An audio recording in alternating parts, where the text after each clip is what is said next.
Ladies and gentlemen, dear friends and colleagues, a very good morning, everyone. It's a pleasure to welcome you all to the Swedish Institute of Classical Studies, which will celebrate its centenary next year, its first centenary, here in Rome.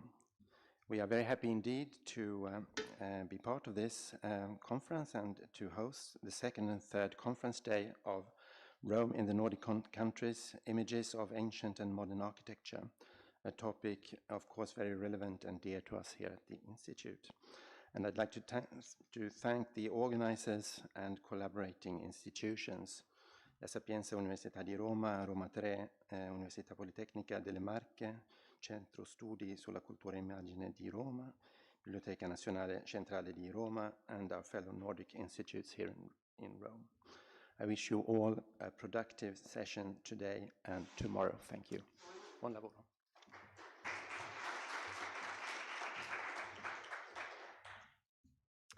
Thank you, Ulf, for this nice welcoming to the Swedish Institute.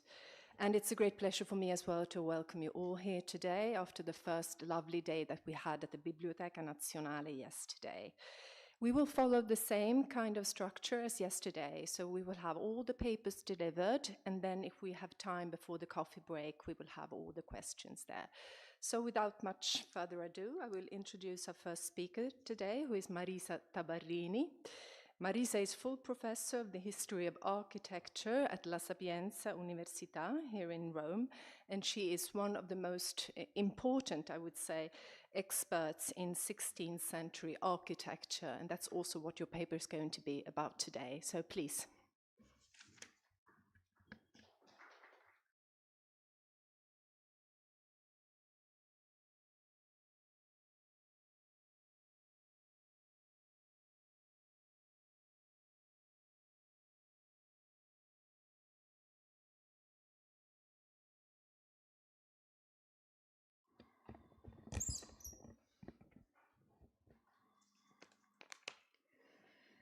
Buongiorno a tutti, desidero ringraziare innanzitutto il comitato organizzativo nelle persone di Mario Bevilacqua, Saverio Sturm ed Antonello Felici per l'invito a partecipare a questo interessantissimo convegno. Questo contributo espone parte degli esiti della mia ricerca nell'ambito del progetto di ricerca grande di Ateneo Sapienza, Rome in the North, the Production and Circulation of Art and Architectural Images, 17-18 centuries, towards the birth of a shared European transnational language, coordinato dal professor Mario Bevilacqua. Allora, posso iniziare con la mia comunicazione. Allora, come è noto, il viaggio di istruzione a Roma era una pratica comune ai giovani nobili, appartenenti alle più importanti famiglie europee fin dalla prima età moderna. Il Grand Tour dei giovani aristocratici, gradualmente assurto a forma istituzionalizzata di mobilità d'élite, prevedeva, oltre all'accompagnamento di un precettore maggiordomo, l'acquisto di materiali di carattere periegetico e l'ingaggio direttamente in loco di maestri nelle discipline umanistiche e artistiche. Il soggiorno prevedeva anche visite particolareggiate dell'urbe in compagnia di un maestro di antichità, di un esperto di antichità. Tra i ciceroni il più richiesto e famoso era Hans Hoch, Giovanni Alto, noto anche come Giovanni Grosso, guardia svizzera pontificia che oltre ad elencarci i suoi innumerevoli giovani, anzi giovanissimi clienti, tra i quali molti provenienti dall'impero asburgico, ci svela anche altri aspetti del soggiorno nella città eterna, trascorso tra studio, riunioni conviviali e avventure galanti. La prassi di prendere lezioni da architetti di chiara fama era altamente raccomandata ai giovani ultramontani in partenza per Roma e l'autorevolezza dei corsi di formazione di Vincenzo Della Greca, chiamato nel 1636 dall'Accademia di San Luca a insegnare architettura civile e militare, attirò numerosi clienti, come testimoniato dalla diffusione a dimensione europea dei manoscritti delle sue lezioni di architettura civile e militare, per mano di allievi stranieri per lo più blasonati, oggi conservate tra Londra, Stoccolma, Füllerò, Cosice e Vienna. Le lezioni di Vincenzo Della Greca, basate su pochi essenziali precetti e sull'illustrazione di esempi paradigmatici, si configuravano come un agile manuale per conoscere i fondamenti della professione, concepito per aspiranti intenditori di architettura. Per molto tempo si è ritenuto che il manoscritto, lezioni di architettura date da me, Vincenzo Della Greca, architetto di Nostro Signore Urbano VIII, acquistato sul mercato antiquario da Anthony Blunt nel 1970 e confluito dopo la sua morte nel 1984 al Courtauld Institute of Art di Londra, rappresentasse l'unica testimonianza dell'attività didattica svolta dal Della Greca, databile al 1638. Tutto ciò fino alla successiva scoperta di altri 2 manoscritti conservati in Svezia, uno al National Museum di Stoccolma, studiato da Giovanna Curcio su precedente segnalazione di Paolo Portoghesi, e l'altro nella biblioteca di Carl Johann Kronstedt a Füllerò, rinvenuto da Anna Bartolozzi, che da ultima nel 2015 ha potuto chiarire la provenienza e datazione di entrambi. I 2 manoscritti testimoniano il diretto coinvolgimento del giovane architetto Felice Della Greca nell'attività didattica del padre Vincenzo e sono stati ricondotti dalla studiosa a 2 giovani componenti della influente famiglia nobile svedese degli Oxenstierna. Ad Erik, figlio del conte Axel Oxenstierna, alto cancelliere del Regno di Svezia, in viaggio in Italia dal 1643 al 1645, il manoscritto intitolato La breve relazione e stile di ordinare i membri particolari delle case e palazzi. A Benedetto Oxenstierna, futuro statista del regno, il cui viaggio per l'Italia iniziò alcuni mesi dopo il rientro del cugino Eric nel 1645, il manoscritto dell'architettura civile di Felice Della Greca, architetto. Colgo qui l'occasione per ringraziare Anna Bartolozzi, qui presente, che ha condiviso con me le sue ricerche e le immagini dei manoscritti. Un quarto esemplare manoscritto intitolato Lezioni date da me Vincenzo Della Greca, datato 1638, proveniente dagli archivi del Museo della Slovacchia orientale di Cosice, è stato segnalato nel 2010 da Eva Kotlarikova, che ha ipotizzato un'acquisizione del codice da parte del museo sul mercato antiquario locale. Come è noto, la complessa storia di Cosice è stata nei secoli strettamente legata a quella del trono di Ungheria e quindi è stata per gran parte sotto il dominio degli Asburgo. Un quinto manoscritto inedito, intitolato Libro d'architettura civile e militare dell'illustrissimo e eccellentissimo principe Ferdinando Giovanni di Liechtenstein e Nikolsburg, duca di Teschen, Grande Glogavia, Oppavia e Carnovia, con l'aggiunta di mano di Vincenzo Della Greca, fattoli da me Vincenzo Della Greca, architetto di Nostro Signore Urbano VIII, datato 19 febbraio 1641, è conservato nell'Hausarchiv der Regierenden Fürsten von Liechtenstein, cioè nelle collezioni del principe del Liechtenstein a Schloss Vaduz, oggi trasferite a Vienna.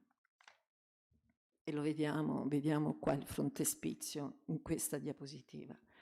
L'album, rilegato modernamente, credo alla seconda metà del XX secolo, consiste di 92 fogli, gli ultimi 32 dedicati all'architettura militare. Finora mai emerso nel dibattito critico, nonostante una segnalazione di Helmut Lorenz di molti anni fa, il manoscritto si deve a Ferdinand Johann von Liechtenstein, principe del Sacro Romano Impero, che alla metà del Seicento comprendeva Boemia, Ungheria, Austria, parti della Germania e del nord Italia. Ferdinand Johann, la cui presenza nell'urbe è documentata tra il 1640 e il 1642, apparteneva ad una delle più antiche casate nobiliari dell'impero asburgico, che, assurta al rango principesco nel 1608 con Carl I, era originaria della Bassa Austria, ma con possedimenti in Moravia e Boemia, il più importante a Nikolsburg, attuale Mikulov, nella Moravia meridionale.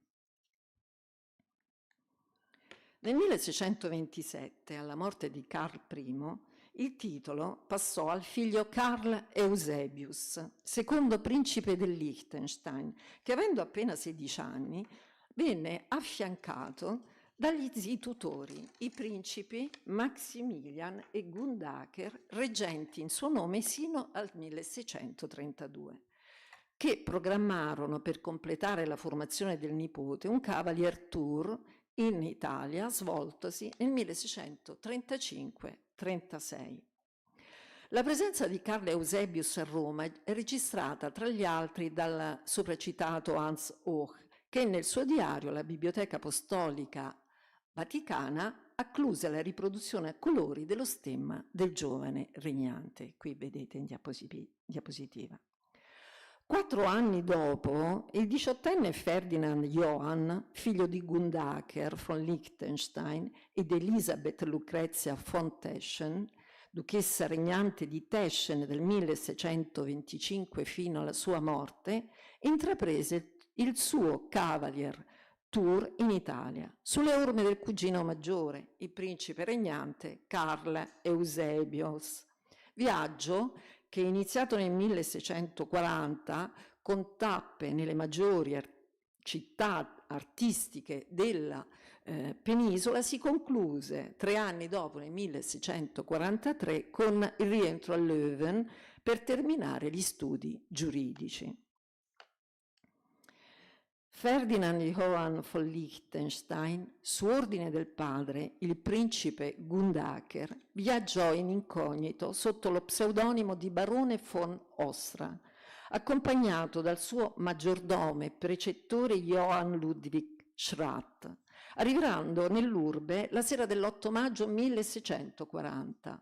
Schratt aveva il compito di guidare Ferdinand Johann alla conoscenza dei luoghi tedeschi della città come il collegio germanico, dove si riunivano appunto gli austriaci, di trovare per il giovane un maestro in retorica e dialettica, individuato su raccomandazione dei gesuiti in Valentin Widerspach, e un maestro tra gli architetti e scultori di rango nell'urba. Un maestro che accompagnasse il giovane a visitare statue, giardini, palazzi, quadri e chiese e che discorresse con lui di architettura e pittura. Durante la lunga permanenza a Roma, interrottasi con la partenza all'inizio dell'estate del 1642, Ferdinand Johann frequentò l'entourage di Francesco Barberini, potente nipote di Papa Urbano VIII, seguendo, oltre ai corsi di diritto alla Sapienza, l'intero corso di matematica di Athanasius Kircher al Collegio Romano e le lezioni di architettura civile e militare di Vincenzo Della Greca. La giornata del giovane principe si svolgeva così. Al mattino si esercitava nella scherma e nell'equitazione, nonché nella dialettica, mentre al pomeriggio suonava l'arpa e studiava matematica, lingua italiana, retorica e architettura. La stretta amicizia che Ferdinand Johann strinse con Athanasius Kircher è testimoniata da una fitta corrispondenza epistolare riguardante questioni astronomiche e chimiche, parte della quale è conservata nell'archivio della Pontificia Università Gregoriana. Un'amicizia confermata dalla presenza nella sua biblioteca di numerose opere stampate e manoscritte del gesuita.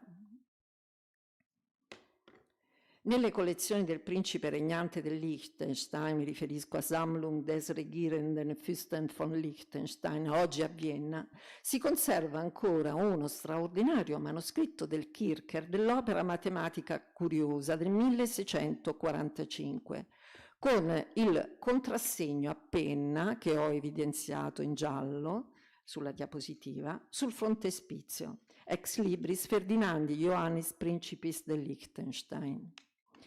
E a destra invece vediamo anche un'altra opera di Athanasius Kircher che riporta proprio una dedica al principe. Ma torniamo al manoscritto. Le lezioni di architettura civile e militare di Vincenzo Della Greca, trascritte da o per Ferdinand Johann, ripropongono la stessa impostazione didattica degli altri 4 manoscritti sopra citati, che, presumibilmente affidata a copisti o precettori ingaggiati sul campo, era strutturata in 2 pagine affrontate: testo in forma didascalica sulla pagina sinistra, tavola illustrata sulla pagina destra. La maggior parte delle lezioni riguardano gli ordini architettonici: toscanico, dorico, ionico, corinzio, composito, il proporzionamento degli elementi architettonici, nonché il modo di strutturare un'architettura ricorrendo ai sintagmi fondamentali del linguaggio classico. Alcune lezioni propongono opere paradigmatiche del Cinquecento, come al foglio 47 la scala del Palazzo del Campidoglio e al foglio 55 la pianta di un palazzo pentagonale simile a quello simile al Palazzo Farnese a Caprarola. Particolarmente interessanti sono le lezioni riguardanti la costruzione di volte e cupole. Si tratta effettivamente di informazioni molto utili anche per interpretare le opere che vengono costruite in quel periodo, le conoscenze tecniche di cui disponevano gli architetti. Ecco, faccio vedere. Qui ho anche trascritto, in questa diapositiva ho anche trascritto il testo che accompagna l'immagine della cupola. Particolarmente il manoscritto si avvicina molto nei contenuti e nei disegni a quello conservato al Courtauld Istituto di Londra, da me interamente trascritto e analizzato in dettaglio nella monografia su Vincenzo Della Greca del 2021. Le lezioni di Vincenzo Della Greca, architetto sovrastante di Castel Sant'Angelo dal 1623 e di altre fortificazioni barberiniane, coadiutore di Carlo Maderno dal 1627, sono da ricondursi a quella tendenza moderata e ragionevole dell'architettura romana, i cui artefici proseguono nel Seicento in sostanziale parallelismo con l'emergere dell'innovazione barocca, una tradizione di forme cinquecentesche. Le lezioni sono ferme a quel linguaggio di primo Seicento che aveva visto come assoluti protagonisti i lombardi Flaminio Ponzio e Carlo Maderno, un linguaggio le cui premesse erano state l'eredità michelangiolesca amministrata da Giacomo della Porta e Francesco Capriani da Volterra, l'assimilazione della lezione palladiana nel front scene del Teatro Olimpico di Vicenza, ma soprattutto l'interazione con i fermenti del cosiddetto columnar style milanese-bolognese, e cioè con la Milano di Ricchino, Binago e Magenta. Particolarmente significativo è questo disegno, che è improntato alla sovrapposizione mutua, fecondazione dei 2 tipi, rappresentati dalla facciata capitolina e dallo schema dell'arco trionfale a più fornici, propone una variante inedita rispetto alle proposte di Flaminio Ponzio, Giovanni, Vasanzio e Carlo Maderno. Pensate al Casino dell'Aurora, al Quirinale.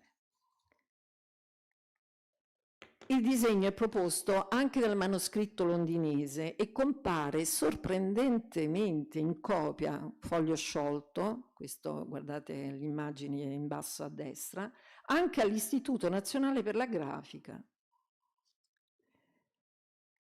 Della Greca limita l'inserimento di architetture contemporanee ai 2 scaloni di rappresentanza di Palazzo Barberini alle 4 fontane, seppure raffigurati, normalizzati in pianta in tutti e 5 i manoscritti, senza mostrarne la carica innovativa. Problematica l'autografia dei disegni dei 5 manoscritti, non riconducibile alla stessa mano, alcuni dei quali però, con riferimento soprattutto al manoscritto londinese e a questo viennese, con frontespizi autografati dal maestro, sembrano mostrare il ductus di Vincenzo. L'ipotesi è che l'architetto Vincenzo Della Greca, concedesse agli illustri allievi, oltre alla dedica, anche qualche disegno originale. Dopo aver viaggiato per 2 anni in Italia, all'inizio dell'estate del 1642, Ferdinand Johann lasciò l'Italia, attraversò la Svizzera e proseguì in nave sul Reno, verso i Paesi Bassi spagnoli. Continuando a viaggiare sotto il nome di barone di Ostra, si recò ad Anversa e a Leuven, e poi in Inghilterra, in particolare a Londra. Da lì proseguì attraverso la Francia, visitando tra l'altro Parigi, la Savoia, fino alla Spagna. Ferdinand Johann, sposatosi con Dorotea Anna, contessa di Lodron, vedova di Mattia Galasso di Castelcampo, non ricoprirà mai ruoli di governo, diversamente dal cugino maggiore Carl Eusebius, che l'aveva preceduto nel Cavalier Tour condotto nel 1636. Principe sovrano all'età di soli 16 anni, grande collezionista d'arte, ma anche architetto dilettante, Carl Eusebius sarà autore alla fine del 1670 del trattato Werk von der Architektur, dedicato al figlio Johann Adam I Andreas, committente verso la fine del secolo di Domenico Martinelli, docente all'Accademia di San Luca dal 1683 al 1689. È possibile che anche Carl Eusebius nel 1636 avesse frequentato le lezioni di Vincenzo Della Greca e che abbia poi suggerito al cugino Ferdinand Johann di seguire i suoi corsi. Carl Eusebius utilizzò quelle lezioni, insieme a insegnamenti di altra provenienza, nel proprio trattato di architettura, che non aveva ovviamente alcuna ambizione teorica ed è da intendersi piuttosto come opera pedagogica indirizzata al figlio e alle generazioni future nello spirito di un monito paterno. Per Carl Eusebius, così come per gran parte degli appartenenti alle dinastie europee, la committenza architettonica era avvertita non come un passatempo individuale, ma come una tradizione continua in grado di arricchire e nobilitare una dinastia e di preservarla per la posterità. Nel 1690 Johann Adam I Andreas, figlio di Carl Eusebius, commissionerà all'architetto Domenico Martinelli diversi palazzi, 2 dei quali a Vienna di straordinaria importanza per l'architettura del Settecento. Martinelli elaborò per il principe nel 1698-1700 anche il progetto del Palazzo di Landskron in Carinzia, sulla base di un primo progetto di Carlo Fontana risalente al 1696 e documentato nelle sue 2 versioni nei disegni conservati rispettivamente a Windsor, nel volume numero 174 della Royal Library, e nell'Hausarchive der Regierenden Fürsten von Liechtenstein.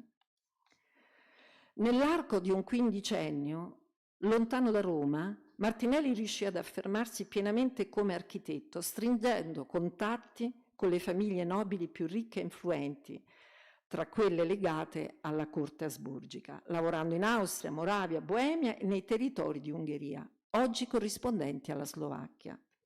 In conclusione, nell'arco di 60 anni la stessa famiglia Liechtenstein, dal centro dell'impero asburgico, interpellò 3 architetti: Vincenzo Della Greca, Carlo Fontana e Domenico Martinelli, che furono anche docenti dell'Accademia di San Luca, istituzione che si dimostrerà verso la fine del secolo centrale nell'elaborazione e diffusione europea del linguaggio architettonico romano. Grazie.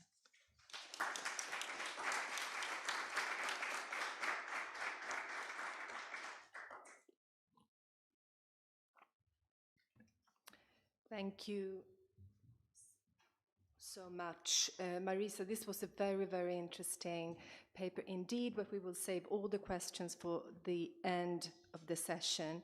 It's my pleasure now to introduce the next speaker, Andrea Spiriti. And you left your biography in Italian, so instead of, translating it, I will just read it in Italian.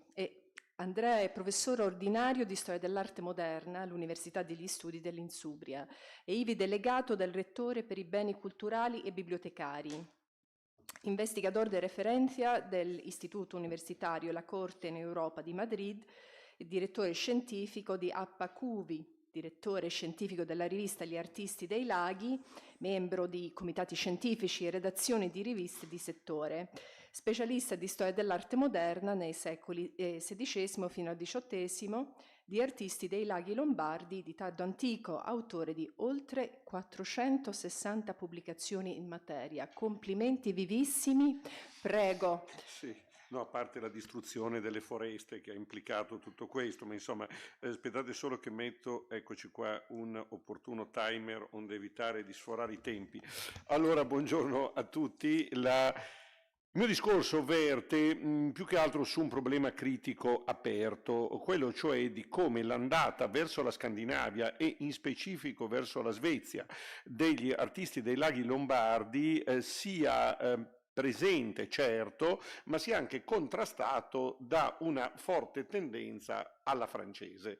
Questo è in pratica il problema. Il fatto cioè che noi certamente fin dal XII secolo abbiamo un proprium, quando io dico artisti dei laghi lombardi intendo gli artisti fioriti tra Lago di Como e Lago di Lugano dal V al XX secolo, e naturalmente quando abbiamo episodi come la cattedrale di Lund, che è cattedrale primaziale di Danimarca, perché come voi sapete meglio di me la Skåne, la Scania è fino al XVII secolo danese e quindi ovviamente la sede primaziale.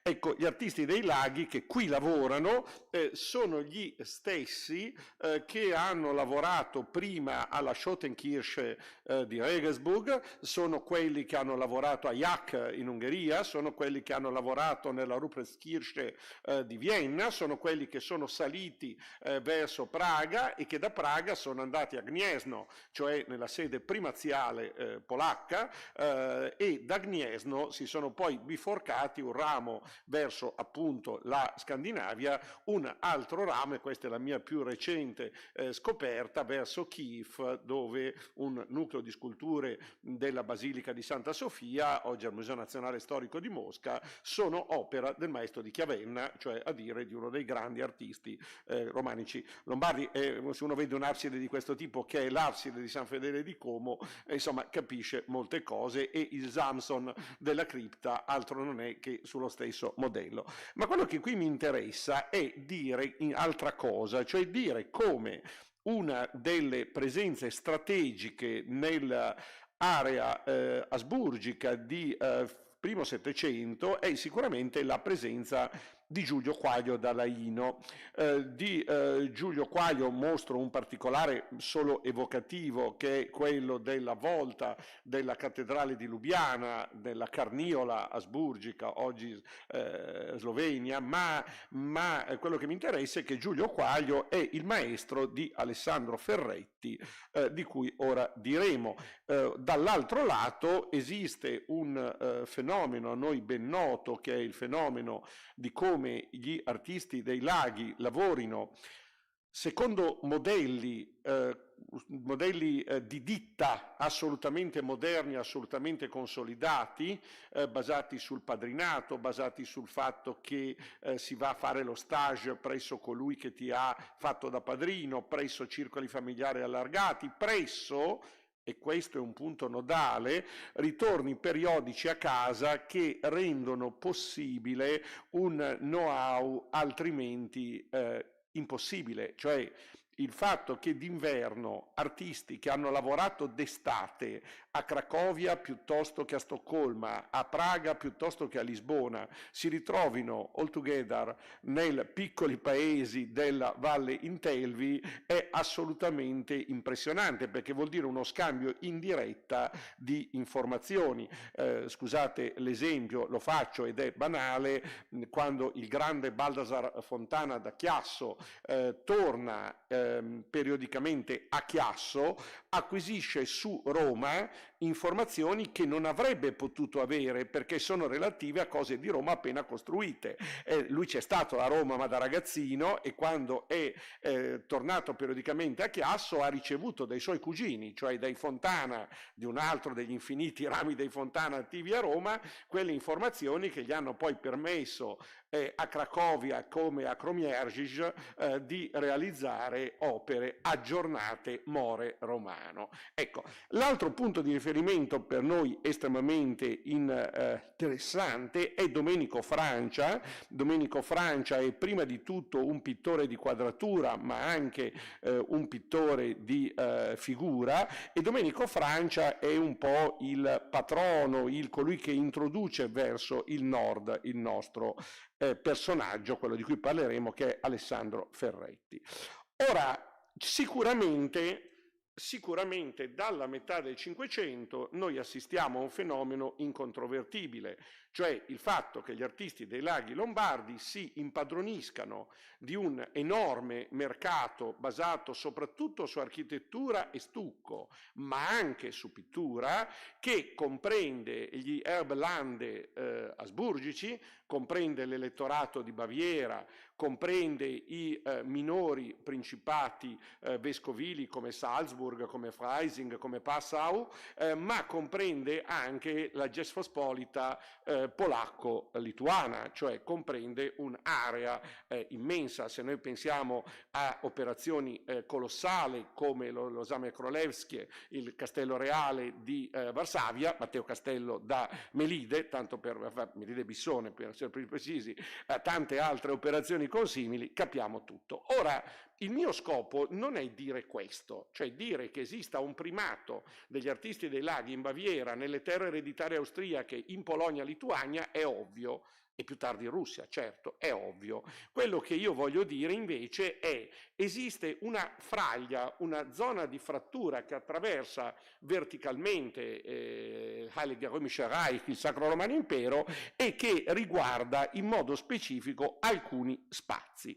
Uno di questi è sicuramente Ludwigsburg, dove dal 1704, Ludwigsburg, ricordiamolo, è la sede dei duchi poi sovrani del Württemberg, naturalmente, con questo eccezionale palazzo costruito dai Frisoni, poi decorato dai Retti e infine dai Carloni, che costituisce certamente uno straordinario esempio di quella cultura rococò che, sarà bene ribadire, non viene inventata in Francia durante la reggenza di Philippe d'Orléans, ma viene inventata 10 anni prima tra Austerlitz e Marxand-Florian e le altre grandi località austro-boeme dagli artisti dei laghi. Questo è un discorso che umilmente il sottoscritto, Martin Krumholz, Jana Sapletanova, il defunto e compianto Mario Skarpovic e tanti altri studiosi hanno con forza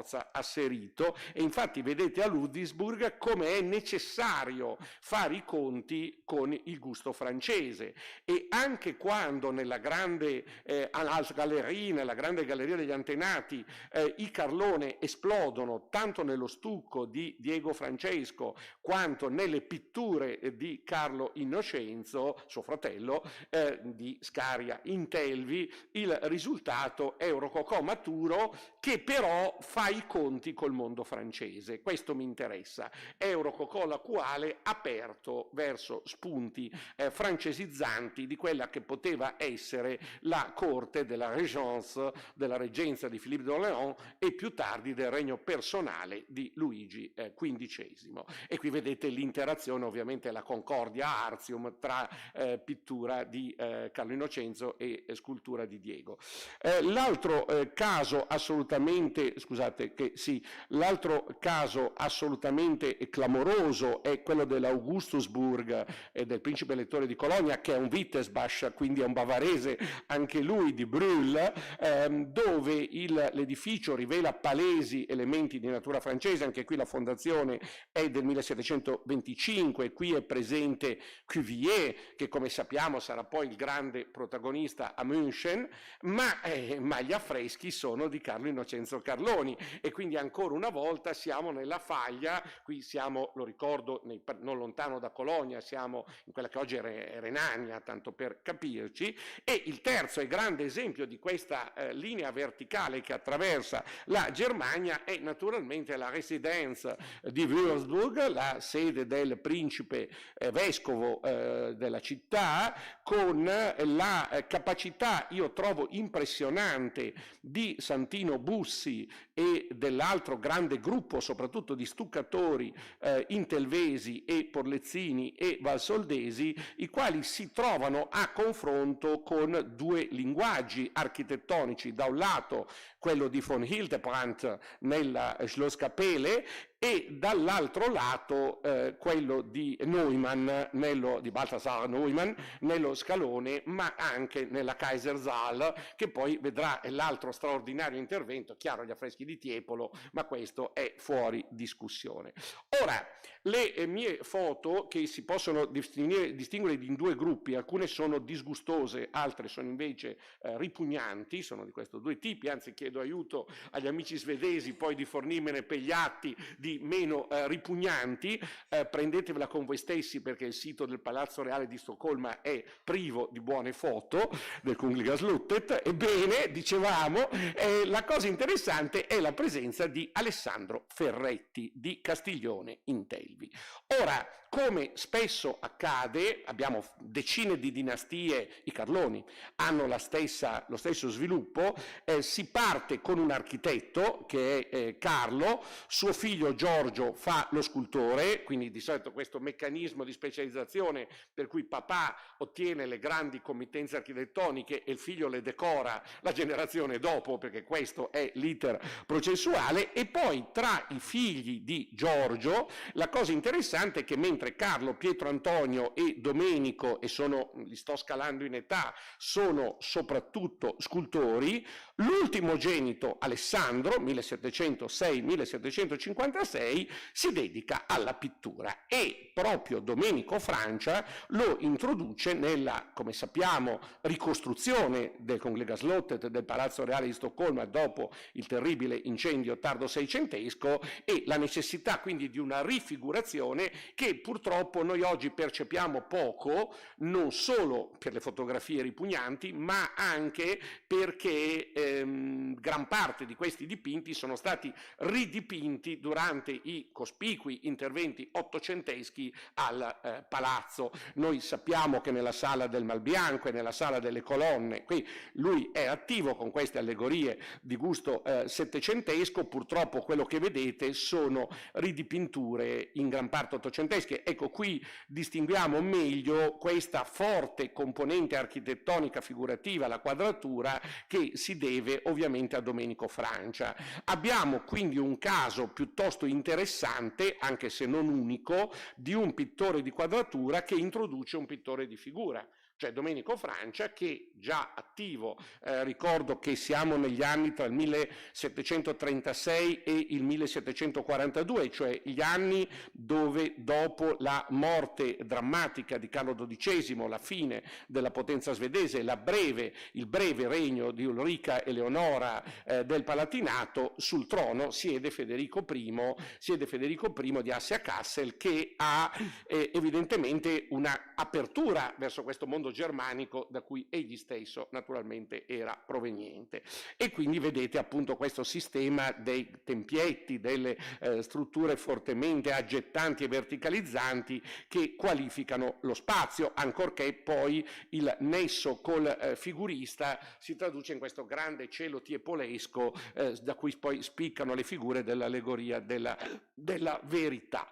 Ecco, per capire cos'è Ferretti non possiamo più che tanto guardare gli affreschi di Stoccolma proprio perché ridipinti, proprio perché è frutto dell'aggressiva ricostruzione ottocentesca, dobbiamo invece però capire che tipo di linguaggio è quello che alla fine Federico I accetta per il suo palazzo, e questo linguaggio ci viene naturalmente dalle sue opere meglio conservate. Qui siamo a Laglio con le storie di San Giorgio e vedete quindi un linguaggio completamente, compiutamente rocaille, peraltro anche qui integrato dagli stucchi, ma soprattutto da quello straordinario capolavoro che sono i 2 affreschi dell'oratorio della Vergine del Restello a Castiglione in Telvi. Ecco, dovete pensare che a Stoccolma arriva qualcosa così, arriva cioè un rococò maturo con evidenti influssi veneti,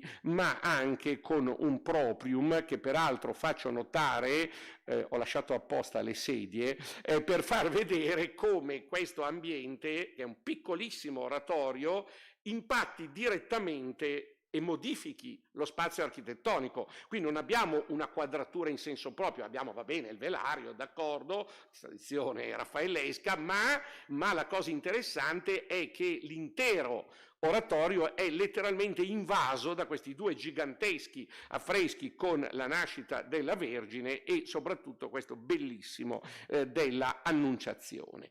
E dunque, e poi termino su questo fronte con la operazione di calcinate, e questo è molto interessante perché uno dei fenomeni, qui suona e dice 15 minuti, perfetto, allora uno dei fenomeni, metode, più interessanti del Settecento è la relativa rottura dei confini tra la Repubblica Veneta e lo Stato di Milano, ormai di faticoso ma costante dominio asburgico.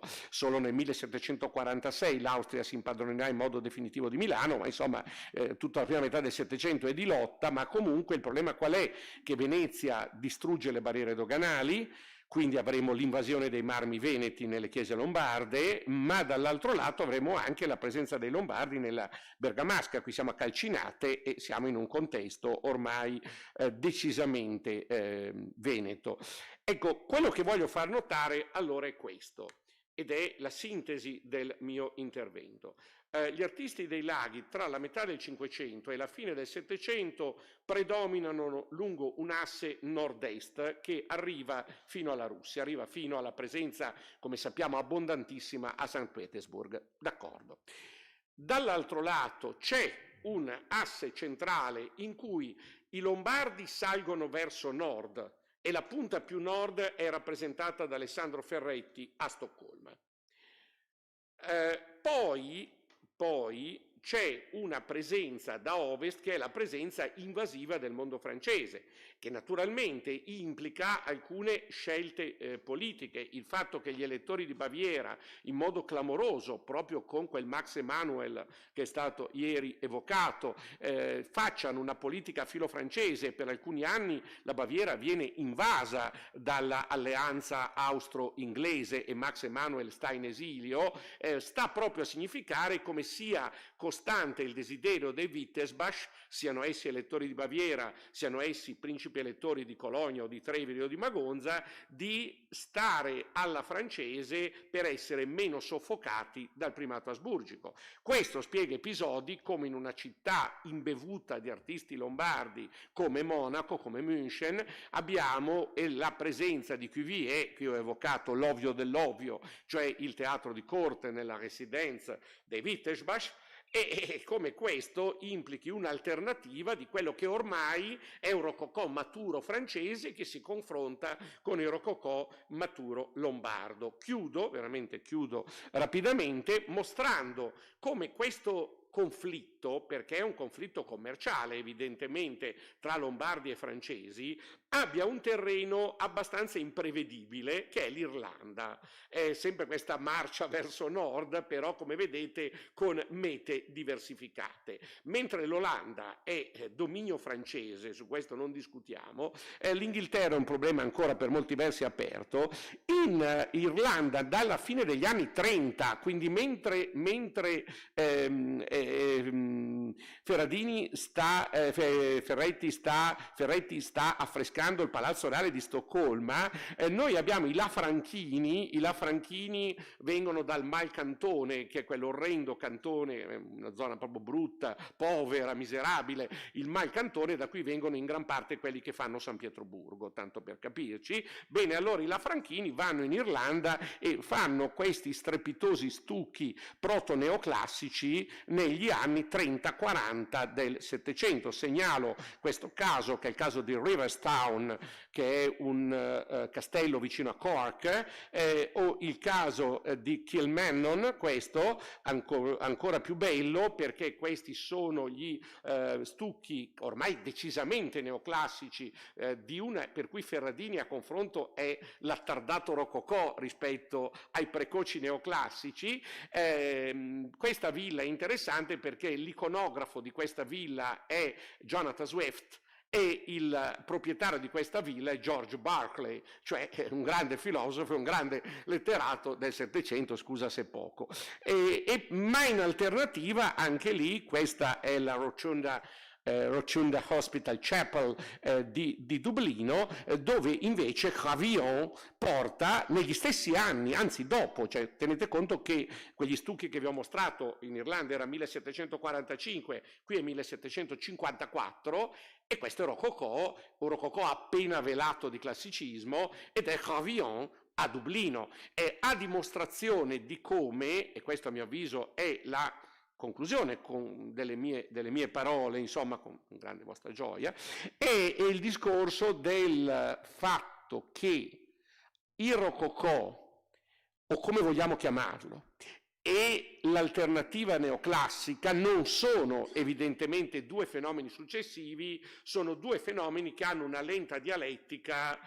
Uno studioso anni fa diceva è l'alternanza dei Neanderthal Cro-Magnon, no? Che una volta pensavamo in serie, in realtà hanno convissuto per secoli e millenni. Ebbene dunque è la stessa cosa. Qui abbiamo un linguaggio rococò lombardo che punta verso il nord, può essere il nord Svezia, può essere il nord Russia, può essere il nord Irlanda, se ci pensate sono operazioni perfettamente parallele, ma in contemporanea dove si tratti di committenti particolarmente acuti e precoci, loro sono dispostissimi a fare cose neoclassiche, esattamente come pochi decenni prima lo stesso Diego Francesco Carloni, per dire uno dei più grandi stuccatori di tutti i tempi, Diego Francesco Carloni è capacissimo di fare cose rococò, penso alla Kollegienkirche di Salzburg 1705 e 1608, però quando trova dei committenti all'antica ritorna a fare cose spätbarocche o barocco internazionali, come preferisce dirla Rocca de Amicis, va benissimo, quella roba lì è dove il problema vero sono i committenti. Fortuna di Ferradini di aver trovato in Svezia un committente acuto e tutt'altro che rispondente a quell'immagine di fannullone che la storiografia europea ha voluto affibbiargli addosso come Federico I, disposto ad accettare questo rococò maturo e disposto a non farsi travolgere da un modello francese che come re di Svezia, vi faccio notare, avrebbe invece potuto ritenere più ovvio, più naturale, più scontato per quella che dalla Grande Alleanza del 1635 in avanti poteva essere letta come una delle costanti, con la parentesi di Cristina, una delle costanti della storia svedese, e che invece Federico I modera con questa grande scelta di cui purtroppo abbiamo frammenti, ma che è sicuramente ben documentata, del ruolo di Alessandro Ferradini da Castiglione in Telvi alla Corte Reale di Stoccolma, frammento di quella grande storia che è la modernità degli artisti dei laghi in giro per tutta l'Europa. Grazie.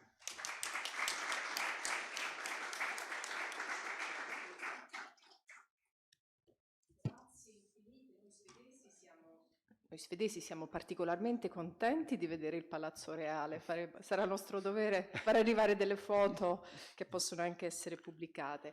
Faremo le domande a fine sessione e andiamo avanti presentando Giovanni Bellucci, who trained at the Marche Polytechnic University in Ancona, where he obtained a master's degree in building engineering architecture and a PhD in history of architecture.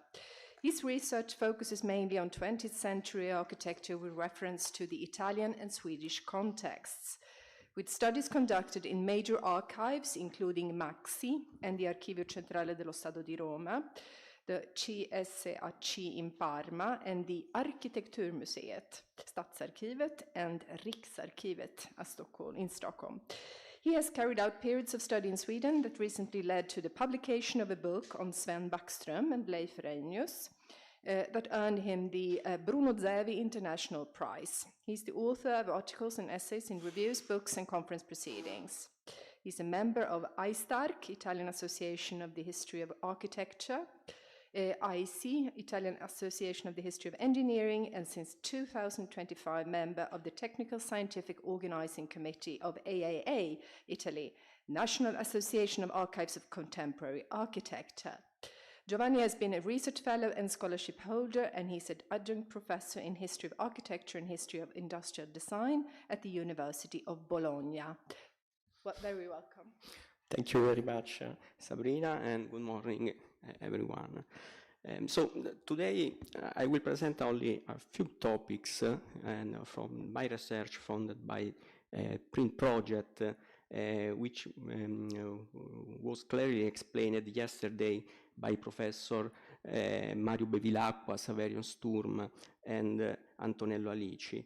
The three topics present is the active presence of several Italian engineers in North countries between the end of 16th century and the early decade of 17th century, Eric Dolbery and the trip in Italy, and the change that took place in terms of design in Sweden and Finland for engineers involved in the Swedish Fortification Corps. And last one, the change promoted in part by Dolbery between the second half of 17th century and the end of 18th century in Finland in the fields of military engineering and urban planning. Very important for my research was some books, 6 in total, published from 1902 by Ludwig Munthe about the activities of the Swedish Fortification Corps, officially founded in 1634. The first book examining the events leading up to establishment of Swedish Fortification Corps under the reign of Johan III Vasa, and in particular the activities of Pontus de la Gardie. A documented contact between Finland and the Nordic countries in general and Italy is reported by Ludwig Munthe about the defensive reinforcement of some city in Finland, and in particular in Narva city, actually in Estonia. In particular, thanks to two Italian engineers, Bartolomeus Perato and Johannes Battista Bressellisi. Bressellisi in particular is mentioned for the first time in Sweden at the beginning of the 17th century as ingegnere militari, military engineer, replacing the title of Big Mastare, usually used at the time. Bressellisi consolidated and improved the Narva force, and in a recent article, Ragnar Nurk of Tallinn University described in particular the ramparts, but also other part of the Narva force, designed and built by Bressellisi as typical of Italian Renaissance military engineering. Starting, this is Narva. Starting 1635, the Swedish Fortification Corps acquired full authority in Swedish kingdom. The commanders, you can see here, all commanders in office until 1809, were appointed by the king and led a team of military officers. We were instructed with various types of tasks, military, and primarily the design and construction of forts, and civil, in particular the urban planning. Erik Dolbery, commander of the Swedish Fortification Corps from 1674 until his death in 1703, played a decisive role in a new phase of Swedish military engineering. At the end of the 17th century, the Swedish Fortification Corps numbered 99 military officers, 66 surveyors, and 266 craftsmen, including carpenters and builders. During the Dolbery leadership, and in particular under the King Karl XI, most of the forts in the Swedish kingdom underwent minor or major repair, and in some cases were upgraded or completely rebuilt. A few years before taking command of Swedish Fortification Corps, Dolbery made 2 trips to Central and Southern Europe. The first trip was to Germany between September 1650 and 1654. In Frankfurt, Dolbery met the German architect Georg Andreas Bockler, who had just published the first 2 books of Architectura Civilis, and who, in the years when he met Dolbery, was working of Architectura Militaris, and another one about the architecture of Andrea Palladio. From these years, Dolbery began his training as architect engineering, and more generally his cultural education. Dolbery began collecting books and treatises, both scientific, in particular books about heliocentric theory by Niccolò Copernicus, and literature, like Cervantes, Rabelais, and obviously Italian Torquato Tasso, and architecture, in particular different Italian edition of Vitruvius and Vignola. Dolbery's sketch about during the journey in Germany, sketch and study of the city in Germany and in Poland. Dolbery also began collecting illustration and amassing hundreds of prints and engraved plates over the year. In 1653, Dolbery made his first attempt to cross the Balkans to Jerusalem, but he had to turn back in Turkey because the wars made the trip too dangerous. Much more important for Dolbery is the second journey, in which he is paid to with the young Swedish barons Morten and Erik Kronstern through Germany, Italy, and France. The journey began in Colmar in October 1654 and continued by the sea to Lübeck in Germany, which they crossed in the following months, in particular visiting Dresden and Munich, and 19 December they crossed the Brenner Pass to formally enter in Italy. During this month, Dolbery also took the opportunity to make sketch and even some design of the fortress and defensive walls, such as the design for the city of Demmin on the right, in northern Germany.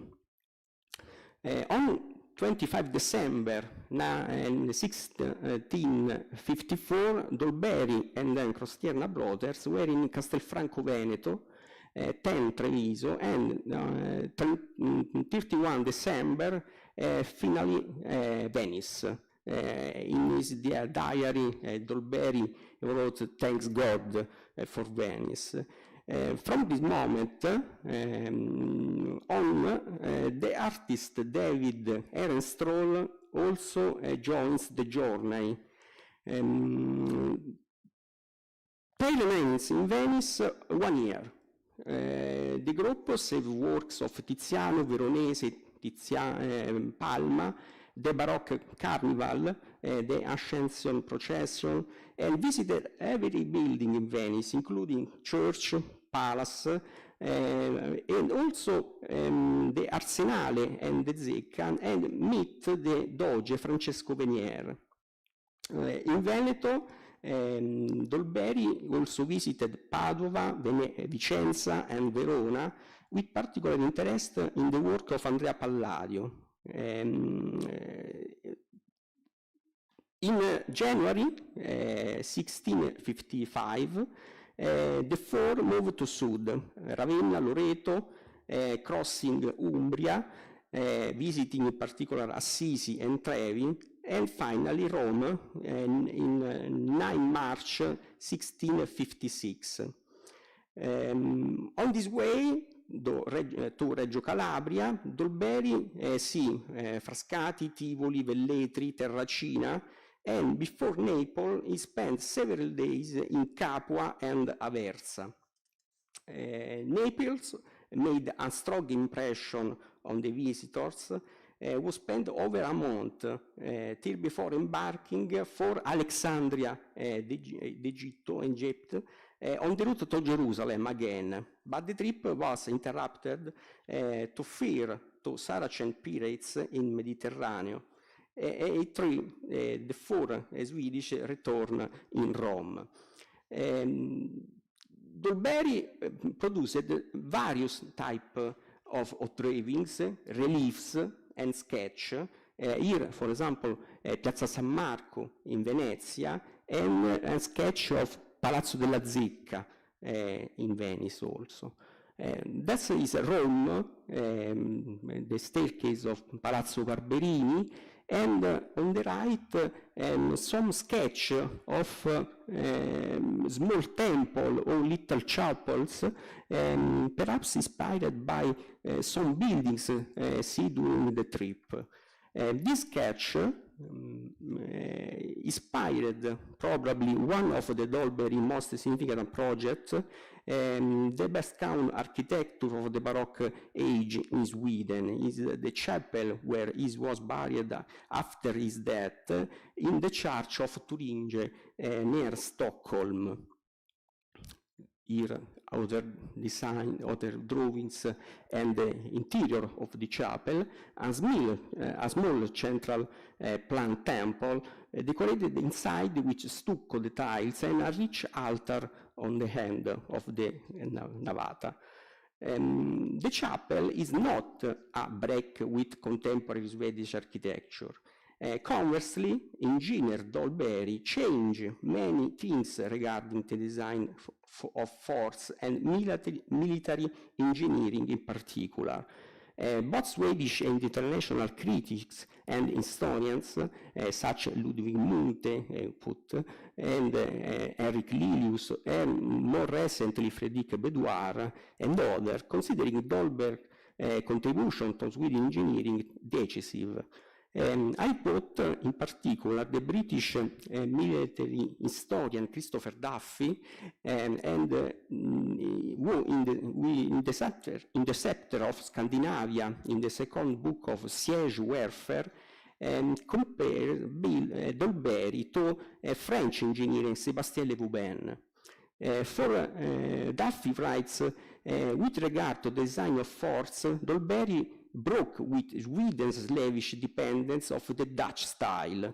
We find evidence of Dolberi's preference for spacious ramparts and parade grounds, large casemates and double moats and walls, probably see in different examples during his trip to Italy. Dolbery expelled all foreign engineers from the Swedish Fortification Corps. While the construction of Landskrona Force continued in totally symmetrical design initiated by Dutch military engineers, in the following years, symmetry disappeared from Dolbery's design and also from those of the younger design of the Swedish Fortification Corps, in the most of the forts built in both Sweden and Finland. An interesting example of this evolution is the forts of Aspö Island in Karlskrona, which is one of the first examples of architecture being adapted of the morphological and geographical context. This demonstrates the pragmatic approach that Dolbery probably learned in Italy, observing the difference and peculiarities of architecture in relation to its context and the ability to adapt local conditions. Much more evident is the design work of engineer August Ehrensvärd for the never-built fortress of Loviisa near Helsinki. Here the designer made several attempts to fit the ramparts between the rock terrain, the coastline, and the rivers in the city of Loviisa. A design that also affects the urban development of the city and the defection of blocks, plots, streets, and squares. The change proposed by Dolbery regarding the defensive military system had also have implication for the urban layout. The expansion or reconstruction of city of medieval origin involves the preservation of monuments which are incorporated into the new orthogonal layouts. In Viborg, 1703, expansion plan shows the different layout of the block between the oldest part of the city and the new part of the city. In the mid-17th century, military engineers also focused their efforts on the small coastal towns in central and northern Finland. The leading engineering design was Claes Claesson, who coordinated plan to modern antique city by replacing medieval layouts with monotonous grains, most of which consisted of sequential, identical sequences of square-shaped blocks. They are the two projects by engineer Anders Torstensson. On the left, the plan for the new city of Pori, on the right, the expansion plan for the capital Åbo, now Turku. Here, too, the city is mostly made up of blocks, identical blocks, on where take is an attempt to create squares not as gaps of the build-up area, but through a more articulated matrix determined by the intersection of roads with blocks. A particularly interesting phase began in 1741, when the commander of the Swedish Fortification Corps was the engineer Gabriel Kronstad. After joining the corps under Dolbery command in 1694, he traveled abroad between 1699 and 17, also in Italy. Kronstad took on increasingly important roles of the Swedish Fortification Corps in Reval and Narva, and promoted the inclusion of his nephew Carl Johan Kronstad in Swedish Fortification Corps. Carl Johan Kronstad was the author of the 1767 plan for the city of Kaskinen, on the left in the slide, where research on blocks completely abandoned homogeneity in favor of geometries based on proportional relationship and the golden rectangle.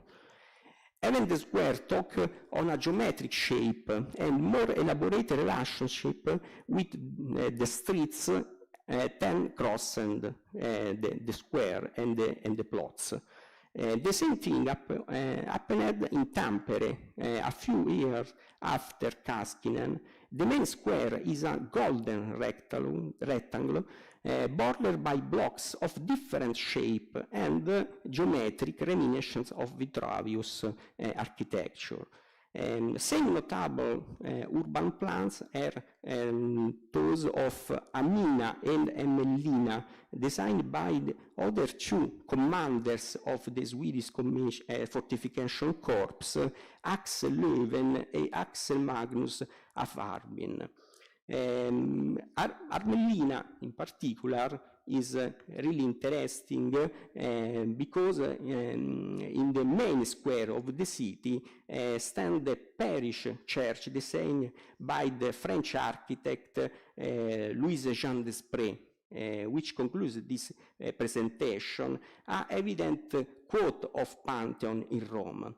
It's a sort of handover from engineer to architects, which will be fully implemented, particularly in urban planning after 1809. Oops, the last image. Oh, okay. In conclusion, Erik Dolberg is a key figure of history of Sweden and Finland. As Ludwig Munthe writes in the third book of Fortification History in 1998, from the mid-17th century, Northern Germany and Holland no longer had a decisive influence of the monumental architecture of a country, but rather Italy. Not only Dolberg, but also Jean de la Vallée, Nicodemus Tessin the Elder, and later his son Nicodemus Tessin the Younger, and many authors saw Italy as the preferred destination for the long journeys sought. Here, two pairs of the diary of Dolberg in Italy, female figure on the left, and some verse written by Dolberg during his long stay in Italy. Dolberg, he learned a little of the language, and among his notes are the verse: adoro un bel viso che morte mi dà, e mi dice un bel volto che lieto sarò, ma poi la fortuna dispone di no. Perhaps falling in love with Italian woman, a classic stereotype of rapport and legacy between North Europe and Italy. Thanks.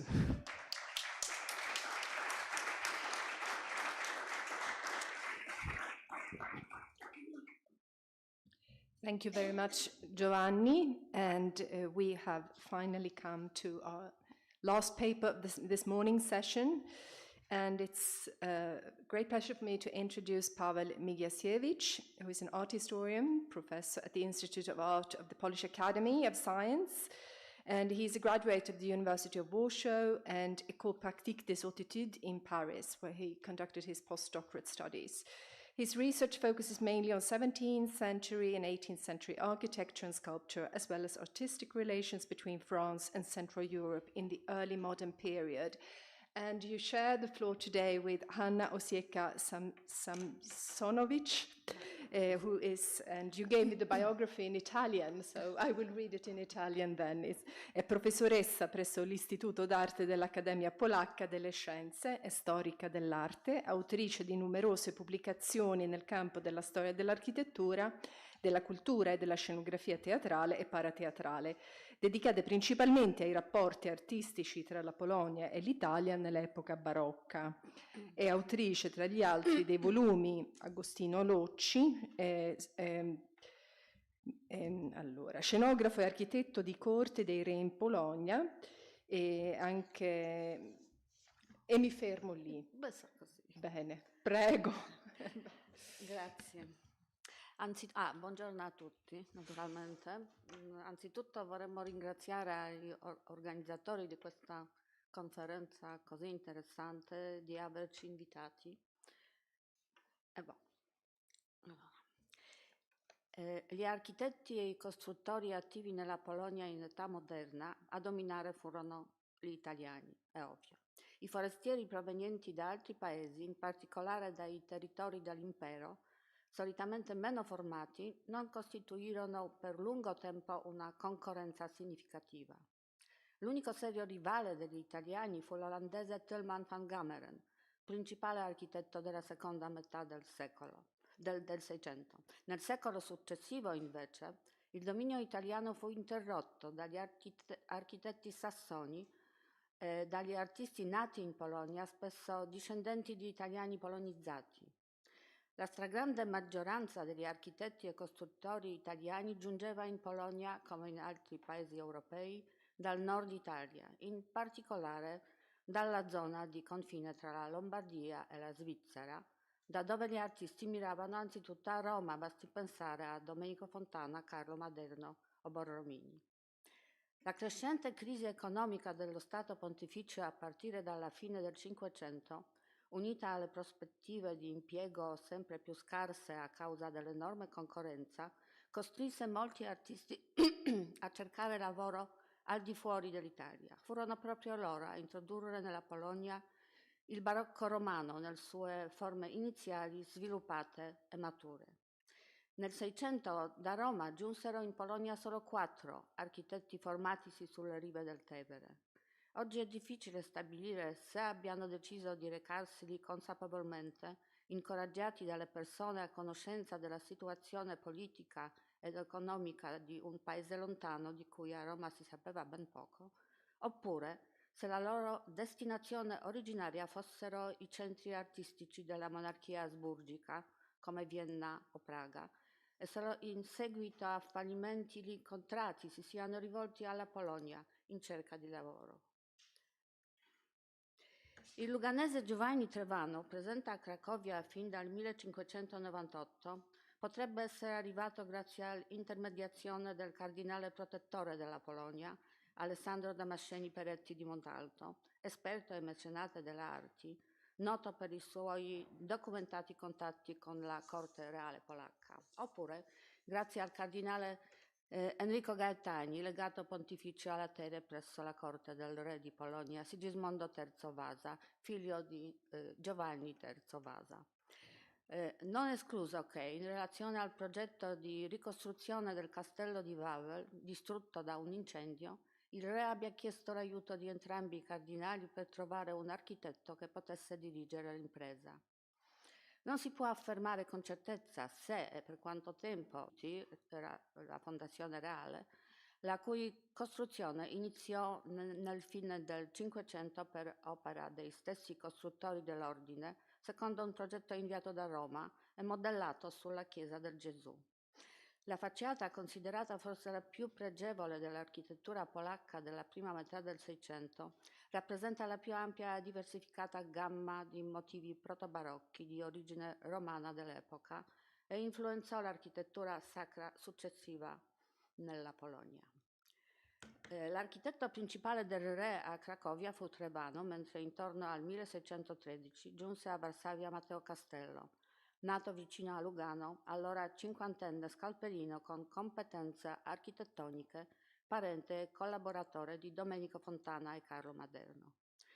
Come Trevano, anche Castello potrebbe essere arrivato alla corte di Sigismondo III grazie all'intermediazione del cardinale protettore Montalto.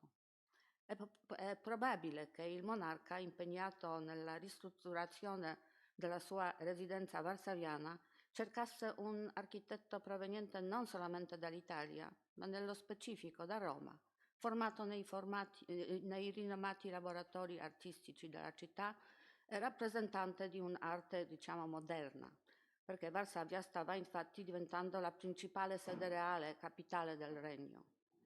La carriera romana di Castello è ben documentata. Tra i suoi progetti ci sono quelli delle cappelle Ruscelai e Barberini nella chiesa di San Andrea della Valle.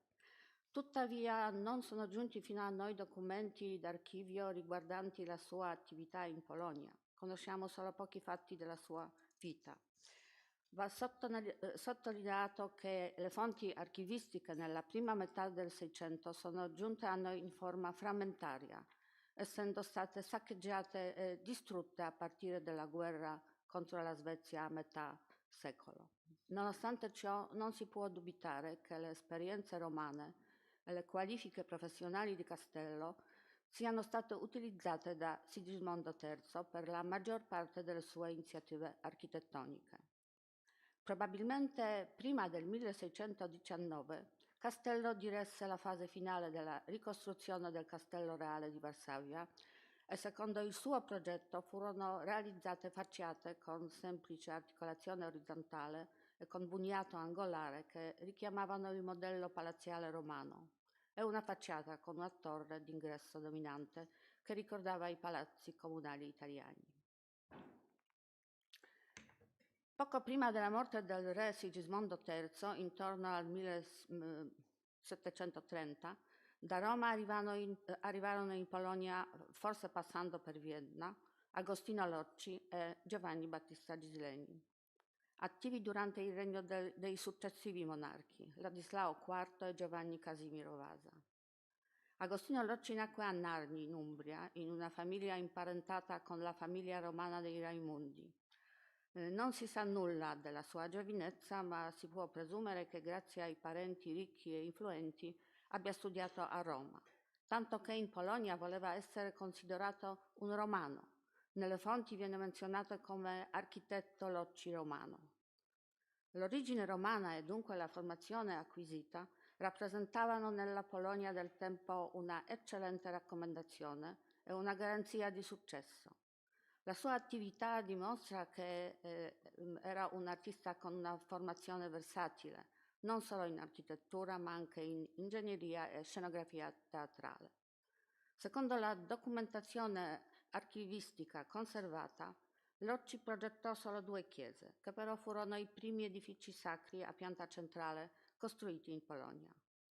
Sia la chiesa fondata dal re a Varsavia che quella eretta a Klimontów per iniziativa del cancelliere Jerzy Ossoliński erano destinate ai padri scolopi e progettate nel 1642.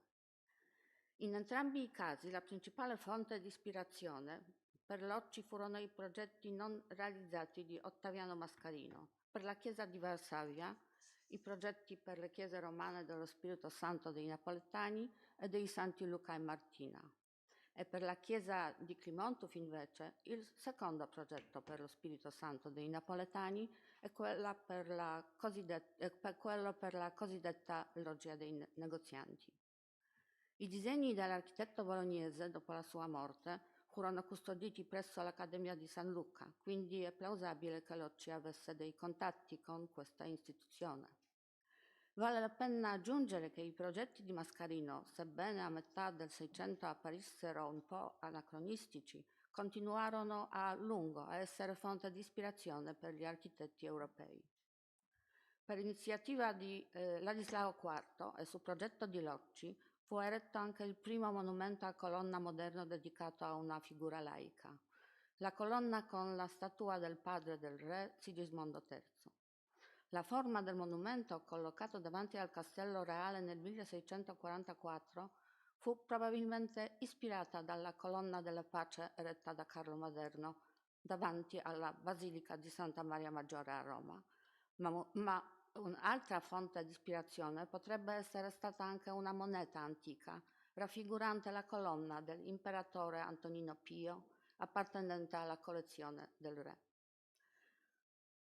Come già accennato, nello stesso periodo di Locci, intorno al 1630, giunse in Polonia il suo futuro rivale, Giovanni Battista Gisleni, unico romano di nascita tra questi artisti, il più eminente e versatile tra quelli attivi allora sul territorio polacco. Come per Locci, nulla si sa della sua formazione, che ebbe certamente luogo nella sua città natale, probabilmente nell'ambiente di Carlo Maderno, né delle sue prime opere romane. Prima di recarsi in Polonia, Gisleni conosceva l'arte del primo barocco romano e grazie a 2 brevi viaggi a Roma nel 1643 e nel 1650 entrò in contatto con il barocco maturo che si sviluppava nell'ambiente di Carlo Maderno, Pietro da Cortona e Bernini. Grazie.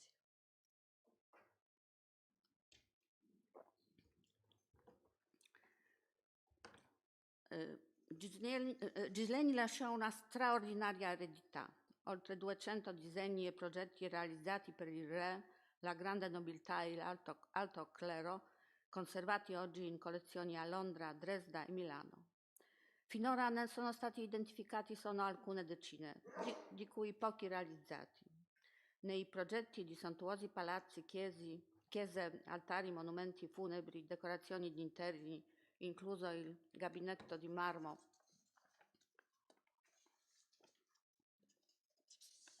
del Castello Reale di Varsavia, così come nelle effimere scenografie funebri, è evidente l'influsso dell'arte romana. Il professor Mosakowski, esperto dell'opera di Gisleni, ha indicato numerosi esempi di edifici romani specifici e di elementi del loro apparato decorativo ai quali l'artista si era ispirato, adattando però i suoi progetti alle esigenze dei committenti e alle tradizioni locali. Diverse furono le sorti dei 4 architetti che lasciarono Roma come artisti di secondo piano e connobbero il successo professionale solo in Polonia. Castello, ormai anziano, probabilmente tornò in patria.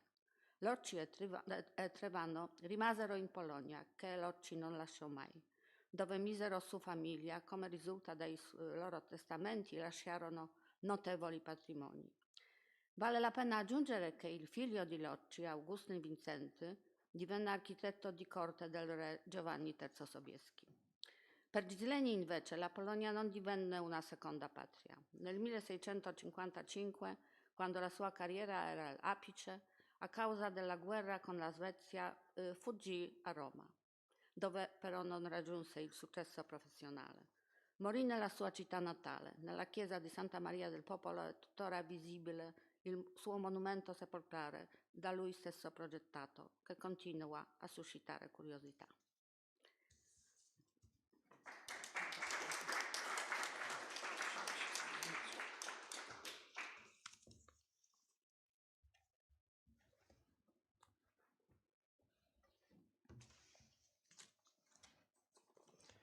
Je me permettrai de continuer en français.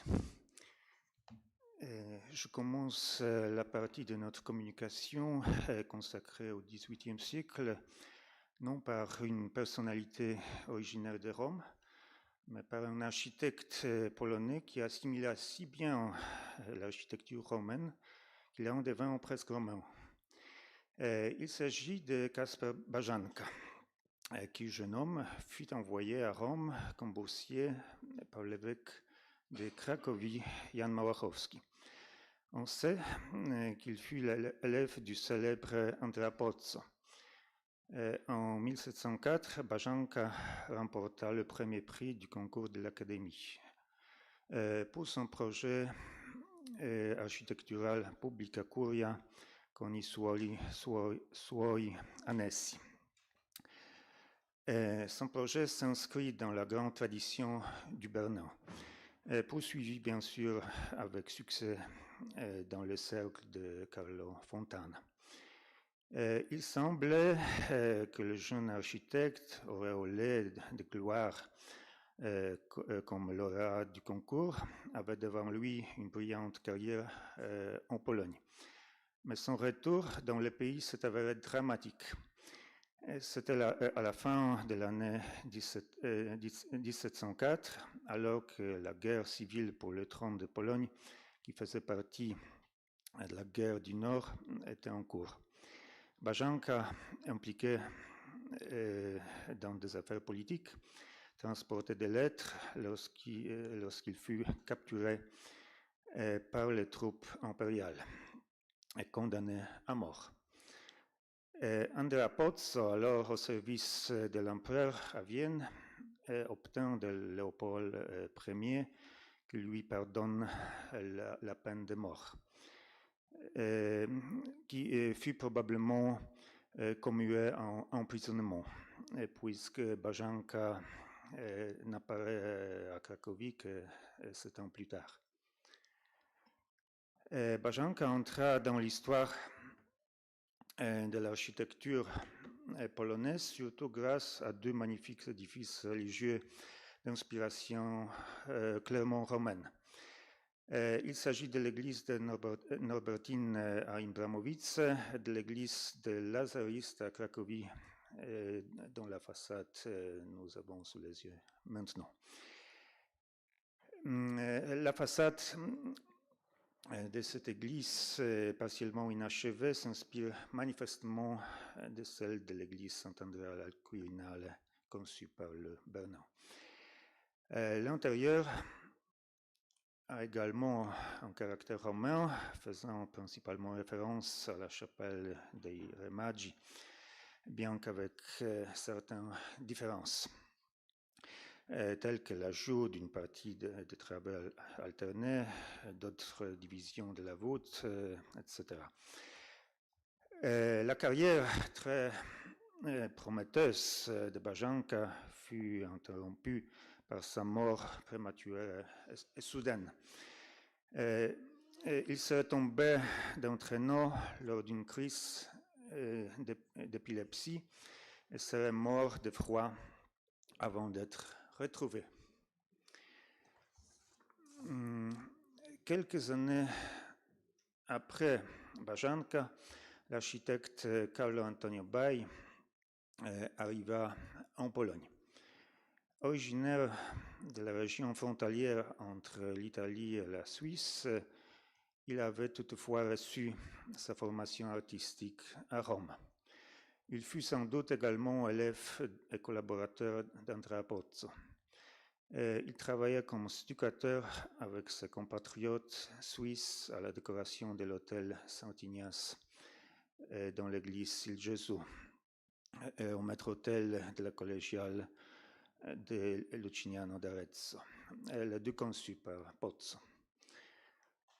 En 1718, Carlo Antonio Bai avait déjà le titre d'architecte royal en Pologne.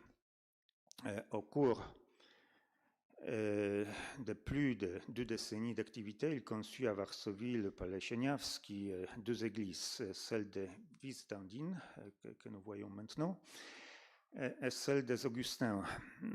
Il s'agit d'une reconstruction baroque complète d'une église médiévale. Il construisit également de nombreux édifices religieux en province. Le rôle de cet architecte est très important. Il a mis en œuvre à Varsovie, dans ses alentours, un type de façade romaine inspiré des œuvres des plus grands architectes du XVIIe siècle, notamment Borromini, Carlo Rinaldi et Pietro da Cortona. Ce type de façade est basé sur des lignes courbes, richement décorées de colonnes, dentablement brisées.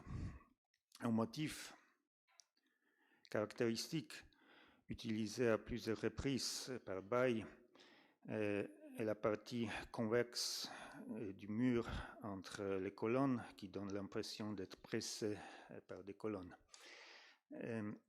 Il fut évidemment inspiré par le cénotaphe du pape Alexandre III, conçu par Borromini dans la basilique Saint-Jean de Latran. Un autre motif borrominien est la voûte des travées de nefs latérales composées de petites coupoles, également comme dans la basilique Saint-Jean. Un autre architecte important de cette époque, Pompeo Ferrari, cette fois-ci originaire de Rome, fut 2 fois lauréat du concours de l'Académie Saint-Luc en 1694 et 96. Il arriva en Pologne au début du XVIIIe siècle en tant qu'architecte de la cour de Stanislas Leszczyński, alors voïvode de Poznań, puis roi éphémère de Pologne, pour lequel il reconstruisit le château de Rydzyna en Grande-Pologne. Après l'accession au trône de Leszczyński, Ferrari eut l'opportunité de faire une grande carrière en tant qu'architecte royal. mais comme on le sait, le souverain perdit rapidement le pouvoir et dut émigrer de Pologne. Ferrari resta cependant à Redzina et devint l'un des architectes les plus importants de la première moitié du XVIIIe siècle en Grande-Pologne.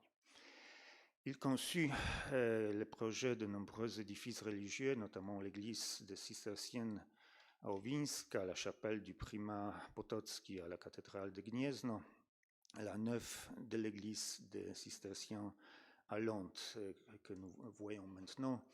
Il s'agit seulement de la nef parce que le chœur a été construit déjà au XVIIe siècle. Les bâtiments résidentiels qu'il conçut, tels que le palais Liechtenstein à Leszno ou le palais épiscopal de Poznań, ont subi d'importantes transformations. Les œuvres de Ferrari ne consistent pas seulement à transposer en Pologne les concepts des architectes romains, notamment ceux de Borromini, mais elles démontrent également la connaissance de l'art du célèbre Guarino Guarini, qui influença énormément l'architecture du baroque tardif en Europe centrale.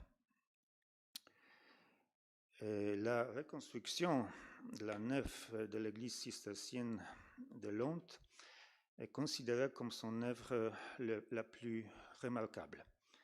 Il intégra une nouvelle architecture dans le quadrilatère des anciens murs de la nef, obtenant des résultats très intéressants. L'octogone inscrit au côté droit et concave présente une forme complexe grâce à l'utilisation d'un rythme alterné de travées. Cet espace est recouvert d'une grande coupole élancée avec des bandes rayonnant vers le bas depuis la lanterne. Dans cette œuvre, Pompeo Ferrari montra son goût pour la structure architecturale et spatiale de Borromini dans l'église San-Ivo de la Sapienza, mais bien qu'il y ait bien sûr fait référence de manière créative et adapté ce modèle à la situation existante. L'architecte suivant. Le plus important architecte italien travaillant à la cour saxon-polonaise de Wettin était Gaetano Chiaveri, né à Rome en 1689. En 1719, on note son séjour à Saint-Pétersbourg, où il était assistant et élève de Nicolas Michetti, qui travaillait alors pour le tsar Pierre le Grand. Il semble que le rôle de cet architecte était déterminant dans la formation de Chiaveri. Presque dès le début du XVIIIe siècle, avant de partir pour la Russie, Michetti collabora avec Carlo Fontana. Et il n'est pas exclu que Chiaveri ait déjà rencontré ces deux architectes à cette époque-là. L'expérience acquise auprès de son maître lui permit d'entreprendre des travaux de conception de manière indépendante. Cependant, il tomba en disgrâce en Russie et tenta de trouver un emploi en Pologne. En 1732, Chiaveri entra au service d'Auguste II, initialement pour effectuer des mesures qui servirent probablement à Hübner pour établir le plan de Varsovie. C'est également en 1732 que Chiaveri élabora un projet non réalisé d'un pont à Varsovie. 5 ans plus tard, Chiaveri séjournait déjà à Dresde, où il concevait et supervisait la construction de l'église catholique de la Cour Hofkirche, que nous avons vu il y a tout à l'heure. Les seules œuvres conservées de Chiaveri liées à la Pologne sont les dessins pour l'aile orientale du château royal de Varsovie. L'architecte a réutilisé dans la variante de gauche les propositions de Carl Friedrich Pöppelmann, notamment l'articulation plate avec les aines, une terrasse soutenue par des arcades. Tandis que dans la variante de droite, il a proposé l'ordre colossal avec des pilastres corinthiens. Le pavillon central de la nouvelle aile du château est surmonté d'un fronton massif richement décoré d'armoiries et de panoplies. Dans ce cas, la source d'inspiration semble avoir été la décoration des pavillons du Zwinger de Dresde. Lorsque Chiaveri vécut à Varsovie en 1735, il était accompagné d'un jeune assistant et sans doute son élève Francesco Placidi, originaire de Rome. Il est possible qu'il soit arrivé, il s'agit de Placidi bien sûr, à Varsovie avec Chiaveri avant 1732. Lorsque Chiaveri est parti pour Dresde, Placidi l'accompagna. En 1738, Chiaveri prit les fonctions d'architecte en chef de la Hofkirche. Francesco Placidi prit les fonctions de chef conducteur de travaux. Mais cela ne dura pas longtemps parce qu'en raison d'un conflit avec Chiaveri, il fut licencié quelques ans plus tard. Et Chiaveri l'aurait traité d'ignorant, incapable de faire de l'architecture. Il se rendit alors à Cracovie. L'évaluation de Chiaveri sera trop sévère. Les nombreux travaux indépendants de Placidi en Pologne prouvent qu'il était un architecte tout à fait compétent. L'un de ses projets les plus remarquables est l'église de Trinité à Cracovie, avec sa façade impressionnante dans laquelle l'architecte compile habilement des motifs connus du cercle de Carlo Fontana et de son maître Gaetano Chiaveri. Ce dessin de haute qualité pour la chapelle mausolée de Wettin, non réalisée à la cathédrale de Cracovie, ont également été conservés. Et ils illustrent parfaitement la méthode de compilation de Placidi, qui combine ici des éléments issus de l'œuvre de Francesco Borromini, de Carlo Fontana, du cercle de l'Accademia di San Luca. Le plan, l'articulation de l'intérieur s'inspire par exemple de l'église Santa Maria dei Sette Dolori à Rome. Au XVIIIe siècle, la domination des architectes italiens en Pologne connut un déclin progressif. Dans le cadre de l'Union polono-saxonne, de nombreux architectes saxons arrivèrent en Pologne, notamment à Varsovie. Certains d'entre eux s'installèrent définitivement dans le pays. Ils proposaient un style architectural complètement différent, beaucoup plus à la mode, largement inspiré de l'architecture française.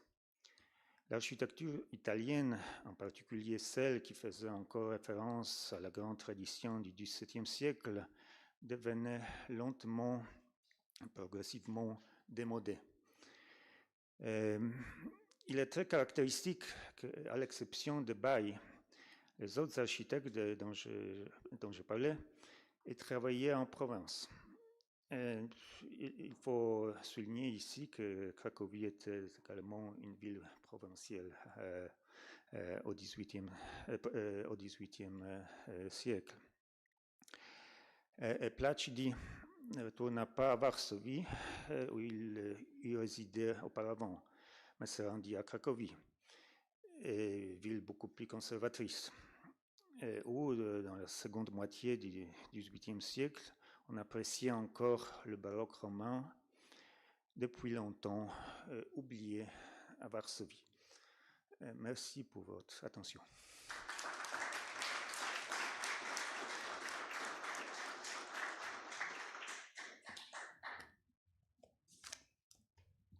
Thank you so much, and I would like to thank all the speakers for this morning session, for such lovely papers, and really dense and rich, and I'm sure that there are loads of different questions.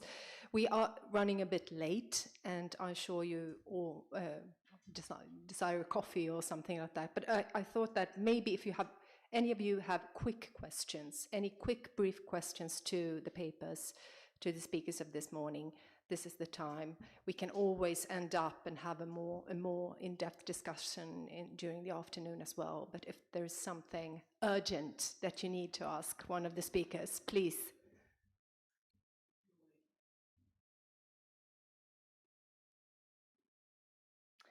Anna Bortolozzi. E volevo chiedere a Marisa, se ho capito bene dalla tua comunicazione, tu pensi che tutti questi manoscritti della Greca siano delle copie, sì, sì, scusa, te lo faccio in italiano, sì, e allora, adesso?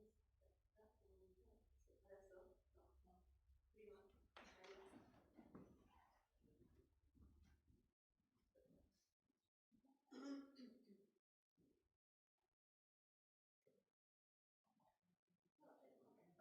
allora, mi sembra di aver capito che secondo te queste copie che sono circolate e sono felicissima che hai trovato questa del principe del Liechtenstein, favolosa, siano delle copie fatte all'interno, diciamo, dello studio della Greca da dei copisti professionisti, cioè da degli allievi della Greca. Potrebbe invece essere che queste copie sono fatte, diciamo, proprio da questi aristocratici stranieri. E cosa, ecco, allora, come un esercizio della copia. Da o per Ferdinand. Quindi non so se definitivamente adesso parlo del manoscritto che si conserva a Vienna, no? Questo dubbio io non lo sono. Però il fatto che sul frontespizio del manoscritto londinese e del manoscritto viennese ci sia proprio una sorta di identità, quando fatto da me, è chiaro che mi fa scaturire il dubbio che questi giovani aristocratici si affidassero, diciamo, allo studio per anche, diciamo, il disegno di queste architetture. Allora, i disegni sono tutti diversi in questi manoscritti, quindi sono difficilmente riconducibili alla stessa mano. Però nel manoscritto londinese c'è un disegno e anche nel manoscritto viennese ci sono due disegni che invece sembrano essere proprio lì della Greca. Uno è proprio facilmente riconoscibile per i dati, per come sono stati disegnati. Ci sono dei vasi con dei luccioletti fortemente connotati, quindi facilmente riconoscibili. Tra l'altro appunto questi vasi ordissinati, disegni della Greca. Però poi all'interno del manoscritto ci sono altri disegni che non hanno niente a che vedere con la Greca, Quindi è come se, io a un certo punto ho detto, Vincenzo Della Greca concedesse oltre alla relica anche uno o due disegni di sua mano. Quella è la idea che mi sono fatta. Poi, tra l'altro, ho pure pensato, però chiaramente non ho le prove, che il manoscritto attinga, cioè che queste lezioni, non il manoscritto, che queste lezioni che poi sono trascritte e anche delle varianti, attingono a qualcosa di precedente, attingono a qualcosa che potrebbe essere proprio non tutto di Vincenzo Della Greca, che pensavo, uno della porta, Francesco la porta, però veramente è da no, recentemente pubblicato un saggio su... No, mi chiedevo se invece, diciamo, il fatto proprio di copiare, cioè l'esercizio della copia delle lezioni, ad esempio, proprio la descrizione degli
Locci è il nipote omonimo, Agostino Locci, del fondatore della confraternita dei Lombardi nel Duomo di Narni.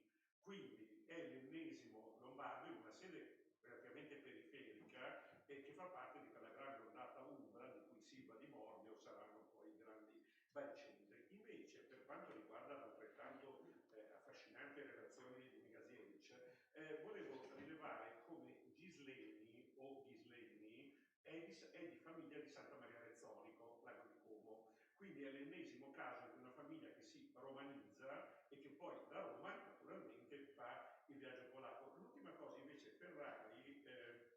Pompeo Ferrari appartiene non solo a una famiglia della Valsolda, ma altresì a Londra c'era un gruppo di cistercensi che proveniva direttamente da Chiaravalle milanese, per cui all'interno di una logica che il compianto Mario Rosa ha sempre detto fondamentale, quella cioè di come gli ordini religiosi svolgano una funzione straordinaria nel network europeo, perché chiaramente si scambiavano i confratelli, in questo caso abbiamo la prova provata, cioè abbiamo i cistercensi di Londra che chiamano confratelli che vengono da Milano Sant'Ambrogio e Chiaravalle milanese. Invece l'ultimo, Francesco Placidi, anche qui sembrerebbe di famiglia romana, non è del tutto vero, perché i Placidi arrivano a fine 400 da Laio. Quindi ancora una volta abbiamo famiglie di quelle che io chiamerei lunga romanizzazione, o lunga toscanizzazione nel caso di Lucignano di Arezzo, eccetera, eccetera, che poi naturalmente arrivano. Ora, quello che mi pongo non è, non è mettere la bandierina a dire abbiamo un lombardo in più e un lombardo in meno, che non cambia nulla. Quello che è interessante è come, se e come questi mantengano consapevolezza delle loro origini. Io in Polonia credo di sì. Cioè io credo che nella gestosporta polacco-lituana oggettivamente il lavoro tra consorti che si cambiano, si passano i lavori, il caso che ha studiato Gombeck dei Longhi di Vigiù è assolutamente emblematico, è effettivamente, ci dà la dimostrazione di come questa gente che dopo 3-4 generazioni sapesse benissimo che veniva dalla zona dei Langhe. Questo anche se era ovviamente imbevuto di cultura romana, come avete ben esposto. È solo un arricchimento per dire che avete ragione, insomma. Thank you very much. No, it's very important. Now, we all long for coffee, of course, but it is very interesting because we know that Professor Spiriti is Milanese from Milan and he keeps telling how Milan is important as an architectural center.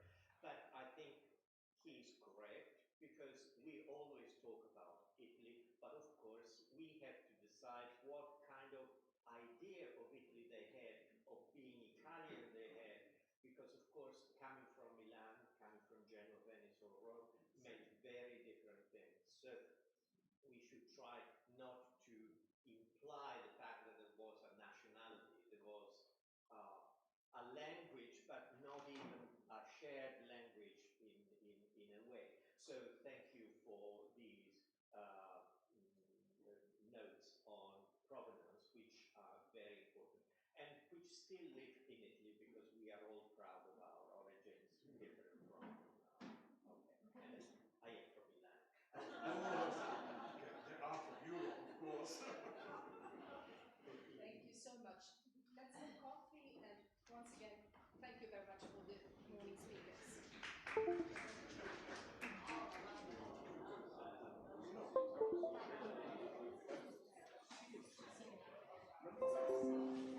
Perché poi tu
Okay, so we can begin with the second session of the meeting, and we welcome very warmly Professor Barbara Arciszewska.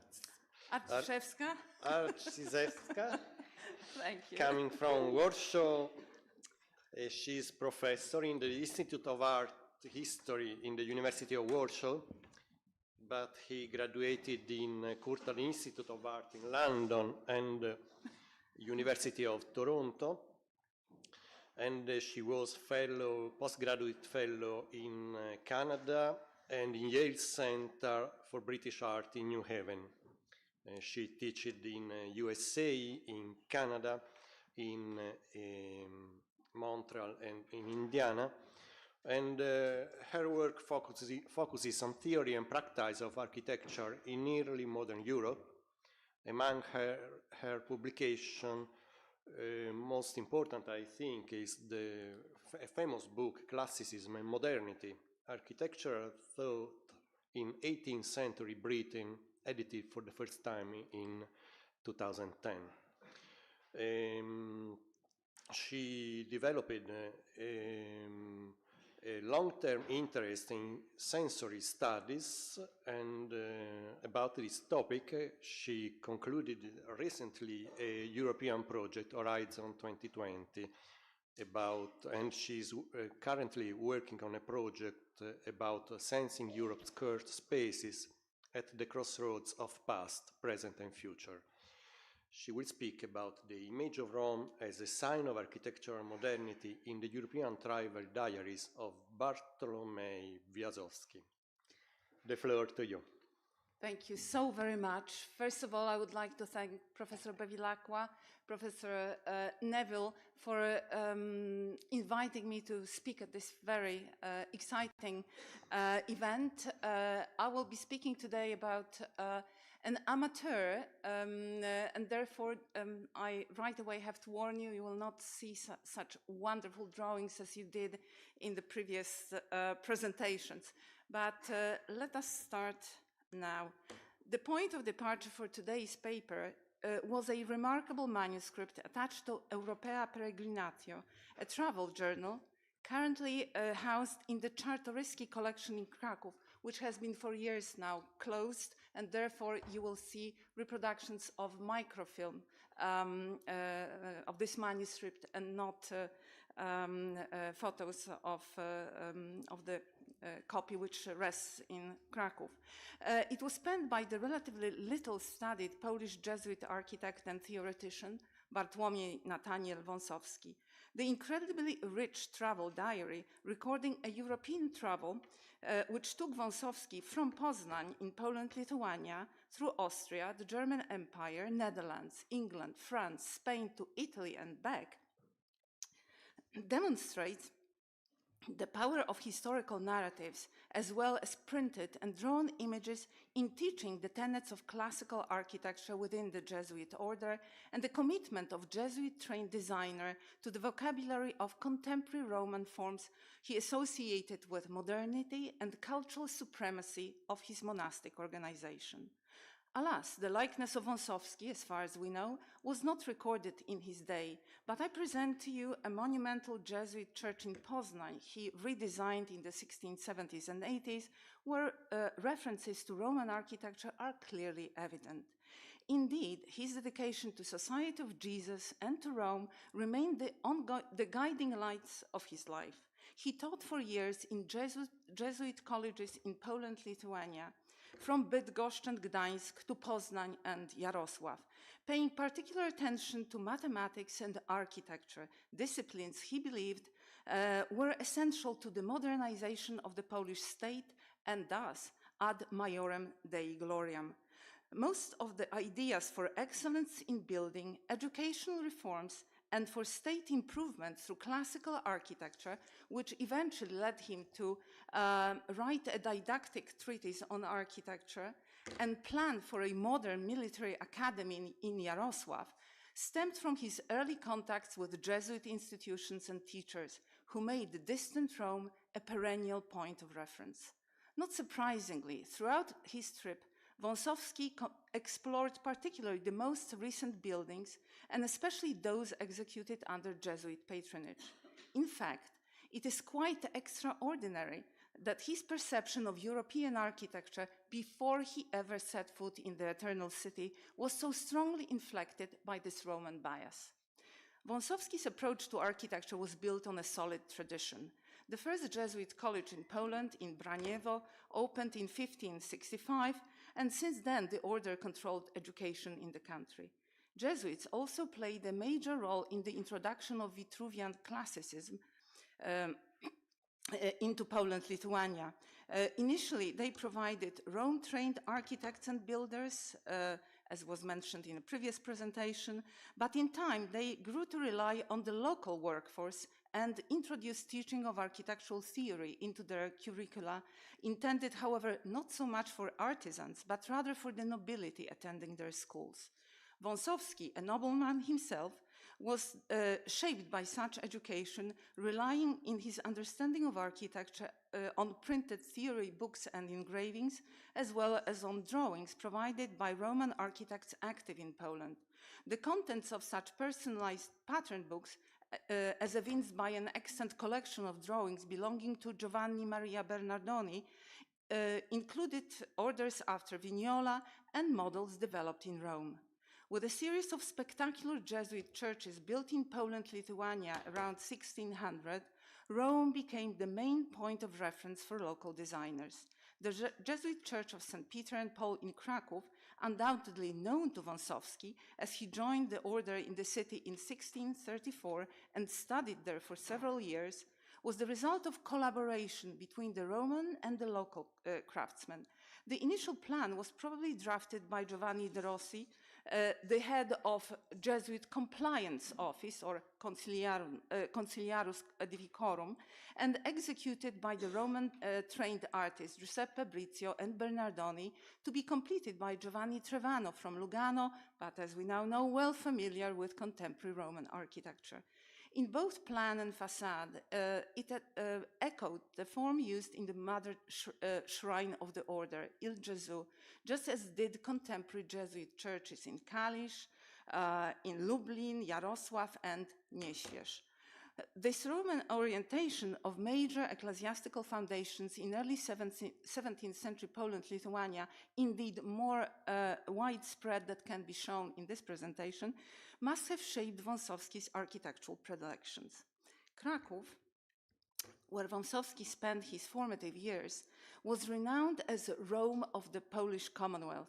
The myth of Cracovia Altera Roma originated in the 15th century, but the concept of Rome as the center of Christian universe and paradigm of pomp and piety for all cities to follow was embraced by the founder of the Jesuit order in Poland, Cardinal Stanisław Hosius, who in his De Oppresso Dei Verbo, popularized in Polish by Stanisław Reszka, one of Hosius's secretaries, extols Rome as the city beyond compare.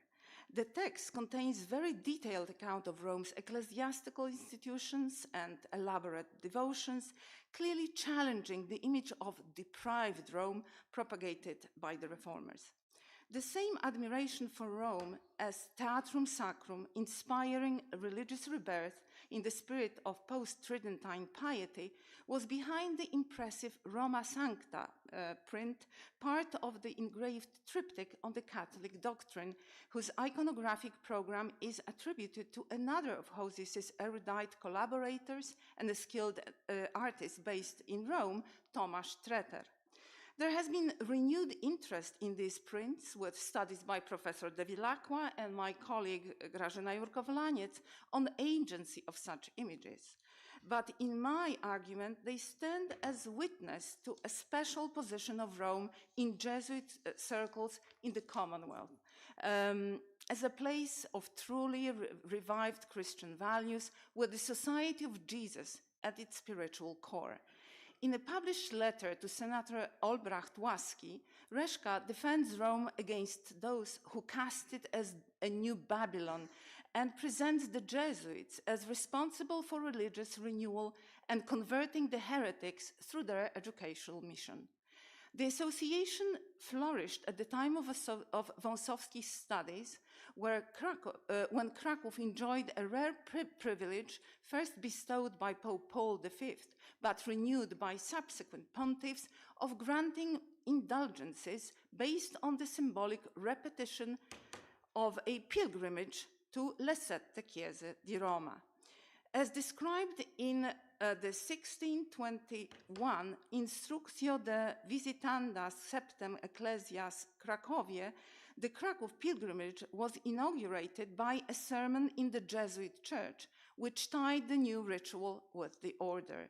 The Instrucciones also made explicit that each of the Krakow churches became the equivalent of its Roman counterpart. Thus, the Wawel Cathedral stood for San Giovanni in Laterano, and the second most important church in this group was the Jesuit Church of St. Peter and Paul, standing for St. Peter's in the Vatican, with 7 indulgence altars compared to only 3 in the cathedral. Such a direct link to Rome was particularly significant in the 1630s, when Wąsowski entered novitiate. This was a period of a brutal conflict between the Krakow Academy and the Jesuits, often breaking into bloody street fights, with the latter accused of securing their academic privileges in the Commonwealth by secret intrigues hatched in Rome. In the ensuing pamphlet campaign, here is a pamphlet by Mateusz Bembus, and in legal proceedings before the Papal Court of Appeals, the Jesuits defended their position by pointing out to the superiority of their didactic program, at the time largely in the hands of international set of distinguished scholars. The association of Jesuit schools with Rome and with modern science, by comparison with the ossified and declining Krakow Academy, must have become the foundation of young Wąsowski's academic outlook. There has been little interest thus far in Wąsowski's tutor at the time, Seweryn Karwat, a zealous court preacher under King Jan Kazimierz and a Latin poet who supervised Wąsowski's training in Krakow between 1637 and 1640. Karwat's dedication to classical tradition and Rome is evident in his poetic works, from the duodecim Caesarum Elogia, a literary genre derived from ancient rhetoric with a distinct visual form resembling a Roman stone inscription, to the panegyric Siradia Trabeata, where praise of the town of Sieradz is cast in ancient Roman terms. Karwat had also access to the most powerful patrons of the time, such as Jerzy Ossoliński, a political leader and diplomat famous for his ostentatious entry into Rome in 1633. This historic visit resulted in a vow to fund 2 important monuments in Poland, whose designs might have been procured in Rome. One of them, already seen here today, Klimontów Collegiate, is one of the earliest examples of application of oval-based plans derived from Roman patterns, either Mascarino Santo Spirito dei Napoletani or Vignola's experiments, including the unexecuted early oval plan for Il Gesù of 1568 or his Santa Anna dei Palafrenieri after 1572. Ossoliński's mission in Rome, which included a task of resolving the conflict between Jesuits and Krakow Academy, prompted a meeting with the general of the order, Muzio Witellewski, which ended in another pledge to finance a new Jesuit college in Bydgoszcz, the very institution where Wąsowski spent a significant part of his career in the 1640s before becoming its rector in 1657.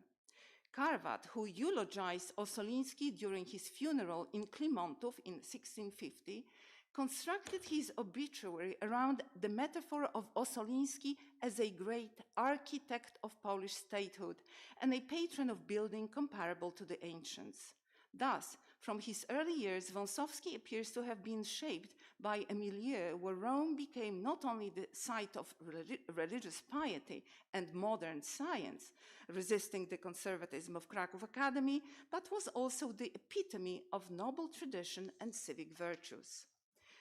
The course of Wąsowski's early architectural education is not easy to reconstruct beyond classes in mathematics, geometry, and rhetoric, a standard introduction to the subject. Recent studies by Kleiber and Harris confirm the importance of architecture in Jesuit teaching and presence of architectural books in Jesuit libraries. In his treatise, Calitectonics of 1678, Wąsowski invokes the canonical works from Vitruvius to Scamozzi, but over the years, Vignola took the pride of place in Jesuit teaching in the Commonwealth. Enduring interest in Vignola's rendition of the orders, as well as in his Il Gesù design, is corroborated by the thus far unpublished Polish translation of the treatise, penned around 1650 into a copy of 1617 Francesco Villamena's edition, which contained the all-important engravings of Il Gesù's plan and facades, perhaps the very images defining Wąsowski's idea of excellence in architecture. The author of translation might have been in the circle of Jesuit sympathizers, as the Church of Gesù was elaborated in Polish into the church dedicated to the sweetest name of Jesus. More importantly, perhaps, Jesuit colleges offered diverse literature sustaining a connection between Rome and the filial establishments. The Library of St. Stephen's Novitiate, where Wąsowski took his first classes, was among the most comprehensive in the country, with holdings of over 10,000 volumes as recorded in 1719. The thematic scope was very broad, with emphasis on the classics, thus on Roman culture, and we know that regular book purchases were made by Jesuits in Rome, including such cutting-edge works as those by Athanasius Kircher. One can only speculate about the presence of other publications, such as perhaps Palladio's Guides to Rome, or Francino's Le Cose Meravigliose of 1588, but perhaps the most likely source was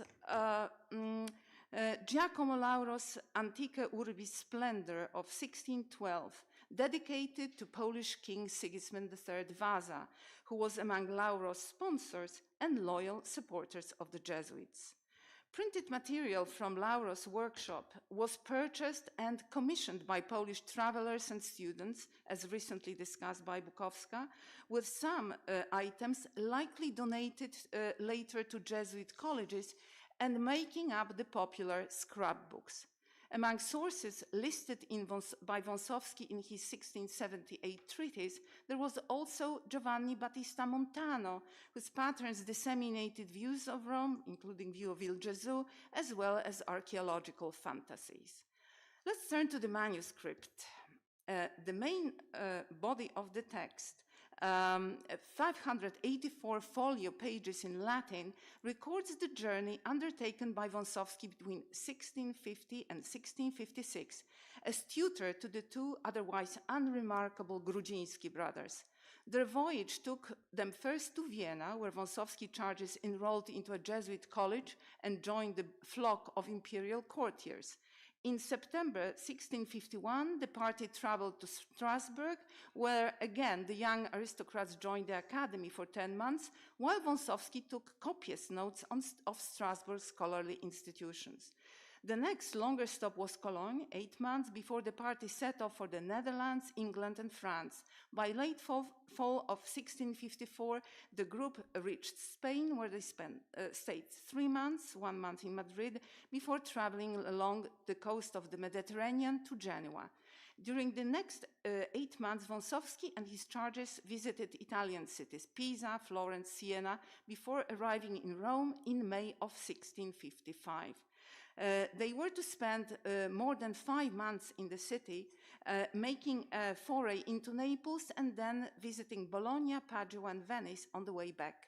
As recorded in his journal, Wąsowski was impressed by sights he had seen and people he met, especially those belonging to Society of Jesus.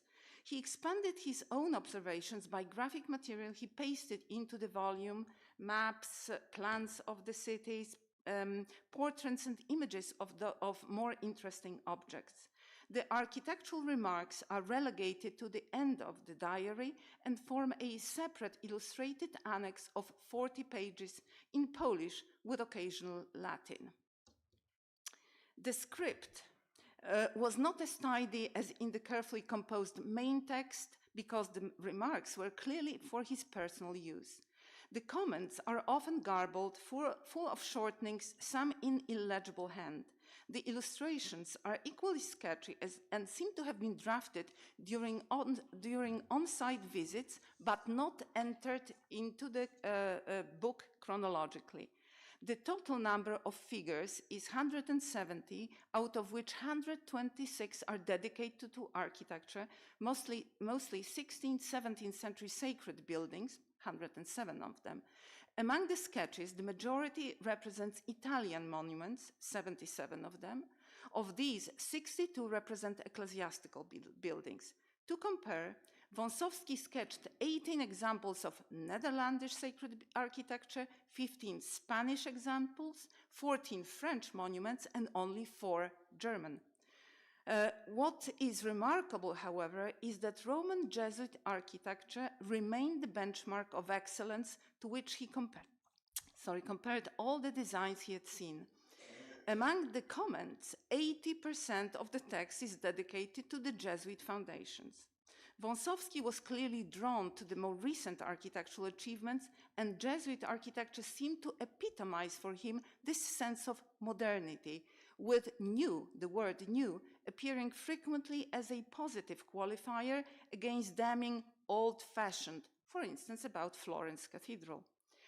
Unlike Jerzy Baranowski, who discussed Wąsowski's notes in light of formal and stylistic concerns, I suggest that this was primarily a personal selection of modern solutions to practical design problems, mostly grouped into thematic or typological issues, such as centralized churches on this very page, issues of structure and technology, architettonica, decoration, ornamenta fabricae, gardening or economy and utility objects, all juxtaposed for further reference.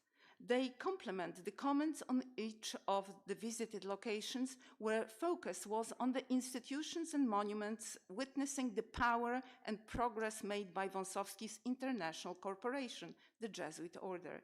That is why he described in detail the teaching quarters and libraries, down to location of bookcases and quills on the writing tables, as well as Jesuit churches, visualizing the presence of the order in each city. In Belgium, for instance, he explored St. Michael's in Leuven, St. Louis in Namur, and St. Charles Borromeo in Antwerp. All three were drawn by Wąsowski in his amateurish hand, recording their innovative features and technological advancements, the unexecuted dome in Leuven, bell tower in Antwerp, and pier articulation in Namur. The remarks focus on improvements, compositional, structural, and decorative, which bring Jesuit architecture closer to the post-Tridentine principles embodied in Modo Nostro, such as a decisive separation of the nave and presbytery by 2 sets of steps, elevating the level of the choir in the church San Isidro el Real in Madrid. Perhaps because of the popularity of the Il Gesù model in his native Poland, in Italy, Wąsowski focused on novel examples of Jesuit architecture, such as San Ambrogio and Andra in Genoa, and Gesù Nuovo in Naples, both attributed to a prolific Jesuit architect Giuseppe Valeriano. Wąsowski critically notes, however, that Neapolitan church does not follow a recent Roman trend for lower domes, demonstrating again his Roman bias and his loyalty to Jesuit architecture.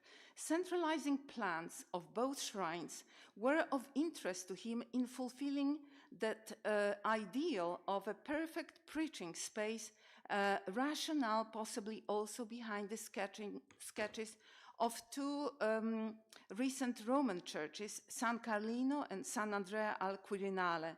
Borromini's innovative architecture clearly impressed him, especially decorations of San Giovanni in Laterano, confirming his taste for novelty, but well within the conventions set up by Ratio Edificorum. In conclusion of this very brief presentation of the manuscript, I think to understand better the limited scope of architectural interests of Wąsowski and his fixation on Rome and Jesuit foundations, we ought to consider his voyage not so much as a grand tour, but rather as a peregrinatio academica. The extant travelogue was clearly an instrument of Wąsowski's self-fashioning, as he chose to visit the sites which would reinforce his religious and scholarly identity. His consistent focus on places and objects of knowledge, libraries, colleges, botanical gardens, cabinets of curiosities, certainly proved that Wąsowski followed the same route of Catholic learning that he ascribed to when joining the Jesuit order in Krakow, with Rome at the center of this epistemological universe. His fascination with modern science and academy is evident in, not only in selection of buildings to see, but also in his copious list of the faculty of most important foreign colleges. Perhaps it is an early attempt at scholarly networking, as well as in courageous trials to tackle issues driven by his curiosity, such as shipbuilding.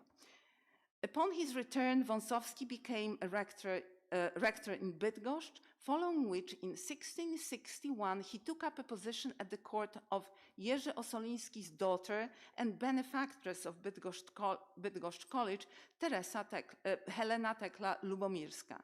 During his court apostolate, he developed ideas for modernizing Jesuit teaching. In 1671, as rector of college in Jarosław, Wąsowski introduced new subjects, math, history, military engineering, and architecture, based on the curricula of Jesuit seminars that he had seen during his European travels. He was to visit Rome again in 1675 when elected a delegate to the General Assembly of the Society of Jesus. He was engaged at the time in redesigning the Jesuit church in Poznań, as well as working on his treatise. This second visit must have revived his interest in contemporary architecture and inspired his writing, in which he abandoned practicalities and turned to the subject of beauty in architecture, with Il Gesù reappearing again as its paradigm. Thank you very much.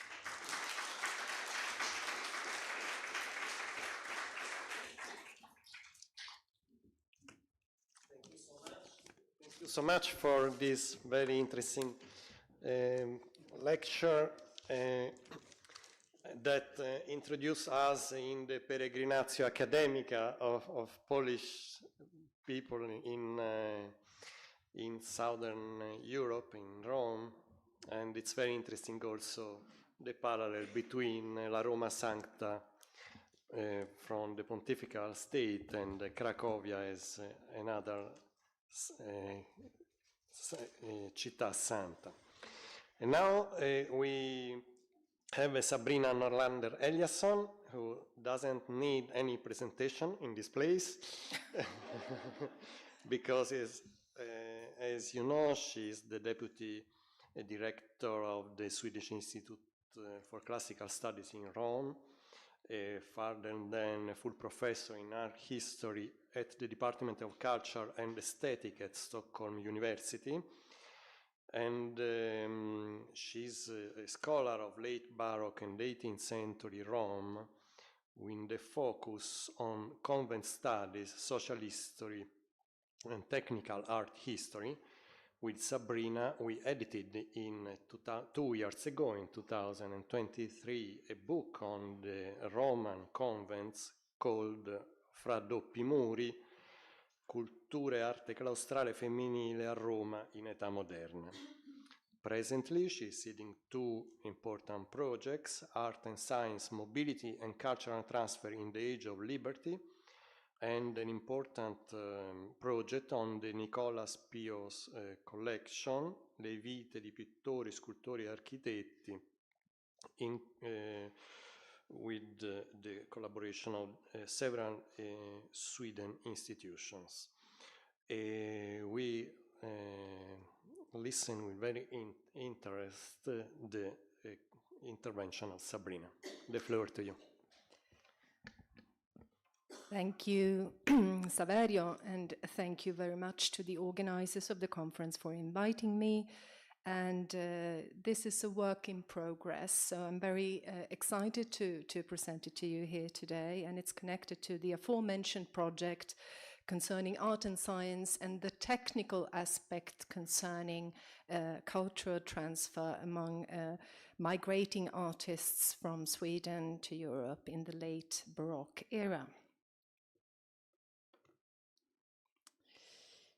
In 1647, French painter Nicolas Poussin wrote an infamous letter to his patron, the collector Paul Fréard de Chanteloup, and I quote, "If you find the painting of the finding of Moses, which belongs to Monsieur Pointel, so attractive, is this a reason for thinking that I did it with greater love than I put into your paintings?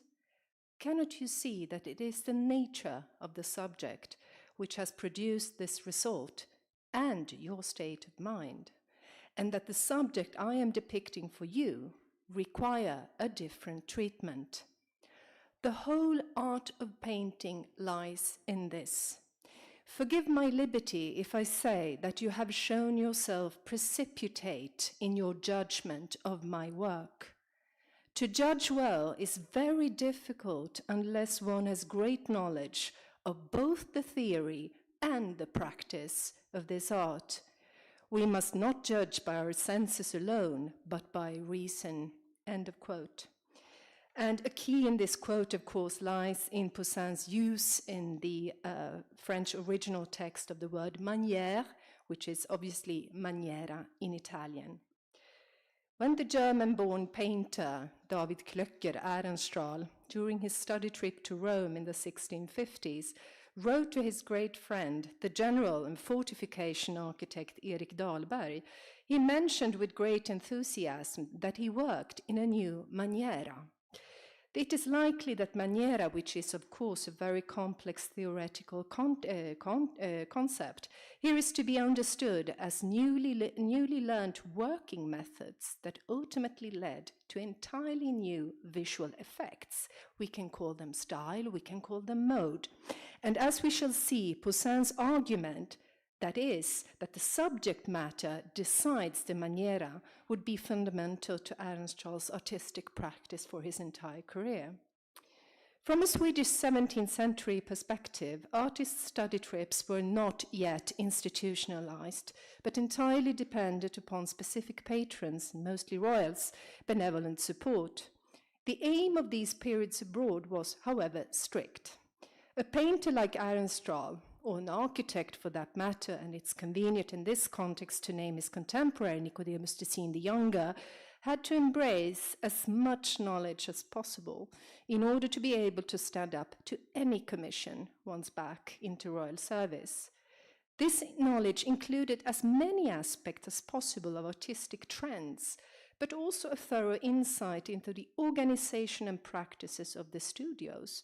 Learning hands-on techniques in order to reach specific visual results was as much important as iconographical or compositional novelties. Investigations into migrating artists' techniques offers therefore a good insight into the transfer of material knowledge and its premises in between geographical areas, in this particular case from Rome to Stockholm. Born in Hamburg in 1628 into a family of tailors, David Klöcker, as his name was still then, had talents that were not immediately recognized. He was, in the truest sense, self-taught, and it was probably due to an exceptionally elegant handwriting that he, from 1646 to 48, was employed as a clerk at the Swedish Peace Office in Osnabrück. In 1648, he was introduced into the entourage of the Swedish Count and Field Marshal Carl Gustav Wrangel. As many Swedish aristocrats, Wrangel had profited from the long war in which Sweden had expanded its powers and territories. A secure income had been the constant lootings, providing the Protestant warriors with precious books, silver, gold, and artworks. The Battle of Prague in 1648, the very last action of the 30 Years' War, was not only won by the Swedish army, but enabled it to plunder the collections of the city, all sanctioned by the then Swedish reigning monarch, the Queen Christina. Looting offered fortunes, but another important impact consisted in the cultured lifestyle of the principalities of the continent. Now, a modern man like Wrangel knew that in order to be able to establish a more continental-like court of his own in Sweden, he needed a painter to provide him, above all, with portraits. In 1651, David Klöcke was invited to join Wrangel in Sweden. And this, I think this is very important as well to stress, evidences how the consequences of warfare included the mobility of artists. Once in Sweden, David Klöcke became immediately known at the royal court, where he was employed around 1652 by the dowager Queen Maria Eleonora, the mother of Queen Christina. Maria Eleonora, raised at a cultured court of Brandenburg, was keen to keep well-educated artists at her service. Consequently, she was to found David Klöcke's intended study trip to Italy in order to give the painter the possibilities to observe closely the practices, techniques, and traditions that were all necessary for a future court painter. After extensive travels in Italy, France, and England, Klöcke got the position as court painter in Sweden. By that time, he entered into the service of the dowager Queen Hedvig Eleonora, widow of Christina's heir and cousin Charles X Gustav. Ehrenstrahl's sojourn in Italy had included a stay in Venice, and when he reached Rome, he was, through the assistant of Christina, put into the service of the German Cardinal Friedrich von Hessen-Darmstadt. Ehrenstrahl's primary duty was to produce portraits of the cardinal, as well as attending the relevant studio milieu in the city.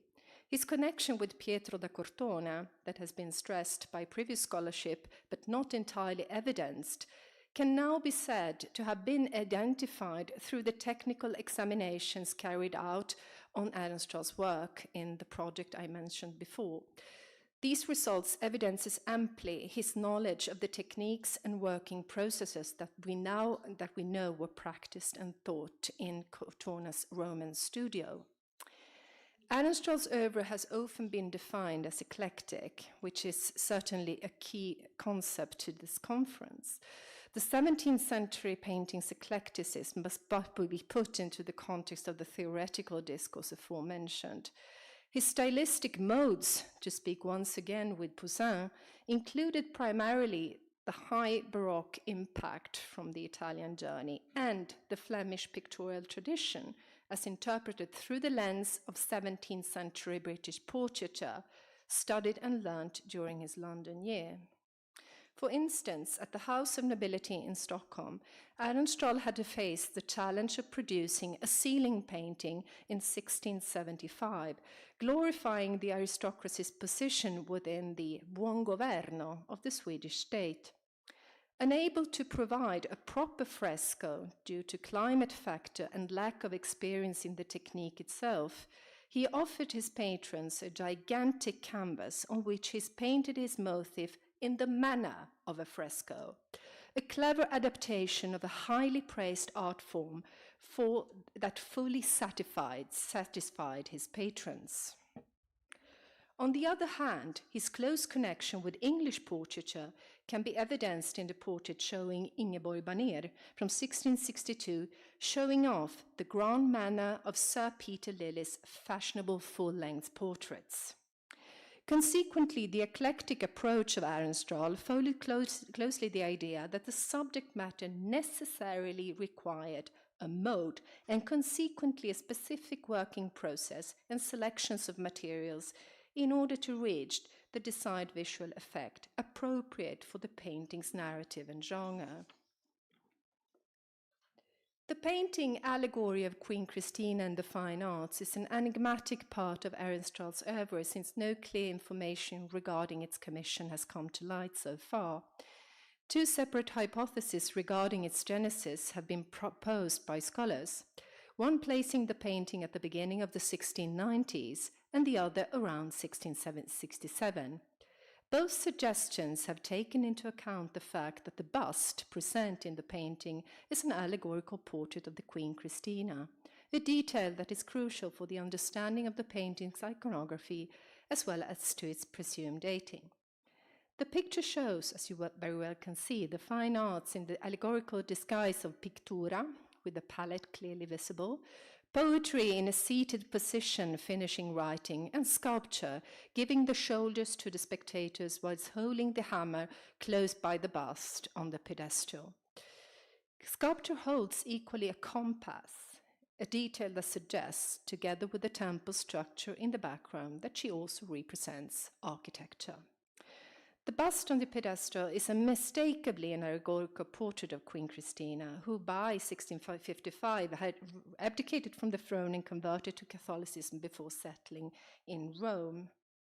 The painted bust was certainly modeled upon two distinct sources, namely a medal by Erich Parise, coined around 1650. The features of this medal, as well as the Queen's hair stuck under Minerva's helmet with only a string of curls falling close to the neck, correspond perfectly with the ones proposed in the painting. Another source, undoubtedly well known to Ehrenstrahl, was the engraving by Jeremiah Falk that we also saw yesterday during Christopher's talk. It's dated in 1649, showing the Queen in the guise of Minerva. More important than the actual features, the character of the helmet and the hairstyle, that frankly correspond lesser to our painting, is the fact that the portrait of Christina here is a sculpted one. This detail in the Ehrenstrahl painting constitutes an important fact, since the bust itself in premise represents the art of sculpture and not a portrait of the former reigning monarch. Ehrenstrahl had experimented with a similar allegory in a drawing that, interestingly enough, also features a temple structure, clearly evoking the temple-like architecture as the proper context for the display of sculptures. On the other hand, the goddess Minerva representing the art of sculpture was a well-known trope, as shown in this engraving by Cornelis Kort, dated 1578, and entitled The Academy of Fine Arts. The full-length statue of Minerva, flanked here by the lying river Tiber, represents not only the prime, so to speak, artistic medium, but also, logically, the art of antiquity itself. The temple structure in Ehrenstrahl's allegory is to be found in other of his paintings. The elaborate and highly Roman in terms of maniera allegory of the education of the hereditary prince and future king Charles XI, displayed in the state bedchamber of the Dowager Queen Hedvig Eleonora in Drottningholm Palace, evidences the detail of the temple as well as the surrounding landscape. Even so, the painting of Pandora that you can see on the other side of the screen. Both these works date from 1668, a fact that has brought some scholars to suggest that the fine arts allegory was painted at that time. The portrait of the young nobleman Morten Kronstjärna was painted early in Ehrenstrahl's career and in a clearly, as you can see, Venetian mode. The female figure showing her bare shoulders would be reused by the painter in many different works, in the fine arts allegory for the personification of sculpture architecture, but also in the House of Nobility ceiling, finished in 1675. This clearly shows the many difficulties that occurs when trying to date a painting based on the presence of iconographical details. As it happens, the temple structure mentioned before goes right back to a drawing of the Temple of Vesta in Tivoli, taken by Ehrenstrahl during his Roman stay as early as in the years 1656 to 58. This fine drawing is a typical example of portfolio work that, once the study trip was over, could be reused and readapted on many different occasions during the artist's career. The technical investigations that we carried out on the fine arts allegory were concluded in 2024. The aims at the time were to compare the working process of the artists and the material used with the modus operandi shown in the House of Nobility ceiling previously examined. The outcome of the investigations proved even more interesting since they revealed important data as to the compositional process and extensive changes made to the iconography. The infrared reflectography that you can see here offered a first glimpse of change with a vague contour of a female figure at the center of the painting, and I really hope that you can see that.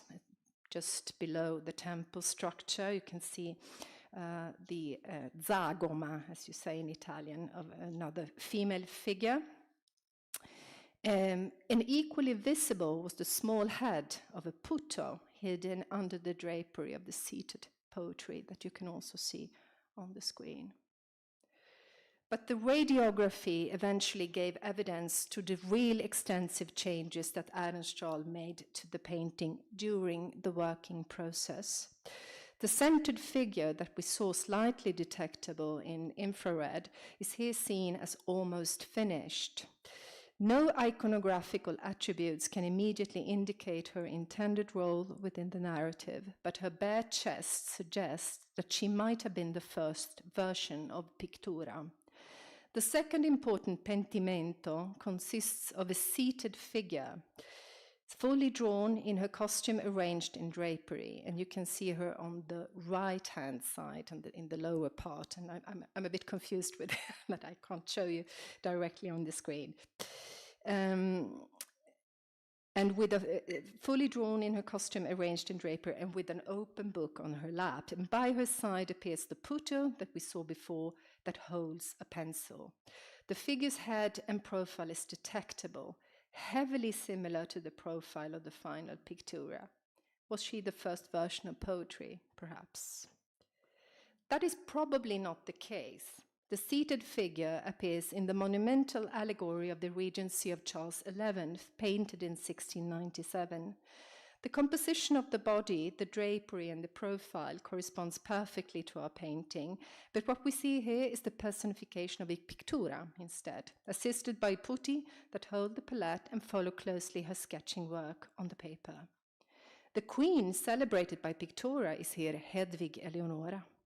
This detail makes it clear, together with the overall evidence collected during the technical investigations, that the final solution of the subject matter came along during the painting process, perhaps altering its narrative as well as its composition.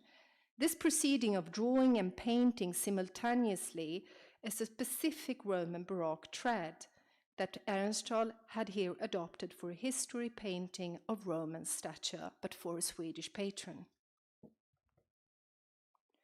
The examination of the pigments revealed correspondence with paintings previously investigated in the project, but a particularly interesting find was the presence of these very same pigments painted on the palette in the hand of Pictura, a very sophisticated detail. And this intricate detail has also been detected on the palette present in the artist's famous self-portrait from 1691, really a way for the painter to give tribute to the materiality of his own artwork. At some point, the painting's canvas was enlarged, which indicate that the painting originally was slightly smaller. Very few retouches have been observed on the painting overall, and only in the areas where the canvas was enlarged. This is an important fact when examining closer the written text in the book on the lap of the final poetry. Some scholars that have not accepted the 1660s date have suggested that the painting was commissioned after the death of Queen Christina as a commemorative tribute. They have based this suggestion on the text and with particular regard to its last sentence. The text reads as follows: Princeps ingenio cunctas qua vinceret artes, quam damus hoc pictam marmore, sola fuit. And in English translation, foremost in talent, by which she surpassed all the arts, the one whom we present depicted in this marble, she was unique.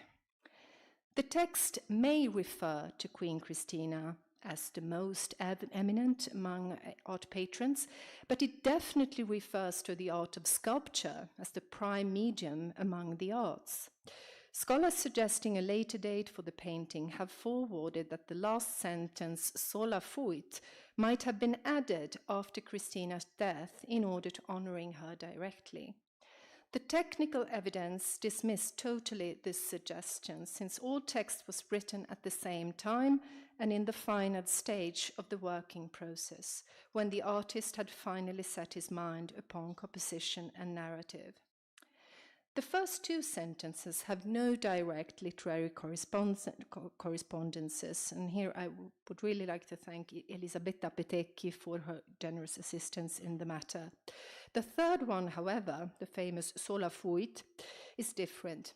It is present in the oeuvre of both Ovid and Propertius. As for Ovid, it appears in Remedia Amoris, Cures for Love, whilst in Propertius, sola fuit occurs in some of the elegies. Interestingly enough, both texts connect sola fuit within thematics links to Cynthia, synonymous with Diana Artemis, the goddess of the moon. The Diana Artemis motif is constantly recurrent in all literary genres praising Queen Christina, not the least in the intricate libretti produced for her court ballets in Sweden before the abdication. Ehrenstrahl now had a fairly good library of his own, but it is likely that this text, including the Roman literary references, may have come from a so-called commonplace book, notebooks kept by artists and intellectuals during the early modern era, where they could write useful quotes to be used when appropriate. Now, this painting is well documented in the Swedish Royal Archives as being displayed at Drottningholm Palace in the apartment of the previously mentioned Hedvig Eleonora. Yet there is no evidence that the Dowager Queen actually commissioned or paid for this painting. This is an important aspect which opens up questioning regarding a different patron from the Queen herself. Previous scholarship has tried to connect the Minerva motif in Christina's iconography to that of Hedvig Eleonora. This in order to find a plausible connection between the two queens and propose Hedvig Eleonora as the commissioner of the fine arts allegory. The latter, as proved in the present painting, was much keen on associating herself with Minerva. On the other hand, the monumental staircase at Drottningholm Palace that was also mentioned yesterday, a building for which Hedvig Eleonora acted as supreme patron, is a tribute to the Queen's patronage under the protection of Minerva. Nothing suggests that this particular commission was linked to Christina. On the contrary, the relations between herself and the Swedish government hardened in the late 1660s and were only to be eased in the early 1670s. Both periods that corresponds also with her traveling back to Sweden. Hedvig Eleonora had surely no interest in honoring Christina, and rightly so for political reasons. She was far too absorbed in the activity of promoting her own dynasty and its future on the Swedish throne. So who did commission the painting? I would like to share with you today an idea that only recently has come up and which need, of course, further investigation. In 1672, the Marquis Orazio del Monte, the chamber master of Christina, traveled to Stockholm in order to secure Christina's interests. By that time, the son of Hedvig Eleonora had come upon the throne. These negotiations were successful, perhaps due to the fact that Christina was no longer perceived as a political threat. Ehrenstrahl's own accounts show that Hedvig Eleonora commissioned a portrait of her son, the king, on horseback to be gifted to Del Monte. From the Marquis's correspondence appears that he also gave the royal family lavish gifts. Could the fine arts allegory, a supremely Roman painting, both in style and technique, have been commissioned by him as a tribute to the art patronage of Hedvig Eleonora, but with a subtle hint at Christina? This is one of the hypotheses to follow at the present state of research. Thank you.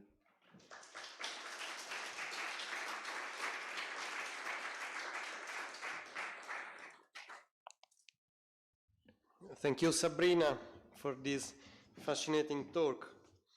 A real investigation in the deeper relationship between Rome and Stockholm, on which we are very happy to know this news you achieved. And now we listen to Linnea Rollenhagen-Tillen. Linnea Rollenhagen-Tillen, she's art history, PhD in art in Centre André Chastel at the University Sorbonne 4 in Paris. She's a specialist in history of architecture and construction in 17th and 18th centuries. And her research focuses on networking as the transfer of skills and models between France and Sweden. In addition to her teaching in architectural history in Paris, she teaches in American university program in Paris, such as Columbia University and Hamilton College. Among his publications, there is a monography about Carl Johan Kronstedt published in Sweden in 2017. The floor to you. Thank you. Thank you so much for the invitation for this very interesting conference. And speaking after Sabrina, it's a bit impressive for me because it was telling a tale that you did. It was very, very interesting. And my presentation will be much more pragmatic now because we will follow these two men in Rome. So I will not speak about the impact of their visit here, but how they used their time in Paris. In Rome, sorry. So in this presentation, I will discuss the 11-month-long stay in Rome from November 1771 to October 1772 of two Swedes that are not very well known. It's the architect Fredrik Adolf Ulrich Kronstedt and the lieutenant artist Fredrik Adolf von Nummers. Identified documentation produced during the Roman séjour consists of 37 letters written by Kronstedt in French and Swedish, and we will mainly hear his voice because that's the only written documentation I have. A drawing book by von Nummers and an unidentified number of free sheets of drawings from both men, notably in the collections of Nationalmuseum in Stockholm and also the Uppsala University Library, but probably also in many private collections. Several journals and correspondences from other travelers visiting Rome at this same moment, such as those of the Swedish Orientalist Jacob Jonas Björnstål and the French architect Pierre-Adrien Paris, mention Kronstedt and very few the name of von Nummers. Studying their acquaintances and activities in Rome contributes to a better comprehension of international networking and transfer of knowledge in the second half of the 18th century Europe. And I will introduce with some facts about these two men, how they arrived in Rome and where they lived, and then I will present certain of their acquaintances and some of their activities during their stay in Rome. The name Kronstedt, we heard it several times since yesterday, is familiar to historians of modern architecture thanks to the collection of drawings preserved at the Nationalmuseum in Stockholm. And Count Fredrik Adolf Ulrich Kronstedt was the eldest son of Carl Johan Kronstedt, superintendent of the Swedish Royal Buildings and director of the Academy of Fine Arts until 1767, when he resigned from these positions to become Minister of Finance and director of the National Bank of Sweden. He was also a very active member of the Swedish Royal Academy of Science. I'm talking about the father. We don't know the details of F.A. Kronstedt's education in Sweden, but the family's residences contained one of the most important private collections of books and architectural drawings in Europe at the time, so it is plausible that he was introduced to architecture through this exceptional documentation and also his father's knowledge. In 1765, Kronstedt was appointed intendant at the court. Initially, he worked under his father's supervision as a copyist and assistant to the architect Adercrantz. When Adercrantz succeeded his father as superintendent in 1767, F.A. Kronstedt was promoted conductor. 3 years later, F.O. Kronstedt, his younger brother Sven, and several other young aristocrats were part of the escort accompanying the Crown Prince Gustav as he left Helsingborg for the continental Europe on November 21, 1770. F.O. returned to Sweden in the autumn of 1773. This trip, which he undertook at the age of 27, was partially financed by a state grant and his salary. His father also contributed to the cost. The life of Fredrik Adolf von Nummers is much less documented. The only known research dedicated to him was published by the Finnish historian Marta Hirn in 1975. Son of the lawman Carl von Nummers, at the age of 11, he studied at the University of Uppsala. In September 1762, he was signed up as a volunteer at the Royal Life Guard. The following year, he became armorer, then sub-lieutenant, and he was promoted lieutenant in 1769. Hearn identified some drawings by Nummers from his early career in the army, proving no special talent. We do not know how he obtained the opportunity to travel, nor how he came from Sweden to Italy. But as he was promoted Major General on September 13, 1772, during the stay in Rome, we might suppose this as a reward for a study trip. Kronstedt and Nummers met in Genova on November 10, 1771. Kronstedt traveled from Paris with a French architect named Bourgeois and a servant. Genova was the first city they discovered in Italy, where they arrived by boat. Arriving in Genova, von Nummers was accompanied with the Swedish man Emmanuel de Guerre, that just dismissed from the Royal Swedish Life Guard as a sub-lieutenant in 1771, and then became the Swedish envoy in The Hague in 1775. Together they explored the city for 2 days and stayed in the same inn. They continued their journey to Livorno, where Kronstedt's younger brother Sven arrived and settled in with them. Then further through Pisa, Siena, and the castle of Caprarola. On their arrival in Rome on November 23, after dinner, they immediately went to St. Peter's Church. Kronstedt explains he was not surprised at first glance, probably, according to himself, because he had already studied the plans and elevations purchased in Rome too closely. But when he walked through the door, he was so impressed that he could hardly bring himself to move forward, as he was struck by the immensity of the interior space, accentuated by the smooth floor and lack of furniture. The group was welcomed and guided by the Swedish sculptor and draughtsman Johan Tobias Sergel, who had then been living in Rome since 1767. Kronstedt points out that life was cheaper in Rome than in Paris.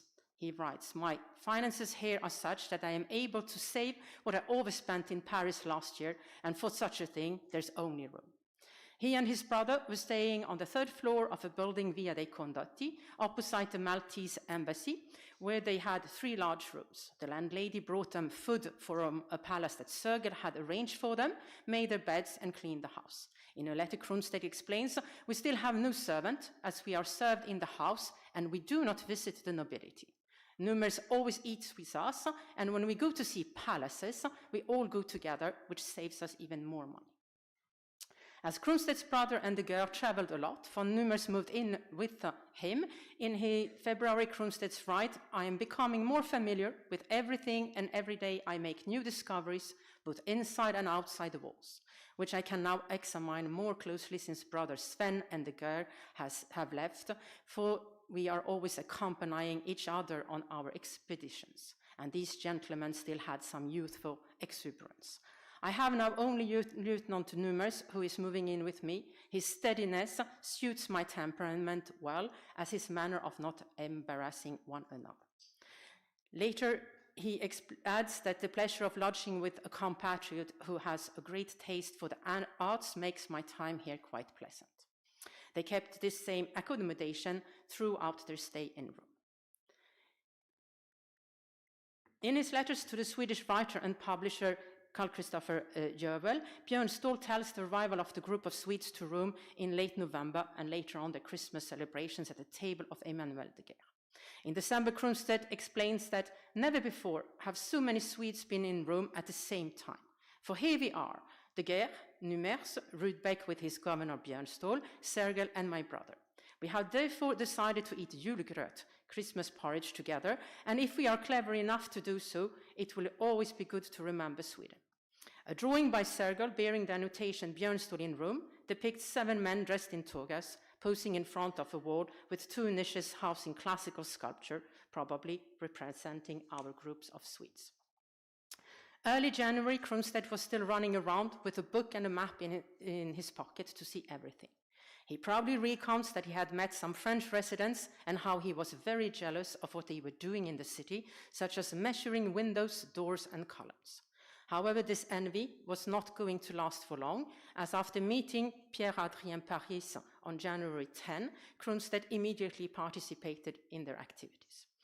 The name of von Nummers does not appear in the French documentation. However, through the letters of Kronstedt, we understand that he participated in most of the activities that I will discuss in an instant.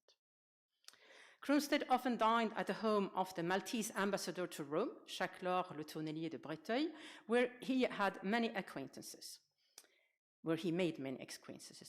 Pierre-Adrien Paris also took part in these dinners, as in those of Cardinal Orsini and Princess Doria.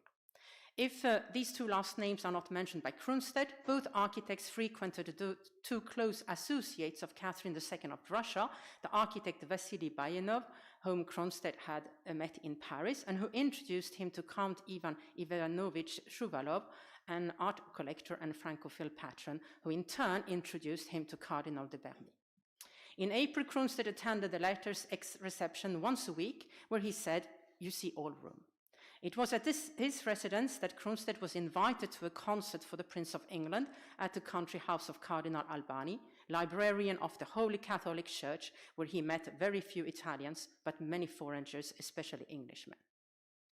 Historian Gilles Montègre describes a system of cultural sociability skillfully orchestrated around his embassy palace, linked to the French Academy in Rome and to Bouchard and Gravier, the French bookshop in Rome. Claiming to run the Inn of France at the crossroad of Europe, Bernays welcomed to his table the many French and foreign travelers staying in the Eternal City, bringing together statesmen, prelates, artists, scholars, and men of letters. The Swedes most probably also met with Piranesi, as Paris oversaw the drawing education of his son Francesco. Recently published a drawing representing Martin Luther on the cover, of a book written by him in German, copied by Kronstedt in the library of the Vatican and given to Björnstol in Rome in 1771.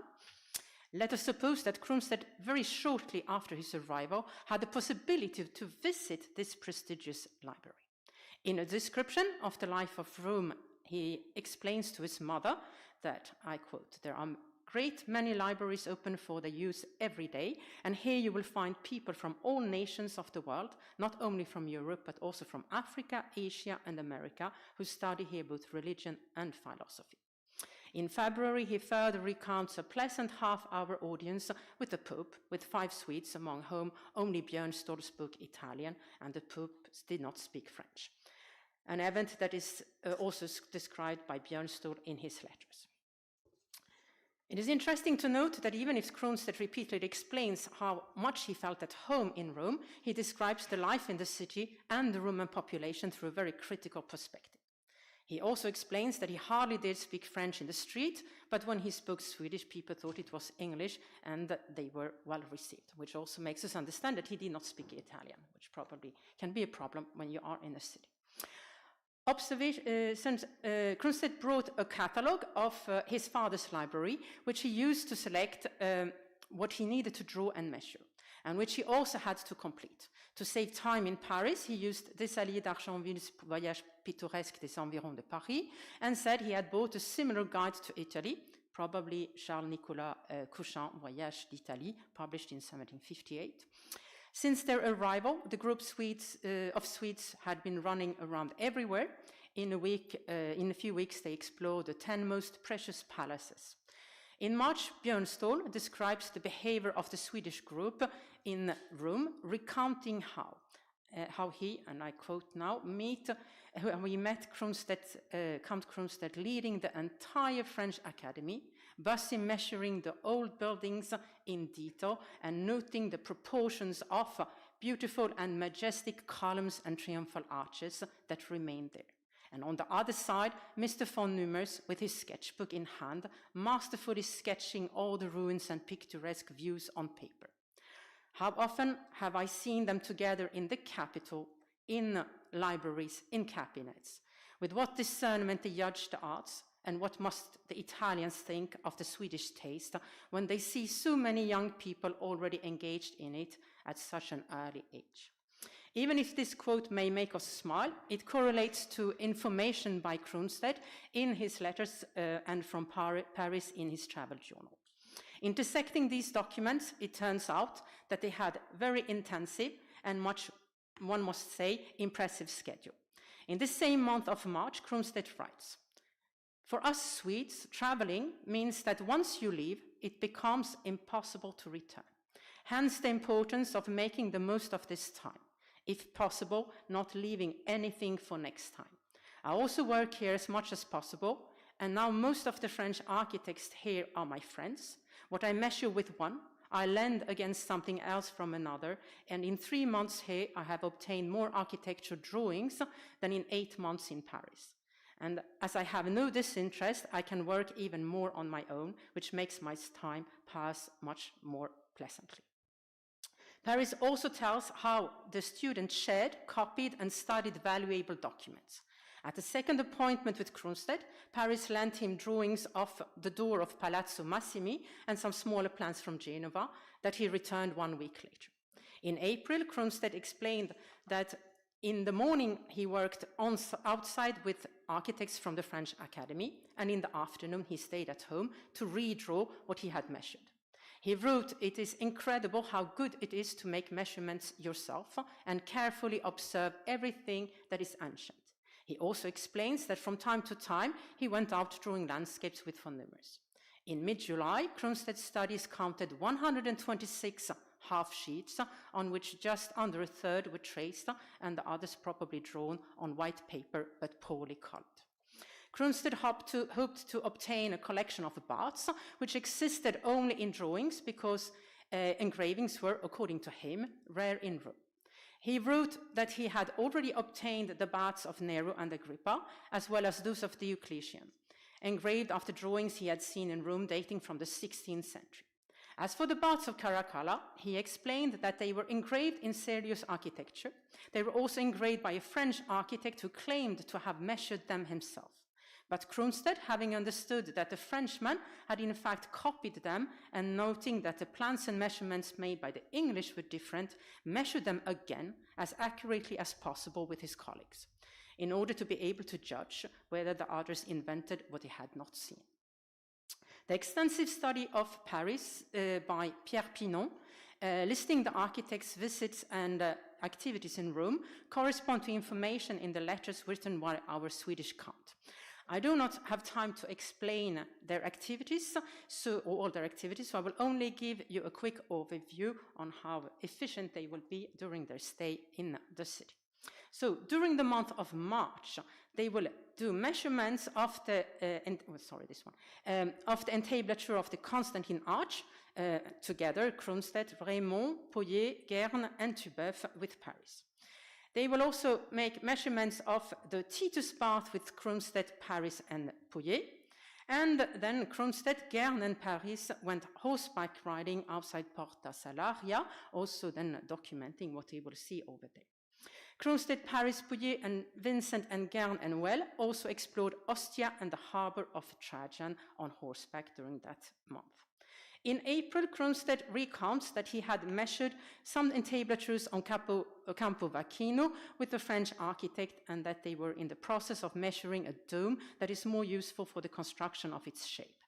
He also explains that he had discovered a brick capital intact and complete, which he was going to carefully measure and study in detail, thinking that it could be reproduced in Sweden, where cut stone is very rare and the use of brick is common.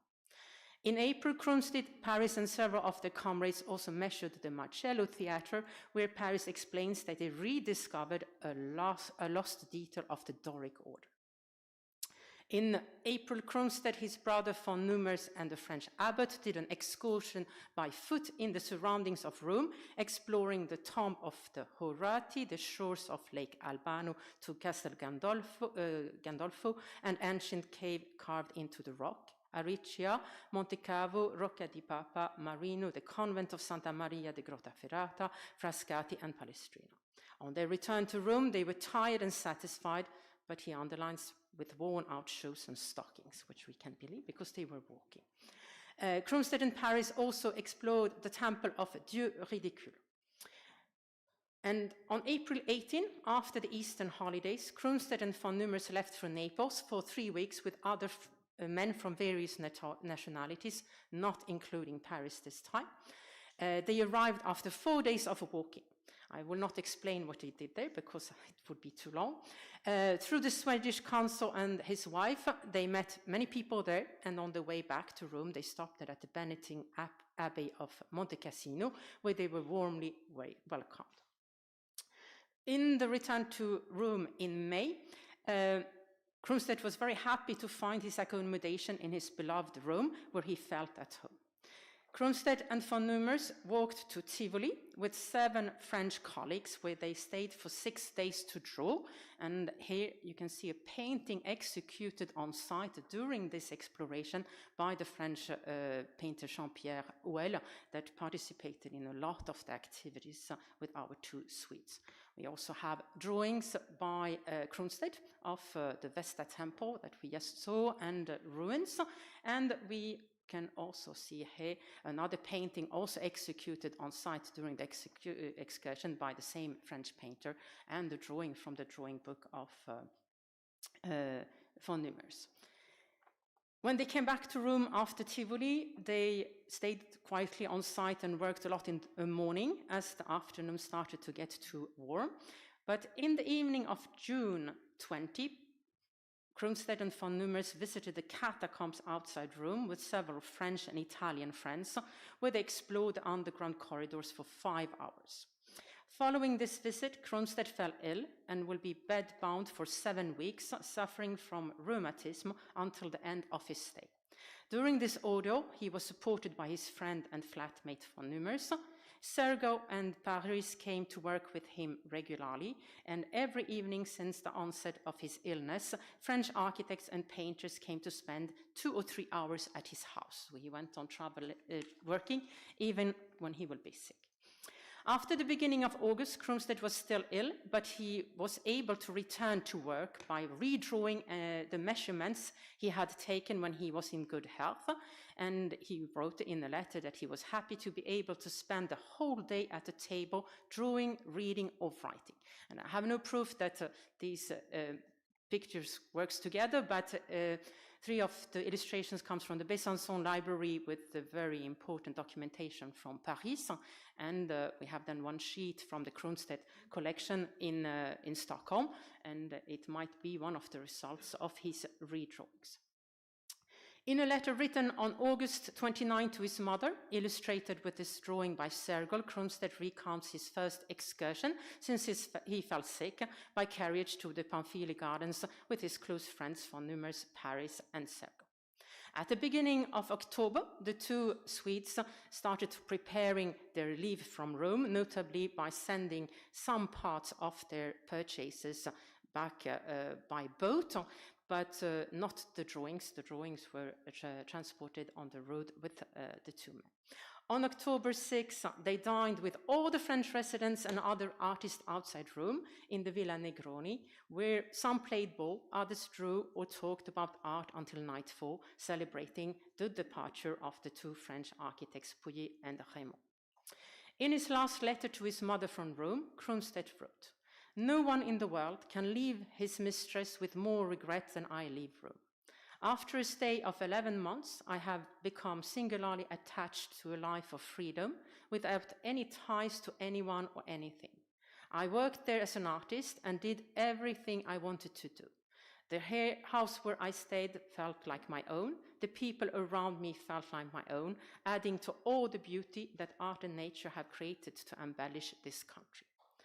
The day before their departure, they dined one last time at the Maltese ambassador's residence, and on October 19, they left Rome for Florence with a Portuguese gentleman. Sergio and Paris accompanied them to their first dinner, and then they pursued their travel through Florence, Bologna, Venice, Mantua, Vicenza, Padua, Verona, Piacenza, Milano, Turin, Geneva, Lyon, and to Paris, where they will stay for some more months before going back to Stockholm. Even if I don't know if Numer stayed as long as Kronstedt in Paris, because once he is coming to France, he do not mention his name anymore, but he was part of the trip all the way to Paris. Thank you so much.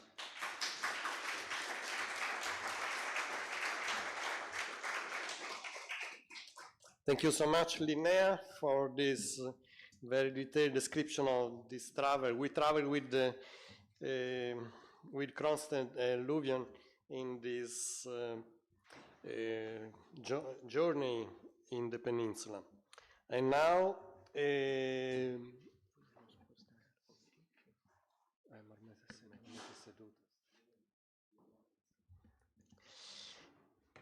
we have Christopher Landstedt, art history PhD in Stockholm. He's a lecturer in art history at the Department of Culture and Aesthetic in Stockholm University. His research focuses on Baroque architecture in Stockholm and art collection in Swedish bourgeoisie. His dissertation in Stockholm University dealt festivities, places, and visual culture in Stockholm during the Gustavian era. Christopher, to you.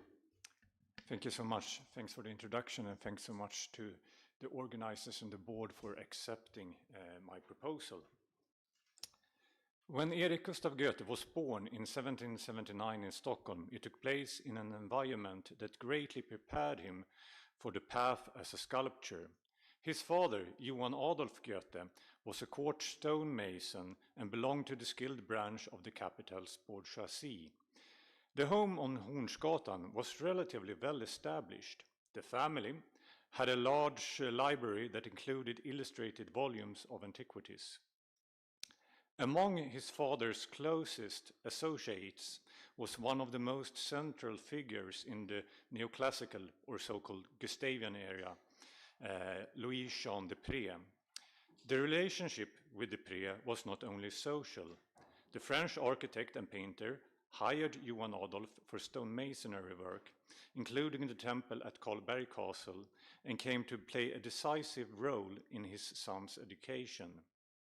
When 15-year-old Erik Gustav was admitted to the Royal Academy of Fine Arts in 1794, it was not only the chisel he would have to handle. He was enrolled in the School of Architecture, where de Pré became his teacher. Other key figures in his education were the sculptor Johan Tobias Sergel and the artist Louis Marelier and Jonas Åkerström, all with their own experiences from Rome and mediators in methods of studies in antiquity. Goethe was at times at the crossroad between architecture and sculpture. As late as 1798, 4 years into his education, he participated in an architectural competition with the topic, quote, "Project for a town hall and a stock exchange," end quote, a proposal that was awarded second prize. For a young sculptor at this time, the trip to Italy was not a choice, but a structural necessity. It was there that knowledge of antiquity, proportions, craftsmanship, and international artistic taste was acquired. The ideals of the academy were shaped by Rome, and the scholarship system was based on hierarchy, where the best students would complete their education in the south. Goethe never belonged to the absolute top tier of the scholarship, but he received minor medals and in 1803 became an agré at the academy, a title that gave him formal status but not financial support. When he nevertheless left in 1803, it was primarily through his father's financial support. The journey first went to Paris, where Goethe stayed for a year. Paris at this time functioned as a preparatory academy before continuing on to Italy. Goethe enrolled at the École des Beaux-Arts and Jean-Baptiste Renaud's private academy, where he devoted himself to traditional studies in drawing and history painting, disciplines that, despite Renaud's non-sculptural focus, prepared the anatomical and compositional precision required for Roman marble work. The sources do not mention any independent works from this period. It was rather a time of absorption, not production. In Rome, Goethe settled at Via San Sebastianello 17. In the Roman parish register, we find him titled as, quote, Monsieur Svedese Scultore, end quote. His time in the city was marked by social mobility, which seems to have been one of his main assets. He later shared residence with the German August Schwarz and the Swedish artist Carlo Arborelius, actually a relative to the current Swedish cardinal, far distance though, at Villa Felice, and he came to associate extensively with the German colony, including the Riepenhausen brothers from the Nazarene circle. Goethe's financial situation in Rome, however, was clearly difficult. After 2 years, his father struggled to finance his stay. Goethe then applied for a scholarship from the Swedish state and in 1805 received a 4-year grant of a modest sum. The cost of plaster, clay, models, tools, studio space and marble were high, and the scholarship only covered a fraction of his needs. In 1810, he could no longer sufficiently supplement his income with commissioned works, and he was thus forced to return to Sweden. One of the most talked about works from Goethe's time in Rome is his Bacchus, completed in 1808. The Bacchus sculpture was considered by several contemporaries, including the landscape painter Karl Grass, to be one of the best works made in Rome during this time. Grass even said that the sculpture's feet could compete with the ancient masterpieces, which in its context was an exceptional compliment. The contemporary and competing sculptor Johan Niklas Byström noted afterwards that Goethe's Bacchus was, quote, beautiful although not fully characteristic of Bacchus, end quote, but that it had, quote, beautiful shapes and that the crafting of the marble was well executed, end quote. This observation can be underlined by pointing to Goethe's detailed work, especially in the case of the drapery, in the structure of the hair, and in the body's discreetly modeled skin, surface that gives Bacchus a more tangible presence. Here, Bacchus is not the oversaturated, heavy god of wine from Hellenistic models, but a slender, youthful figure, sitting on a lion's skin with his gaze directed towards a wine goblet. Goethe thus moves within the idealized iconography, but with qualities that distinguish his works slightly from the versions of his contemporaries. Both Byström's, but above all, Thorvald Senn's Bacchus does not completely abandon the tradition where the god, despite his youth, gives a somewhat plodding expression. Just as with the painter Jonas Åkerström, another Swede whose career in Rome was cut short as a result of sudden illness in his case. We see in Goethe a god in its immaculate sense whose beauty and youth remain intact, despite a lifestyle that without mercy punishes mortals, often sooner rather than later. The bodies are finely limbed, but at the same time muscular and supple. The fact that Bacchus is one of the few works that Goethe paid for to transport back to Sweden in connection with his return trip testifies to his own satisfaction with the result, and that he considered the work a suitable sample to show potential clients. The Royal Commission to have a bronze cast of the marble sculpture is a sign that his perception was correct. And here we also see a version of Bacchus, or in this case Dionysus, by Jonas Åkerström as a comparison. One of Goethe's most prominent Roman commissions was the execution of the tomb monument of a young American woman named Eliza Watson Temple, located in the Protestant cemetery in Rome. The commission came from her husband, the British diplomat Grenville Temple, who was looking for an artist who could design a funerary monument. The fact the commission went to Goethe is in itself a sign that he had reached a degree of establishment, since Temple chose a younger and less well-known artist, while still paying him a sufficient amount for the job. The monument was completed in 1810, and it's one of the earliest dated artistic works in the cemetery. Today, according to research within the extensive documentation and conservation project initiated in 1984 by the former director of the Swedish Institute in Rome, Carl Nylander, it is considered one of the cemetery's most significant works of art. Grave monuments expressed both private grief and universal dignity, and at the same time followed the neoclassical ideal of sublime restraint. Goethe designed a relief depicting a mourning departure scene, a composition in which a female figure in idealized draped form is depicted in a quiet farewell, instead of a strong emotional misery. Goethe developed a more restrained, meditative iconography. The husband is depicted with stoic calm, comforting the grieving children, which makes the monument an exemplum virtutis, an image of moral strength in the hour of trial. The room is abstract and closed. Lady Temple is led away by the deaf genius without any heaven opening. The relief is designed as a closed stage, like a theater where the gesture of the figures carry the story. The focus is not on religious transcendences or the afterlife, but on earthly sorrow and family ties. Here Goethe's ability to unite Roman neoclassicism with Nordic formal tradition emerges. The drapery, especially in the falling lines over the figure's torso, shows a sensitivity to form that recalls Sergel's naturalism, while the figure's posture and calm dignity are close to Canova's aesthetics.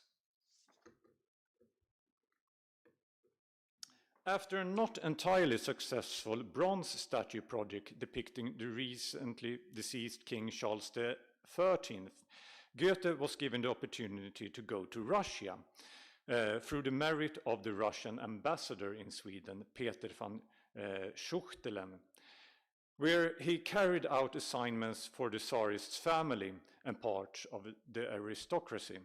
During his last years in Rome and in his stay in St. Petersburg, 1822 to 1823, Goethe developed a series of more intimate and idyllic motifs, of which Venus and Cupid is a clear example.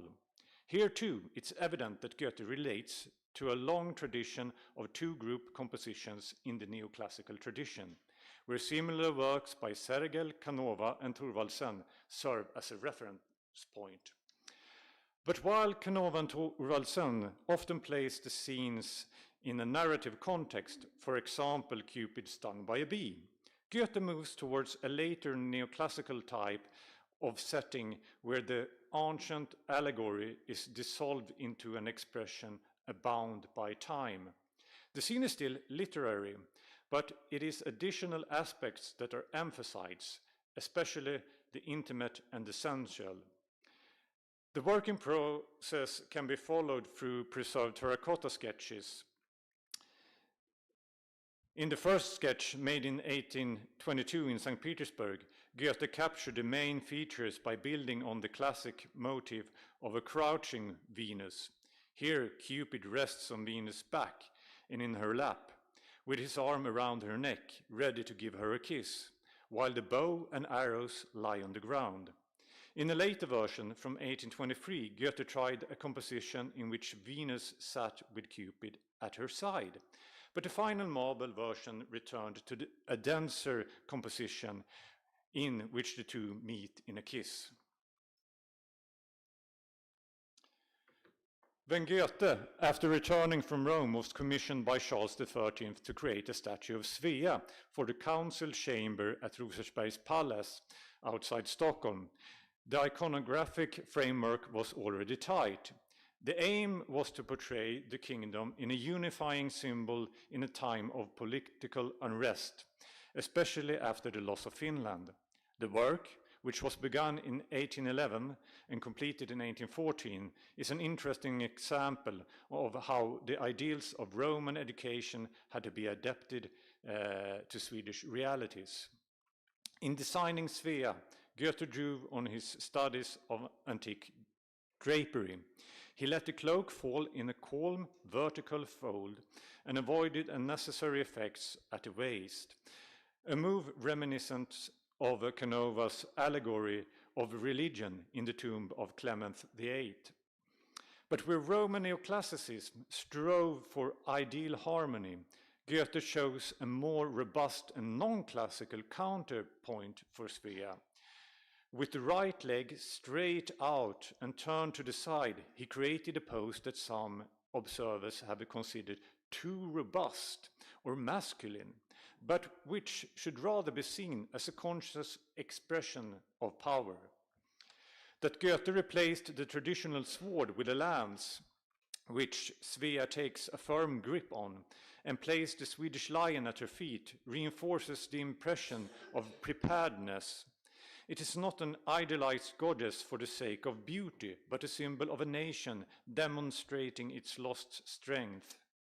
At the time when the union with Norway was not yet a fact, and Sweden needed to mark its position, this Svea became a manifestation of patriotic spirit that characterized the official art of the early 19th century. Or maybe I should go back. There we go. Without belonging to the most virtuoso class of sculptors during a period when competition was fierce and the economy of his homeland was in ruins, Goethe's art history may appear as a parenthesis. The steps of his education and the demands for adaptability during his career are in many ways characteristic. As for his full-figure sculptures, he had the misfortune of working during a period when robust male sculptures had something of a favored position. And that was not one of his strengths. In giving life to expressions of emotion in both funeral monuments, as well as depicting the sensual and intimate, he came into his own. But the door to that type of visual romanticism was only ajar. Thank you so much.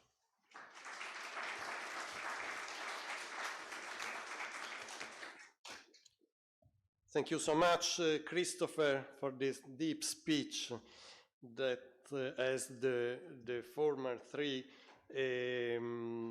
showed, the strong relationship between Rome, Stockholm, Cracovia, and Paris, so deep as a kiss, as we saw in the slide. Now we are a bit late. Maybe we will have questions and discussion in the afternoon session, and so there is a light lunch waiting for us in the garden of the Institute, and we begin in the afternoon next session around 3 o'clock. Okay, thank you to everyone.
Welcome back. We start the third and last session of the day. Before starting, I want to thank again the Swedish Institute and Sabrina for hosting us. It's a very, as you can understand, it's very special to be in the Swedish house. After last year, we were in the Danish Institute and the Norwegian Institute, so it's a tour that we are doing to our colleagues from the Nordic countries. This session is called Sovereigns, Patrons and Academies. So it goes to add very important notes and researches shifting from only the architects or the protagonists, artists, architects, engineers, into the patrons. And so we have 5 speakers: Giedre Jarulaitiene, Christopher Torborg, Michael Bog Rasmussen, Giuseppe Dardanello, and Carlotta Torricelli, who will give us a very important collection of tours that will add a lot. I was impressed in the morning on so many new connections, how these names are give us a lot of more possibilities to enlarge our vision on connection between all these artists. The Polish chapter seems to be very important, and of course also France is so. Well, we start with Giedre. I asked her how to pronounce her name.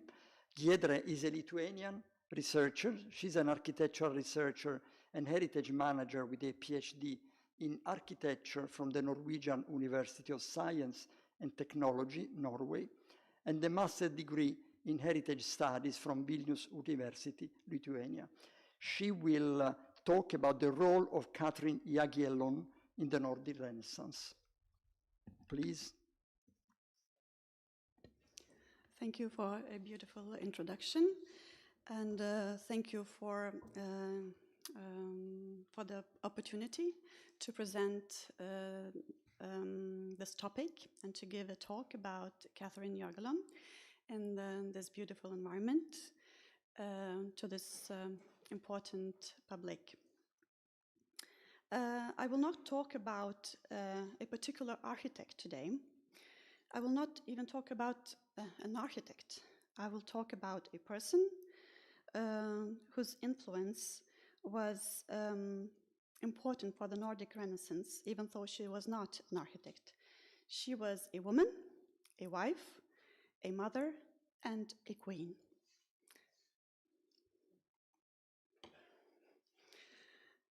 So who is she, Catherine Jagiellon? First of all, she was a princess of Polish-Lithuanian Commonwealth, born in Krakow in 1526. She was the youngest daughter of King Sigismund I the Old and his wife, Bona Sforza, a surviving member of the House of Sforza from the Duchy of Milan. Sigismund I the Old was the King of Poland and Grand Duchy of Lithuania from 1506 until his death in 1508, and a member of a Jagiellon dynasty.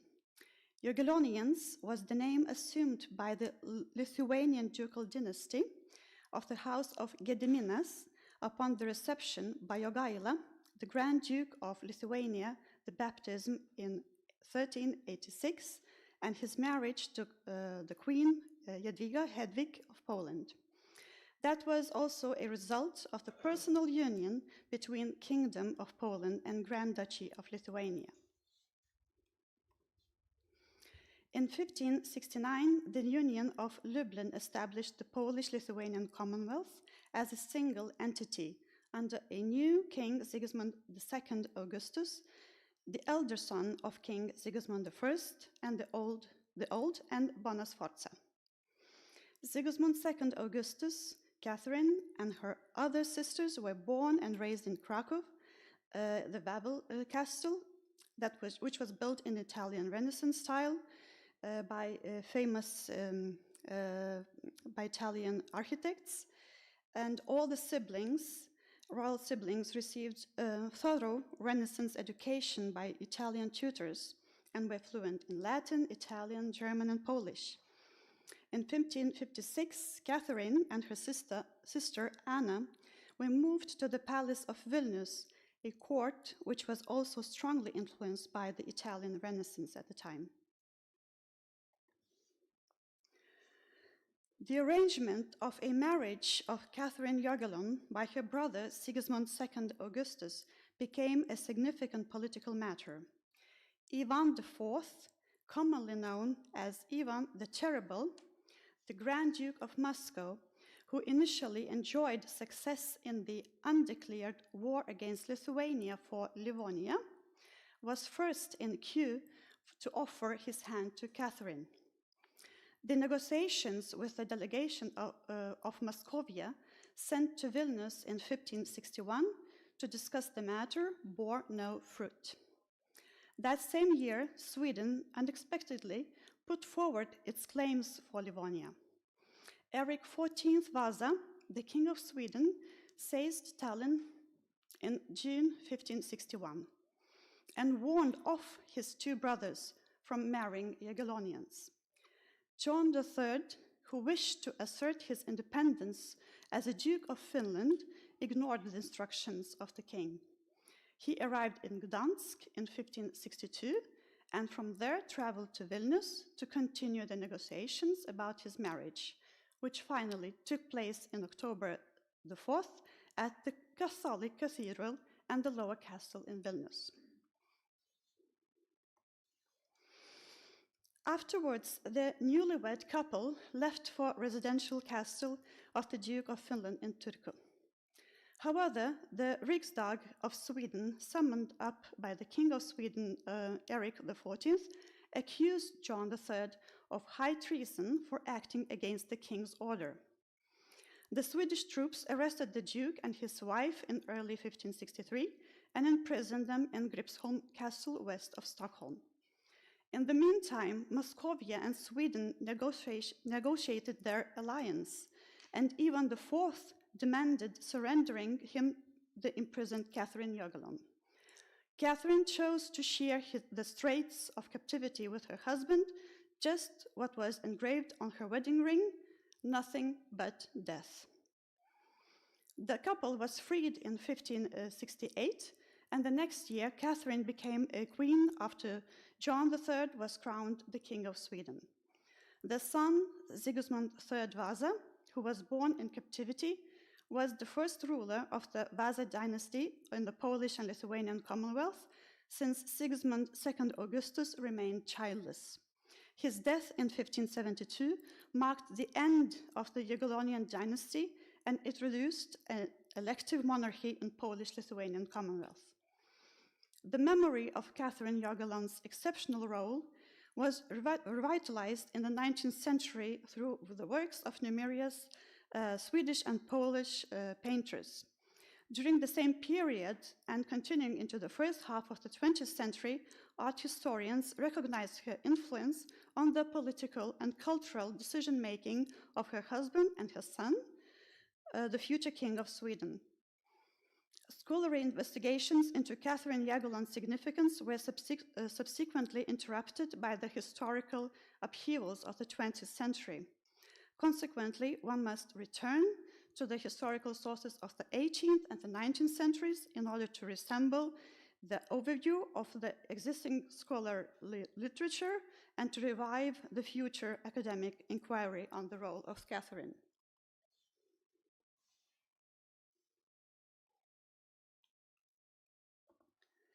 In 1885, Carl Rupert Nyblom, a professor of art history, wrote for the 150th anniversary for the Royal Swedish Academy of Fine Arts that, quote, "Art, which is one of the noblest flowers of cultural cultivation, was introduced rather late in our homeland. Apart from Archbishop Jakob Ulfsson's adornment of medieval churches with paintings, we find the rise of art in Sweden during the times of Gustav Vasa, and his sons, especially John III. As Malmborg puts in its dissertation, De Pictura, it was the Italian artists and master builders who were invited to decorate the castles and churches by the king and his queen, Catherine Jørgen, in the splendor of Catholicism. Indeed, Catherine, who was a strong Roman Catholic faith, tried to influence not only artistic but also the religious policies in Sweden. It was under her influence that Johann III ordered the publishing of the Red Book, a new church order that aimed to combining Protestantism and Catholicism by reintroducing numerous Catholic customs in the ceremonial life of the Swedish church, one of them being the use of Latin. Due to her religious, political, and artistic influence, she was sometimes called the New Helen of the North. Carl Robert Nyblom based his assumptions on the work De Pictura by Johannes Malmborg.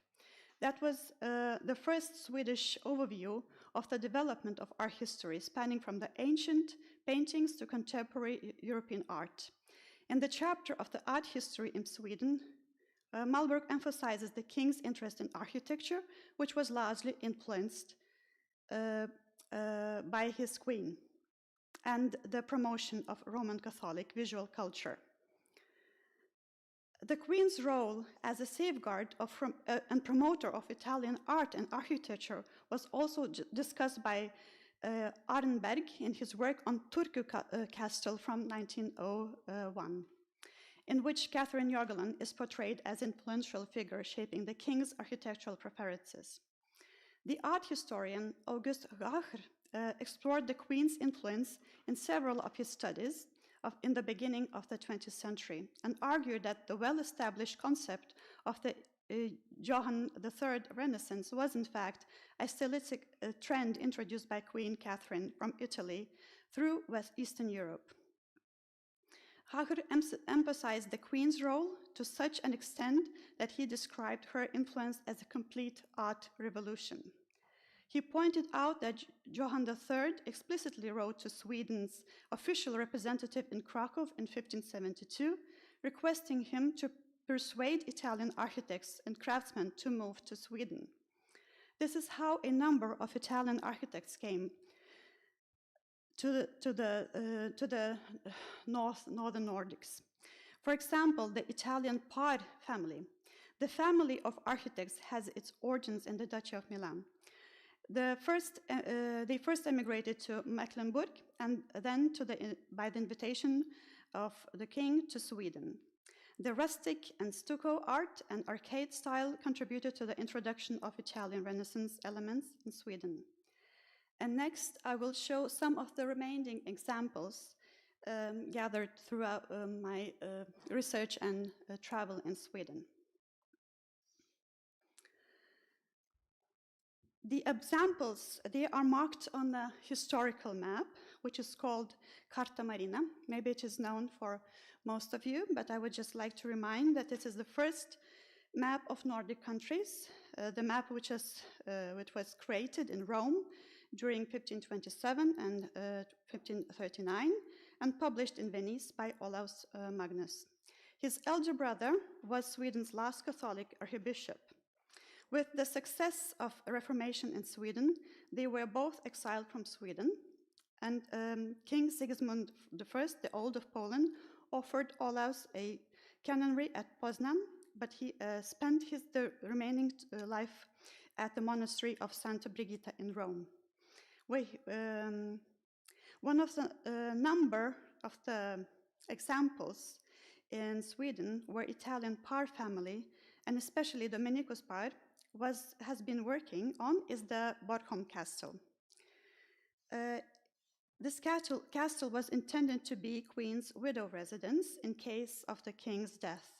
However, Catherine passed away in 1583, 9 years before Johann III. Borgholm continued to play an important role after the Queen's death, since it was here where the plans for Catherine's son, Prince Sigismund, and Polish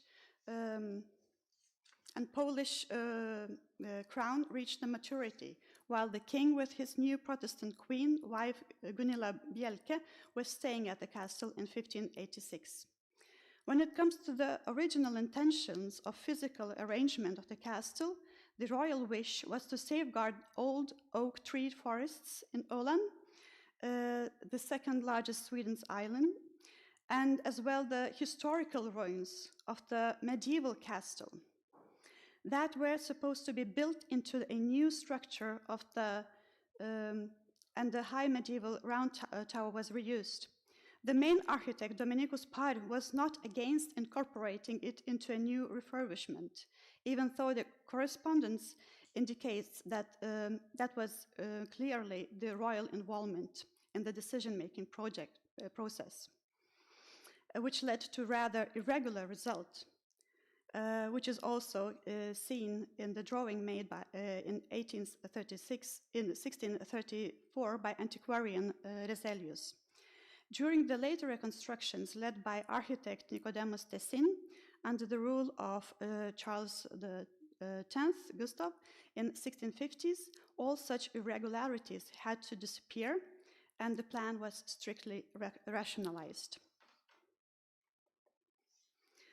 After the fire in 1806, Borgholm has been laying in ruins. It is considered to be the largest ruins in the Nordic countries. At the same time, many of the traces of different building periods remain visible and are well preserved despite the fire and the previous thorough refurbishments by Tessin. The dimensions of the roofless upper floors did not change.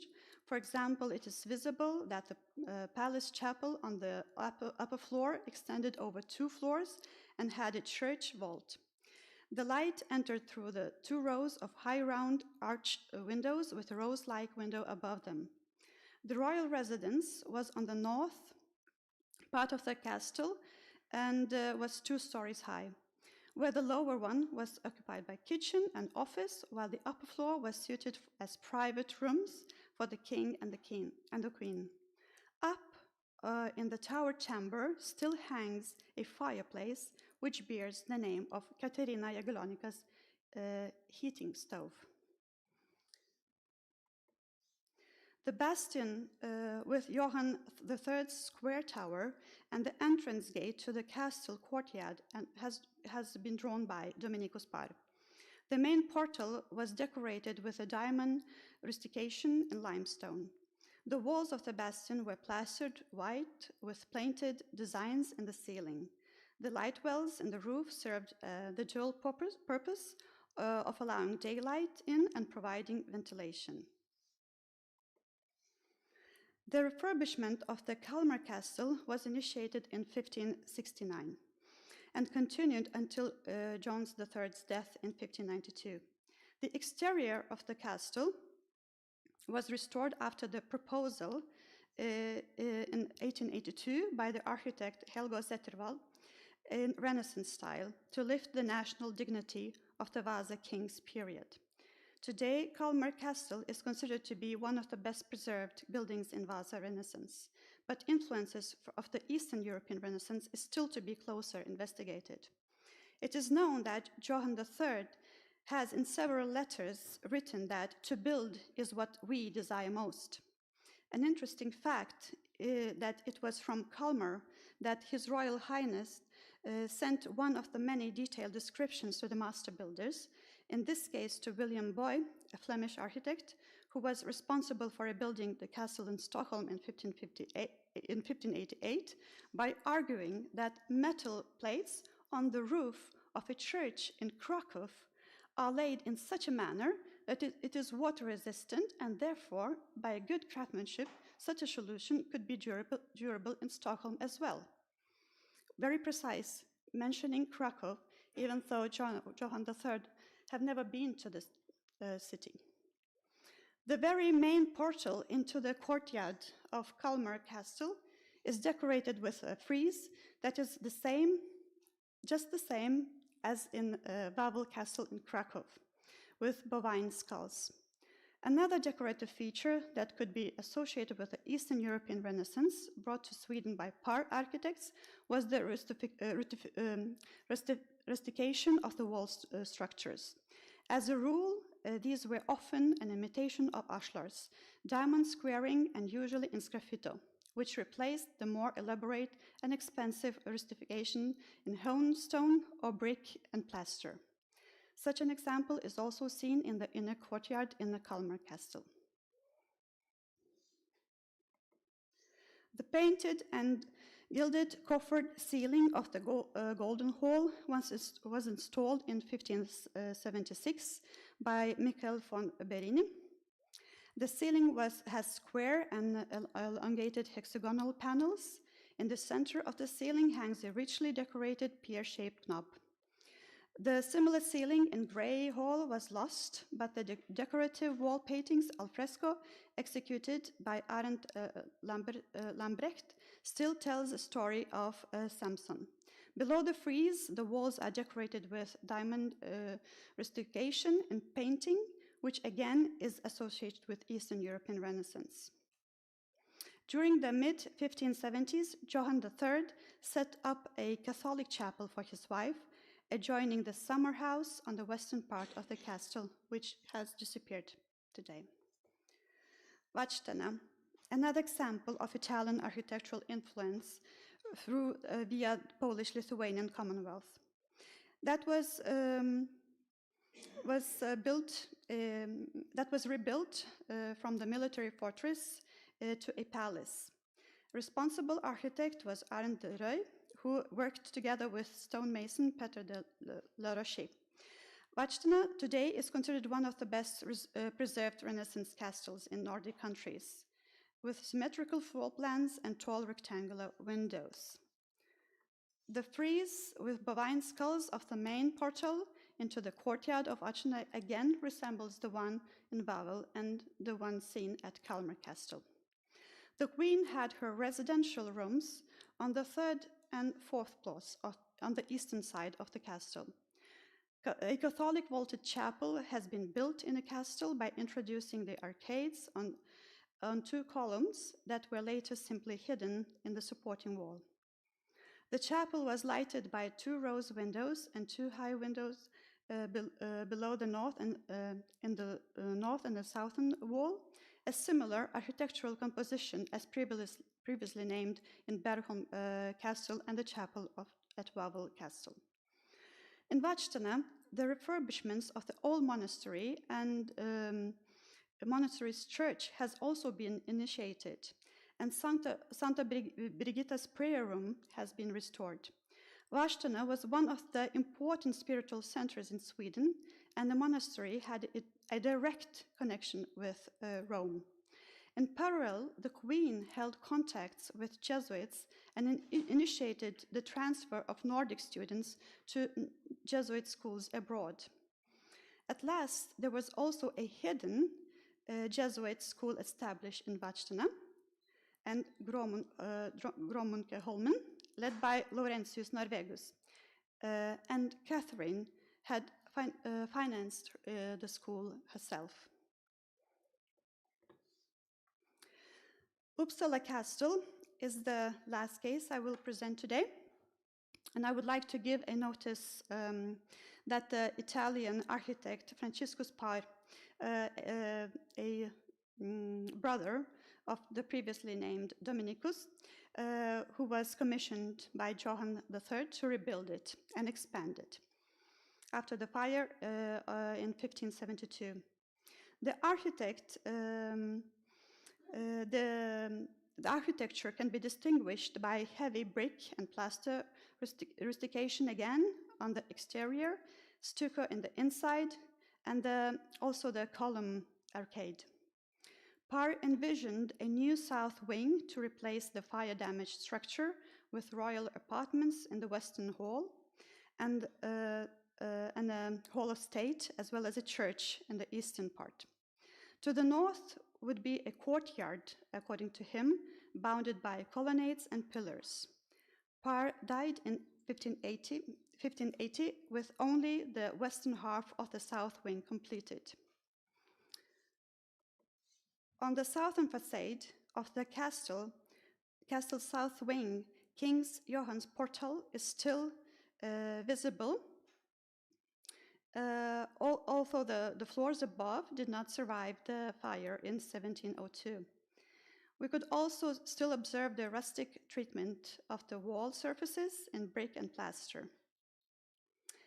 And it should also be mentioned that by the end of the Johann III's reign, a stylistic transformation occurs again in terms of that arcade architecture was gradually abandoned. After Franciscus' death, the stucco artist from Wrocław, Antonius Watz, became the main builder of the castle. His duty was to complete Franciscus' work and lead the interior decoration work. The rich stucco works in the castle church and the halls were carried by him. So was the decoration of the Jagellon chapel in the Uppsala Cathedral. The monument, crowned by the marble vault, was designed by William Boy. In the middle of each side of the wall composition was a townscape added during the restoration of the cathedral in the 19th century. Above the Catherine's tomb, there is a painting of Krakow, while above the John's tomb is the townscape of Stockholm. A nice connection between the two partners in life. The bridal crown worn by Catherine Jagellon was most likely crafted in Vilnius and remade later by introducing the images of Catherine Jagellon and John III. It currently is brought from Skolvik parish in Sweden to Vilnius and is shown at the exhibition about Catherine Jagellon, the queen in the capital town of Lithuania. If you have a possibility, please come to Lithuania and visit the exhibition to learn about this magnificent cultural barrier of Italian Renaissance in the north. And if you don't reach Vilnius in December, the exhibition will be displayed in Uppsala from January next year. Thank you.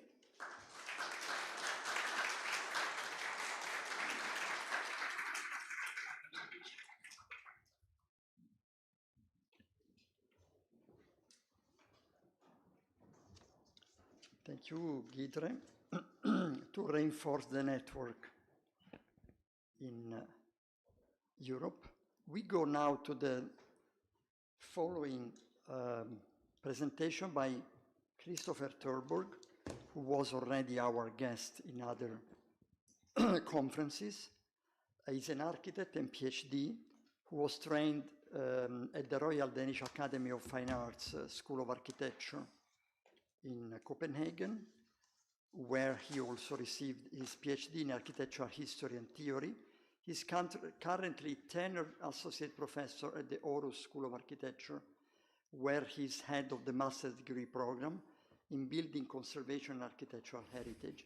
His research focuses on the poetics of classical architecture and its impact on Danish building culture. His paper today is on Beyond Propaganda and Conspicuous Consumption, the strategic and political role of Baroque classicism in early absolutist Denmark. Thank you, Christopher. Thank you so much, Antonello, and thank you for allowing me to present at this conference. It's been a great pleasure. In early February 1658, during the Dano-Swedish Wars, a combination of exceptionally unlikely meteorological conditions and pure strategic audacity made it possible for the Swedish army to march across the frozen strait between Funen and Sealand. Thousands of cavalry and infantrymen, horses and cannons included, marched several miles across the thin ice of the Great Belt. making the maneuver one of the most audacious in Scandinavian military history. The army was heading towards Copenhagen with one clear intent: to terminate Denmark, terminate with extreme prejudice. In the last hour, Denmark surrendered, signing a humiliating peace treaty in Roskilde on the 26th of February 1658 with dire consequences. The shockwave of this devastating blow to the kingdom proved, among other dramatic events, decisive for the overdue collapse of the political structures inherited from the medieval ages as a relic. On the verge of bankruptcy, King Friedrich III committed a coup d'etat in 1660 and established a state of emergency and introduced absolutist monarchy. When the dust of this political turmoil has settled, the absolute monarchy was finally constitutionalized in the Lex Regia, the Danish royal law of 1665, making Friedrich III the formerly most sovereign monarch in Europe. According to this constitution, the king answered to no one but God. The Dano-Swedish Wars of 1657 to 1660 has left the earth of Denmark scorched. The engravings of the miseries of the 30 Years' Wars by Jacques Callot are, according to Danish historian Lars Christensen, reminiscent of what happened in Denmark during these years. Therefore, it was crucial to rebuild the material infrastructure of Denmark in the following years. And it was probably the point in the modern history of Denmark where the highest numbers of profane and vernacular buildings had to be rebuilt from scratch. Therefore, the period is marked by relative poverty, and the economy didn't make room for very much splendor. The relative few monumental realizations in the first decades of Danish absolutism in the late 17th century is probably the reason why the period hasn't attained as much attention in historiography of Danish architectural history as, for instance, the late Baroque period of Denmark, which blossomed in the years of prosperity succeeding the end of the Great Northern War in 1721. The architectural history of the first decades of absolutist Denmark is well understood and thoroughly researched, but it is my impression that the first decades of the Danish Baroque generally is taken as being of less importance, inasmuch as there are only a few monumental realizations, and moreover, inasmuch as several scholars has noted the seemingly inadequate command of architectural theory resulting in, from a normative stylistical perspective, substandard formal qualities of design compared with the contemporary European architecture of the period. These observations are sound and has scholarly merit. However, I propose that they are also a product of a modernist historiographical tradition, taking a diachronic historical approach to the period and thereby focusing on the development of a single issue, such as style or typology during the course of history. But if, however, as I propose in this paper, one would take a more synchronic historical approach, focusing on the correlations between apparently disparate topics at a given point in time, such as style, taste, power, technology, and politics, the period appears to be of immense importance. I propose that the importance of this period is due to the construction of several kinds of infrastructure, which proved necessary for the monumental realizations of the late Danish Baroque, and which moreover changed Danish building culture and thereby had an impact which transcended the Baroque. I would propose 5 kinds of infrastructure which apparently form disparate topics, but which are interrelated and interdependent. These are material infrastructure, technological infrastructure, defensive infrastructure, bureaucratic infrastructure, and at the least very end, cognitive infrastructure. All these constitute what Michel Foucault called an apparatus, or a dispositive, if you will, a term to which I will return later. By the term material infrastructure, I refer to the most obvious kind of infrastructure in need of reconstruction, which I did already mention, that is the farms of rural Denmark, the breadbasket, so to speak, which also pointed to the economy inasmuch as it constituted the foundation for the acquisition of the taxes.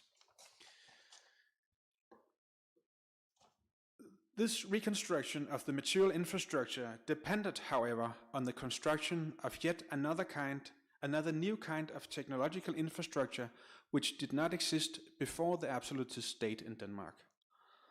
That is, in order to calculate the foundations for the acquisition of taxes from rural Denmark, the state had to standardize the meteorological system and moreover make a survey of the fertility of the soil throughout the kingdom. And this was done by the standardization of the meteorological system in Denmark was done by Danish astronomer Ole Rømer, who was always famous for discovering the speed of light.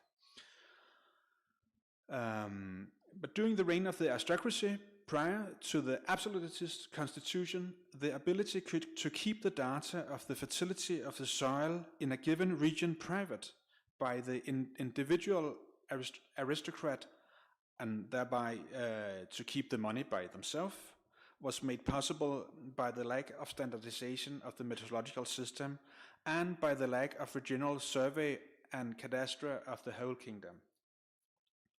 So this was carried out in the first decades of Danish absolutist society. This technological infrastructure of mathematics and geometry was, however, also necessary for the reconstruction of a third kind of infrastructure, that is, the defensive infrastructure of the state of Denmark. After the wars, there was an urgent need to construct fortifications in order to avoid another war, and this made the Royal Fortification Corps of Denmark very important. But in order for the architects or military architect engineers of the Fortification Corps to operate, there was a demand for a standardization of the drawing practice, which included the ability to construct scaled measured drawings. The ballistic projectile of a cannonball is calculated in the same Cartesian space as the design of a classical building is conceived in. It is the same geometrical and arithmetical principles which are used for calculating the proportion of a classical building, as well as the ballistic projectile of a gunshot. This shows yet another aspect of the power of paper and of the intimate relationship between gunpowder and the printing press, so crucial to the colonial history of modern Europe. But scale drawings don't do it alone. In order to construct a well-functional fortification or a well-functioning classical building, one needs to have understood the concept of abstract planning or architectural design in the modern sense, if you will.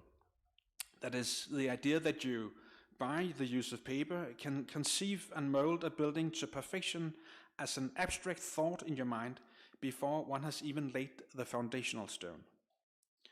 This is a key notion in classical architectural theory, but one must notice that the poetics of classicism, or the classical language of architecture, if you will, was introduced only very late in the history of Danish architecture. The tradition of the medieval master builders seemed to have survived for quite some time after the end of the Danish medieval society with the Reformation in 1536.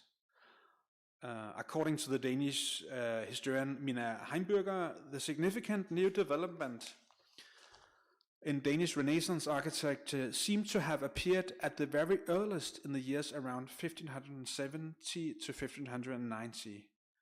And one can, according to Heimburger, observe this in the fact that one, at this point in Danish history, for the first time prioritized to plan the design of a building in every detail, even before one has begun to dig for the foundation of the building.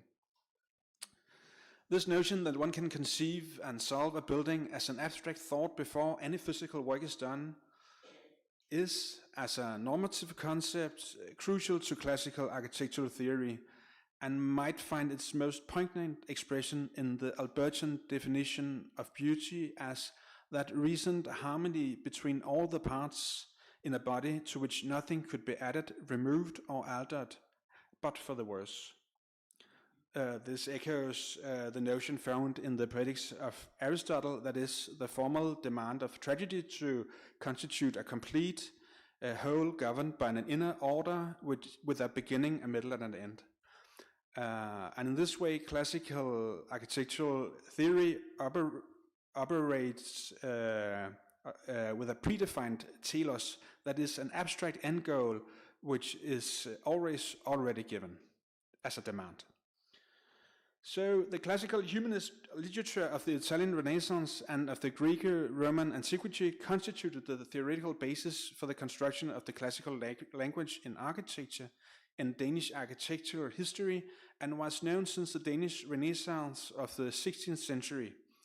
However, the full implementation of classical theory in the history of Danish architecture spanned across several decades, and the shifts in the power structures from the aristocratic rule of the Danish Renaissance to the absolutist state of the Danish Baroque accelerated this project. One yet other important part was the construction of a bureaucratic infrastructure of the state, which in the case of architecture took form of a central building administration of the state headed by a chief master builder. The title of chief master builder and the like appears, according to Danish historian Knud Foss, since 1642, and before this date, since the Reformation, a number of royal master builders played an important role in Danish building culture. However, when the Danish-Norwegian architect Lambert van Haven was employed in this position as head of the centrally controlled building administration of the state, his title was not only as chief master builder, but also as central director and surveyor of all the arts. The appointment of Lambert van Haven as central director and surveyor of all the arts could easily be seen as a question of controlling the media in order to disseminate the ideology of the ruling class through mere propaganda. This observation is of course true and has merit. The rhetorical power of the Baroque art was indeed used for propaganda under the absolutist rule. However, I would propose to call to attention a more important function which was needed in early absolutist society. The 1660 absolutist coup was a revolution carried out without any blood being shed. That is, without any use of physical violence. What I argue is that in order to avoid a counter-revolution, another kind of violence was needed, namely what is referred to by sociologist Pierre Bourdieu as symbolic violence. The social class structure of a given society is, among other things, carried by cultural capital. That is the knowledge of and sensibility to the aesthetics and social codes of the ruling class. The recognition of the taste and social codes and virtues of the ruling class is crucial in this regard, and the mere act of rejecting the taste and social codes, that is the cultural capital of a given class, is in the Bourdieuian sense an act of symbolic violence. This has to do with the concept of distinction as a means of social control, as proposed by Bourdieu in his seminal work La Distinction. When, for instance, as Danish historian Thomas Lyngby has pointed to, the Crown Prince Christian of Denmark, the son of Frederick III, visited the Sun King, he was giving the privilege to hand the Sun King his nightshirt when the Majesty was dressing for the night. But the Crown Prince was a good boy and a clever one. He rejected. This was too great an honor for a prince, and thereby he demonstrated possession of the cultural capital of the ruling class. So the absolutist constitution is an example of what historian Yuval Noah Harari has characterized as legal fiction, because the constitution as a document has no metaphysical merit. It only works if everybody believes in it. And in order to work, it has to be backed up by what Harari has popularized as a fictional order. The notion of fictional order is very akin to the concept of the dispositive or the apparatus by Michel Foucault. The dispositive or the apparatus is, to quote Michel Foucault, a thoroughly heterogeneous ensemble consisting of discourse, institutions, architectural forms, regulatory decisions, laws, administrative measures, scientific statements, philosophical, moral, and philanthropic propositions, in short, the set as much as the unsaid. This fictional order, or apparatus, or dispositive, if you like, constitutes consensus reality.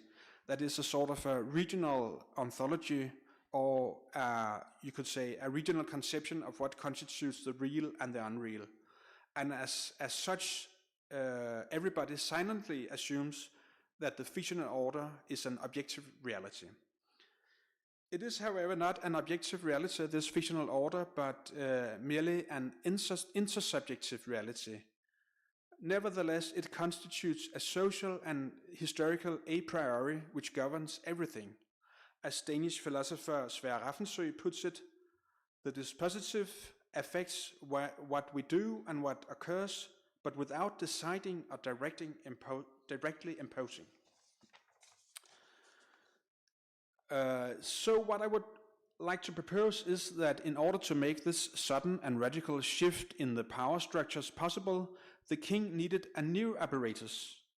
And this shift in taste, which the tradition from the dominant style of the Danish Renaissance to the new Baroque classicism of early absolutist Denmark, worked as a distinction between the old aristocracy and the new ruling classes of the absolutist society. So here you see the royal castle, which was a converted medieval castle with Renaissance traits, and which during the Baroque was, and you see this is being very far from the classical tradition, which was torn down and replaced by a Baroque castle in the early 18th century. Some of the members of the old aristocracy had the chance to remain as members of their social class, but absolutist society opened the possibility for greater social mobility, where members of the lower classes could become a part of the aristocracy, if they could prove themselves useful to the king. Peder Schumacher Griffenfeld, whom's portraited here, is and who grew up as a son of a merchant, but who rose to the position of chancellor or prime minister, that is the de facto ruler of Denmark, is perhaps the best example of this, and he was a part of the bourgeoisie. But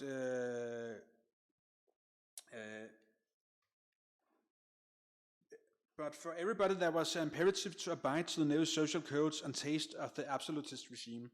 If you did not do so, you would automatically distinct yourself negatively from the ruling class and thereby exclude yourself from influence.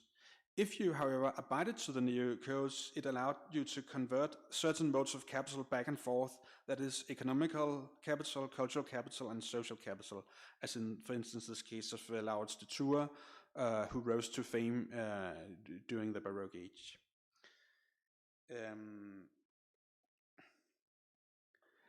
This new cultural capital, this new sense of style and knowledge of social codes reflected in the courts literature of early modern Europe were a crucial part of the cognitive infrastructure of absolutist society. And Danish historian Thomas Lyngby has demonstrated the role of this kind of courts literature in absolutist Denmark, and has pointed to how then, even though it might be akin to the concept of conspicuous consumption, it has a deeper grounding. It was in fact a moral imperative to the ruling class to reflect your status in, for instance, your real estate. And this was seen in the case of Laurits de Thur, who rose to fame during the Danish Baroque, but who also in his later career failed to comply with this imperative. And under the construction of his private estate, as depicted here, he ran out of money and had to steal building supplies from the public building program, which he was in charge of when discovered. And when he discovered, he went bankrupt and died as a rather poor man in his old age. So thereby, concludingly, I will argue that this Albertian ideal of beauty as that recent harmony between all the parts in a body to which nothing could be added, removed, or altered, but for the worse, was embodied in the Baroque palace, which constituted a microcosm of the social order, or, if you like, the social and political body of the absolutist state, in which nothing could be added, removed, or altered, but for the worse. As such, Baroque classicism, as a major component of the absolutist apparatus, in the Vocurian sense, played the role of important cognitive infrastructure which disciplined the body of the individual and thus secured the stability of this fictional order of the absolutist state of Denmark. Thank you very much.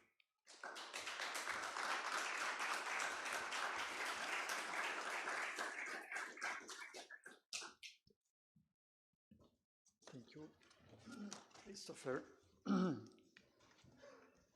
We will discuss at the end of the session. We continue with Mikael Boog Rasmussen, who was also quoted yesterday by Mario Bevilacqua as the co-author of the book on Lambert van Haven. He's a PhD in art history, the King's Reference Librarian at the Royal Danish Collection since 2014. He has been working with Danish court culture and court artists in the 16th and 17th centuries, and with the cultural connections between Northern Europe and the Ottoman Empire during the same period. Presently, he's working on a publication about the so-called Winter Room at Rosenborg Castle in Copenhagen, and on the project at hand about the court architect Lambert van Haven's travels and his prints and drawings collection. His presentation is Lambert van Haven and the first signs at the Danish Art Academy. Thank you. Okay, thank you very much. It will be quite hard to follow Christopher's splendid presentation, I think, so I'll be going more down into details and minutes, but we'll see how it goes. Lambert van Haven, we've just been introduced to, is the first central authority on the arts in Denmark, and as such a very important figure in the absolutist sorry, I'm losing my trail, in the absolutist art display of Denmark. How do I change this way? Yeah. Okay. As it was said, my interest in Lambert van Haven is part of the present project with Mario Bevilacqua. It should be said here, this is just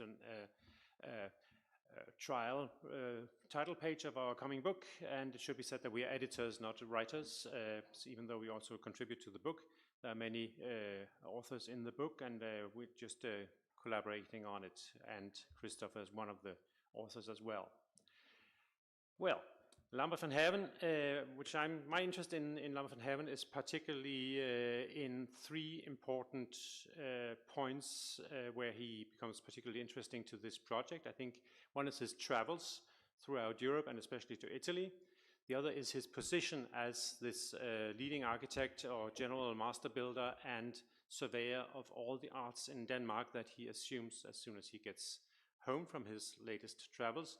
And the last part is his collection, which Mario Bevilacqua mentioned yesterday, a large prints and drawings collection that is acquired by the king after his death, and that is still more or less identifiable in the Royal Print Collection in Copenhagen today as part of the founding parts of the collection. They all display part of what I hope will be an idea of him as the center of a new institution of art in Denmark with clear traits to Italy and the classical tradition. In 1671, we have here his letter of employment. He is employed as a general master builder and inspector of painting, sculpture, and all arts pertaining thereto. This is a new position in Denmark, as was just explained also, because it connects different master builders that were previously placed in different areas of Danish building, like a military builder for Copenhagen, a builder for the king, or other such positions. They all collected into one single position, and at the same time also put under central administration painting, sculpture, and all other arts. So this very central organizing of the arts under one head is a new thing in Danish absolutist rule, which is part of a general centralization and organization and new structure in Danish society after the introduction of absolutist art. When he assumes this position, one of the reasons he has not been treated very much in the literature so far is that very much of what he built is no longer existent. As Christopher said, Denmark was destroyed after the wars with Sweden. The economy was very bad. There was a whole lot of infrastructure that needed to be produced, built, invented for many of these new great projects that were maybe envisioned or planned by the Danish central authorities. And thus there's not very much left from his hand. Also, Copenhagen saw several fires in the 18th century, city fires, that meant that quite a lot of what he had built was actually no longer existing. In his position as a master builder, which was also disturbed, you could say, by another war with the Swedes in the 1670s, which took all the economic resources of Denmark. He built a few important buildings, like the Nørreport City Gate, the greatest city gate of Copenhagen, which is one of the first projects he produces when he gets home from his Italian travels. Here an approved drawing, which is clearly in the classical tradition, no doubt, and quite a new proposal in Danish context, where it distances itself more from the more Netherlandish and German-inspired art from the preceding generations. This restoration of the audience hall in Frederiksborg Castle, which is still existent, is one of his few surviving main projects. He very often had to limit himself to redecorate or renovate or rebuild existing rooms and buildings, because the money was simply not to do really great projects. And we do have here one of his Italian-inspired, and possibly also French-inspired rooms, built into an earlier Renaissance building, and therefore a bit of a strange shape in many ways. The gallery leading down to the audience hall is richly stuccoed, and he has inserted into the gallery a number of paintings that he acquired during his Italian travels. We know that from the travel inventory or the travel accounts that I will get back to, and the inventories of his drawing collection later on. These were inserted into the walls in the 1680s. And you can see that there is a little sign here of an inspiration of Roman architecture, in the sense that the curtains that are lifted by putos at the entrance to the audience room could possibly be inspired by Bernini's a few decades older curtain lifting putos in the Sala Ducale in the Vatican. That is at least the proposal of the older literature, that Bernini would be possibly one of the inspirational sources, maybe even one of the architects that he would have met when he was in Rome, as the Danish kings sent out artists who was going to ameliorate himself here. His greatest project, which came to nothing, was a project for Copenhagen Castle. There are a number of drawings that are left behind by him for this castle. The two most important, or the 2 or 3 most important, are in the private archive and a manor house in Zealand, and very hard to get to because private manor houses usually don't let people in. But they have been published earlier, and it's a huge palace whose layout in several courtyards behind each other have been noted by Lambert van Haven in the number of sketches that are at the Department of Graphic Art in Copenhagen, and which actually, even though it was never built, still are the ground plan or the foundation of the present-day Christiansborg Palace in Copenhagen, the 3rd castle that was built on the spot after Lambert van Haven's time. Lambert van Haven never came to build it because Nicodemus Tessin, whom we've heard quite a lot about, came with an alternative proposal, looking very much like the present castle in Stockholm, Royal Palace in Stockholm, which in the end the king thought he would rather have, maybe, even though that did not come into being either. But there was no money simply to build a new castle in Copenhagen, so nothing came of it. But we had, until the beginning of the 19th century, both castles in huge models of 6 meters length, and in wooden models that were finalized by both Tessin and by Lambert van Haven as proposals for this castle. I think the size is more or less like San Gallo, San Pietro, or something like that in the Tesoro in the Vatican. Enormous models that were sold off, or the scraps of it were sold off at the beginning of the 19th century and possibly burned. I don't know. Nobody knows where they went.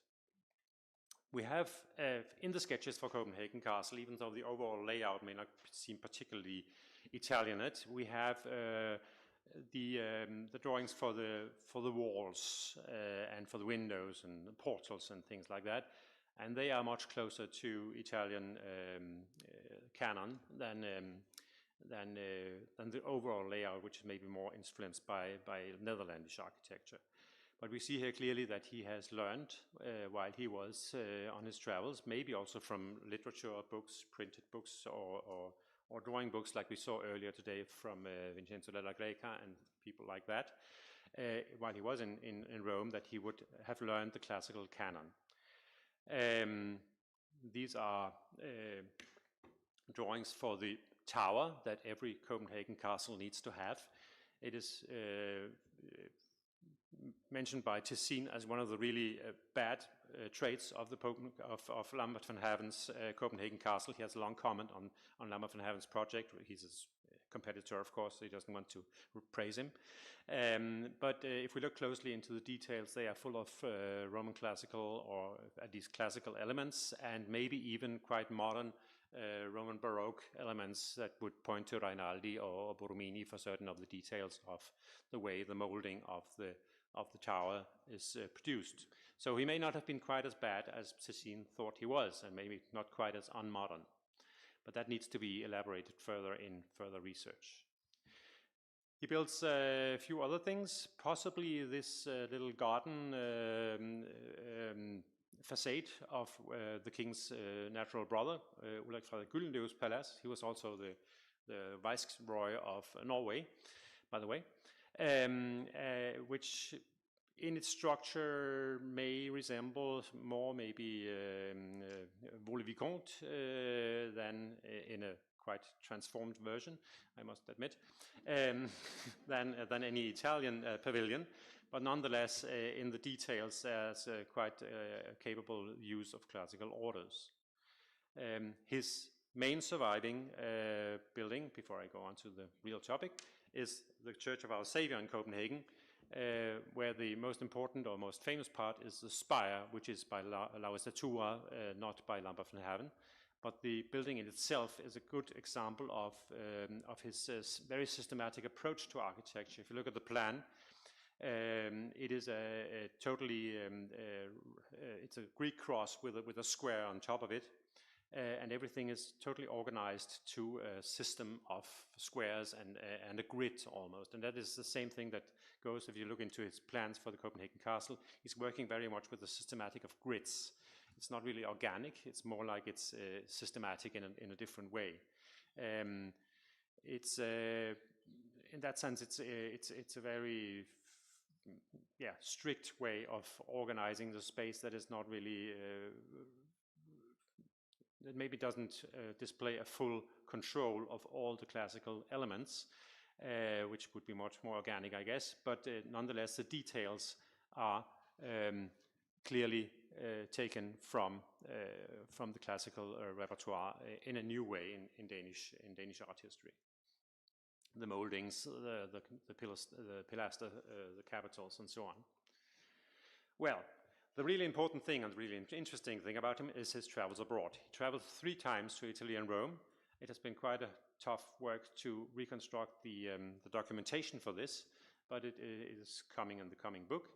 He goes here in 1653 to 57, partially during or through different agents that live, Danish scholars that live in Italy. There's one called Rode in Padua, a scholar in Padua, who points him to Casiano del Pozzo. And he goes to Casiano del Pozzo in the 50s, Lambert van Haven, and is apparently taught or led to the right people to contact in order to learn painting and architecture, which he trains here. He goes again in 61 to purchase images for the king, paintings for the king especially. We know that he purchases several paintings by Salvator Rosa, which are still in the Art Museum in Copenhagen today. And then he goes on his long travel. The most important source that we have about his career is the travel accounts from his journey, which start on the 29th of September 1668 under Frederick III, the king we just heard about, and ends on the 17th of December in 1670 under his son Christian V, because Christian III died earlier that year. The travel account is quite detailed in the sense that it explains where he goes, when, how much it costs, how much his servant and his assistant cost him, when he buys a new coach, when he buys a new horse, but also when how much paintings he buys for the king, and also, which is more important for this presentation, when he buys drawings, prints, and books about architecture. He buys them in Venice, his first stop in Italy, at quite a large cost, it seems. Many beautiful drawings and a batch of the best pieces, whatever that is. Unfortunately, he doesn't explain. He also buys architectural, optical, and other books in Venice, and he does the same in Rome. He buys books, he buys instruments as well, he buys a palace model, and he buys lots of engravings, but he also buys wax figures and plaster figures, so he buys a whole inventory of examples, it seems, that he has to send home to train himself, but possibly also, is my idea, to train others when he gets home. And the same is what he does in Paris when he gets there before he goes for Amsterdam and home. Now, we know his collection more clearly than that, because in 1696, after his death, the king buys his entire collection from his widow. His brother-in-law, not her brother-in-law, but his brother-in-law, creates an inventory of the entire collection. It is a collection of 12 drawers, possibly a cabinet of drawers or several cabinets of drawers, which the king buys. It's organized that way. And the good thing is that we can follow the whereabouts of these prints more or less, at least in the beginning, because the keeper of the Royal Print Room in Copenhagen, Johan Conrad Wolffen, annotates this inventory and writes a new inventory so that we can follow the prints. And some of the identification of the prints in Lambert van Haren's inventory are qualified by Johan Conrad Wolffen's later inventory, where we can follow the same prints but with a more precise identification. If we go to drawer 6 first, there are a number of sketches by Lambert van Haren and his assistant Peder Andersen, who was, like Lambert van Haren, born in Norway. He made a lot of drawings or oil sketches after sculpture, or what it looks like after plaster casts after sculpture. So here we have the Laocoon, of course, and we have a number of other both antique and modern sculptures by Lanfranco, for instance, that are sketched from different angles, and some of them are obviously plaster casts that have been sketched, others are originals, as it seems. But we also have his own inventions for ceiling paintings. He's not a very good painter. And we have different drawings from modern architecture in Rome, like the Palazzo Madama, which was a few decades old at the time when he was here. They are not signed by Lambert van Haren, but they are very likely by him. And then we have an enormous amount of engravings, 11,300 something engravings, one of the largest, or one of the very large collections of engravings in Europe at the time. It doubled the collection of the Danish king when he bought them. And many of these are by buildings or of buildings. There are different German buildings, there are different Italian and French buildings in perspective. There are more of the same and smaller pieces, Italian churches and palaces, and more of the same. He has collected a lot of different buildings that are then organized by type, more than really by artists, for instance. And they are all organized in these drawers, which would point to the fact that they have been thought of as a kind of example portfolio that could be used in his practice or maybe in teaching when he got home to Copenhagen. If we look at one of the pages in drawer 7, there are some of the entries that are actually identified by publisher or engraver or by architect. Ancient Churches by Giovanni Battista Soria. Something of the palaces of Genoa would obviously be Rubens, I guess, Peter Post's buildings and so on. Roman palaces by Pietro Ferrerio. Many of these are possibly able to be identified we are possibly able to identify today in either the Royal Library, where the print collection stems from, and these are entries from the Royal Library today, which could be the examples or could be bound examples of the same prints that Lambert van Haren bought at the time. Many different of these are found in the Danish collection, both in the Royal Library in Copenhagen, but also in the print collection in Copenhagen as loose sheets. And we are in the process of trying to identify more and more of these as the next months go, and we have to finish the book. But it's a huge collection. 250,000 engravings today are in the print collection, and up to 20,000 of them have never been catalogued before, so we can't even find them unless we go through them, and we don't work there, so it's quite a task. But the interesting thing about this is then, what does this mean? we have this inventory list of 11,700 sheets or so, 350 of which are drawings. Some of the drawings I've shown you here. The inventory starts with the drawer 6 and ends with the drawer 17, so there must have been 5 other drawers at least. Since we don't have any sketchbooks or notebooks or diaries or letters by Lambert van Haven, unfortunately, would be lovely to have something like Nicodemus Tessin's notes and sketches and so on. We don't even know if he ever did them. They could have been in the first 5 drawers. It could have been other materials. It could have been private things. But the idea could be that maybe he didn't draw that much because he bought instead. He would collect during his travels, which were of course limited in time. He would collect as much as he could, buy as much as he could, both to himself and to the king and to the king's brother, actually, Prince George, who was later married to Queen Anne of England. So possibly there, ended up in England. But he bought a lot to have the examples collected around him, so he didn't have to draw himself. And maybe that was because when he assumed his position when he got home in 1671, the basic task for him was not to design himself, but to be the surveyor of what everybody else designed. That is at least my thought.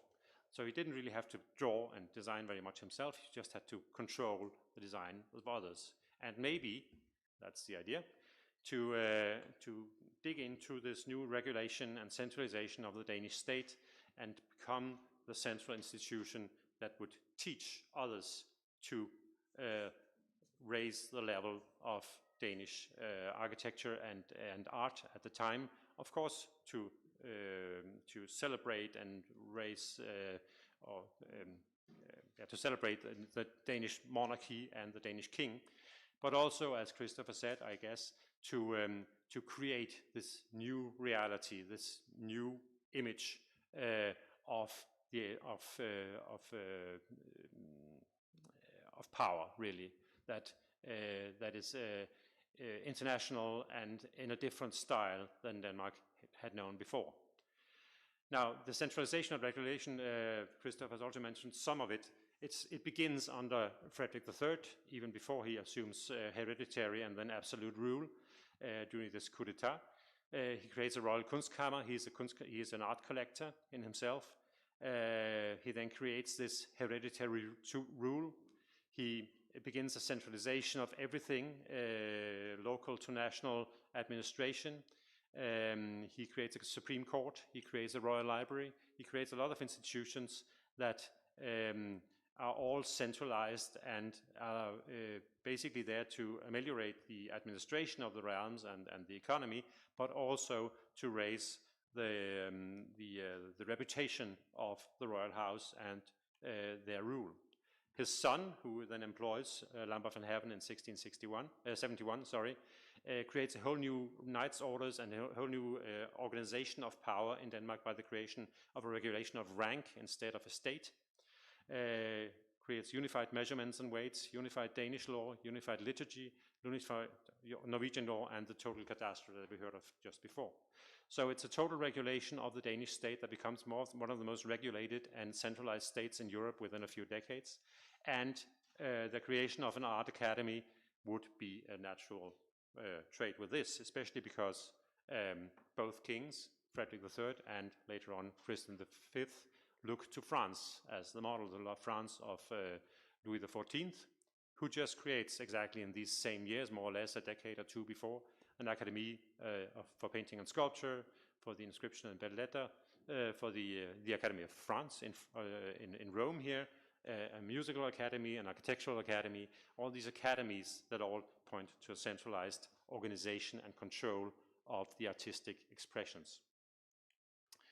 So, since Frederick III and his son both have this French model, I think we can assume easily that Lambert van Haven's position is a combination of the premier peintre du roi and the surintendant des bâtiments, so a combination of Charles Lebrun and Jean-Baptiste Colbert in one person as the central position, and that the idea is to create a Danish art academy in some sense. There's no direct trace of any document that points to an art academy in Lambert von Haven's time, but only 5 years after his death, we have the first actual artists asking for royal recognition of an already existing club of artists in Denmark that train and meet regularly to ameliorate themselves in the modern arts. So it's very shortly afterwards that this idea comes into being, more or less, and it's expressed directly. And, well, the rather thin conclusion is that I think that Lambert von Haven's travels to Italy were there to, of course, elevate the king and the new Danish system of absolutist rule, but also to create this artistic institution for the propaganda and the propagation of a new ideals in Danish representation that would become 50 years, 70 years later, maybe even the first real Royal Academy of Painters, Sculptors and Architects in Denmark. That would be it.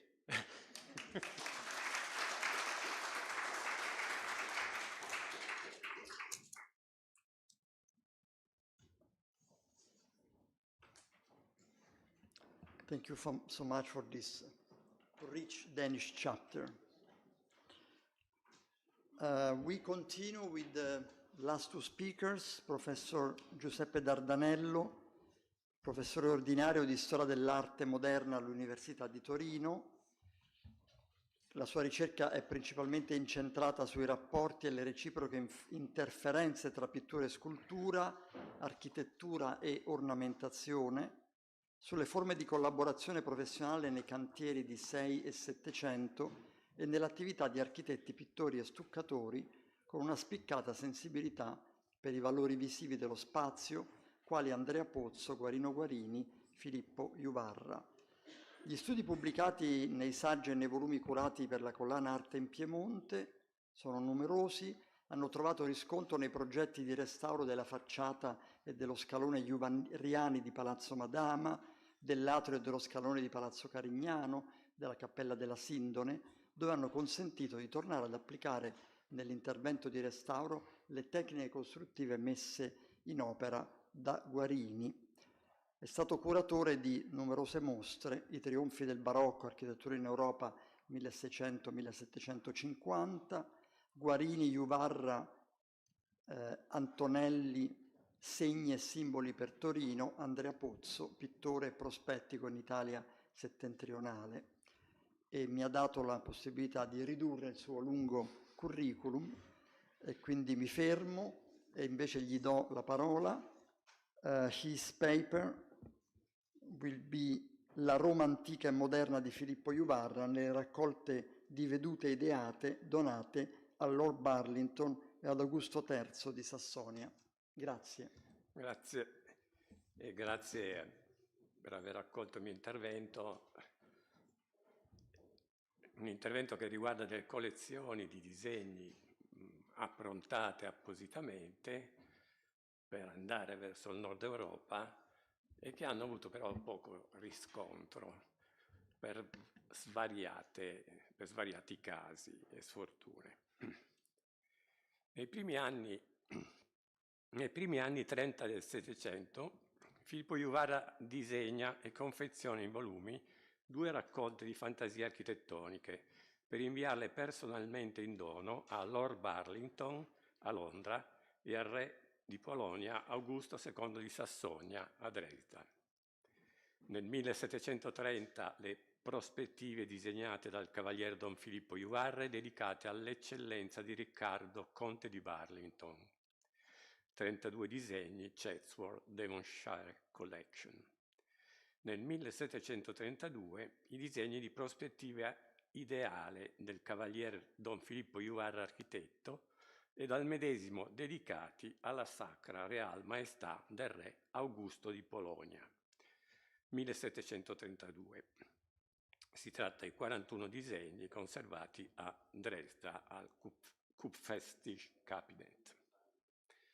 Entrambe le raccolte riuniscono disegni che si collocano nel genere del capriccio architettonico. che Juvarra elabora secondo due ben differenti declinazioni grafiche. Siamo nell'ambito di quelle manifestazioni di fantasia architettonica che si stavano affermando come un nuovo genere pittoresco che troverà brillante definizione nelle parole di Francesco Algarotti. Un nuovo genere, quasi direi, di pittura, il quale consiste a pigliare un sito dal vero e ornarlo di poi con belli edifici o tolti di qua e di là, o veramente ideali. In tal modo si viene a riunire la natura e l'arte e si può fare un raro innesto di quanto a l'una di più studiato su quella che l'altra presenta di più semplice. Juvarra non era nuovo a imprese volte a celebrare la continuità ideale tra Roma antica e Roma moderna, per destinatari del nord Europa. Nel 1709, su incarico dell'Accademia di San Luca, aveva allestito un grande foglio con una composizione di più vedute topografiche del Campidoglio, come era al presente, e di immaginifiche ricostruzioni ideate del Campidoglio antico, da donare al re di Danimarca in occasione del suo imminente viaggio a Roma. Impresa studiata magistralmente da John Pinto in un articolo sull'Art Bulletin nel 1980. Ne restano testimonianze nelle due vedute topografiche dal Foro e dalla Piazza del Campidoglio, ora al Museo di Roma, e nei fogli preparatori conservati nella riserva 59-4 della Biblioteca Nazionale di Torino, dove è documentata anche la ricerca sulle fonti impiegate da Juvarra come base di appoggio su cui dar sfogo alla sua immaginazione. Le stampe della Roma antica di Fammiano Narbini e da altri autori sulla topografia e le ricostruzioni erudite del Campidoglio nell'antichità, utile a fissare delle presenze da cui partire per rievocare immaginificamente, in prospettive di visione grandiosa, la magnificenza del Campidoglio nell'antichità. Sullo schizzo a destra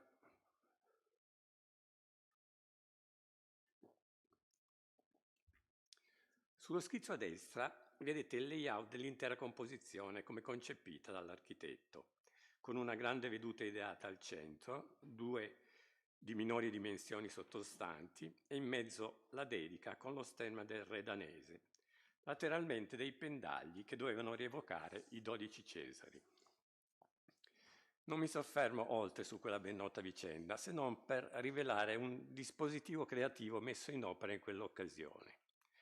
Nel fregio che doveva ornare il grande foglio, i 12 Cesari dovevano essere rappresentati dai rispettivi archi trionfali, che Juvarra va a pescare in una tavola del Veteres Arcus Augustorum Triumphis Insignes di Giovan Pietro Bellori. Da quella stampa trae rapidamente gli schizzi degli archi trionfali sul verso delle medaglie, che vedete in alto, riportando precisamente anche l'iscrizione identificativa che le accompagnava nella stampa. Su quegli schizzi lavora quindi a ritroso per ricostruire in alzato gli archi e derivarne la pianta in una scala più grande.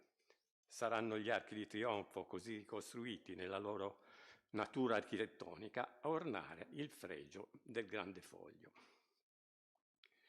L'immagine di Roma rivolta a destinatari del nord Europa che Juvarra configura in questa prima occasione è quella della magnificenza del Campidoglio antico. Una magnificenza che le rovine del Foro Romano possono ancora consentire di immaginare nella sua impressionante grandiosità, espressa nella potenza stessa del segno grafico, che pone a confronto diretto la pianta del Campidoglio di Michelangelo e l'impianto ideato dei templi e delle architetture sul Colle Capitolino nell'antichità. Sfumata la visita del re danese, costretto a ritornare in patria prima di raggiungere Roma, Juvarra non perse tempo e si affrettò a girare la sua impegnativa performance di rappresentazione grafica al re di Francia, Luigi XIV, opportunamente sostituendo lo stemma del re di Danimarca con quello del sovrano francese.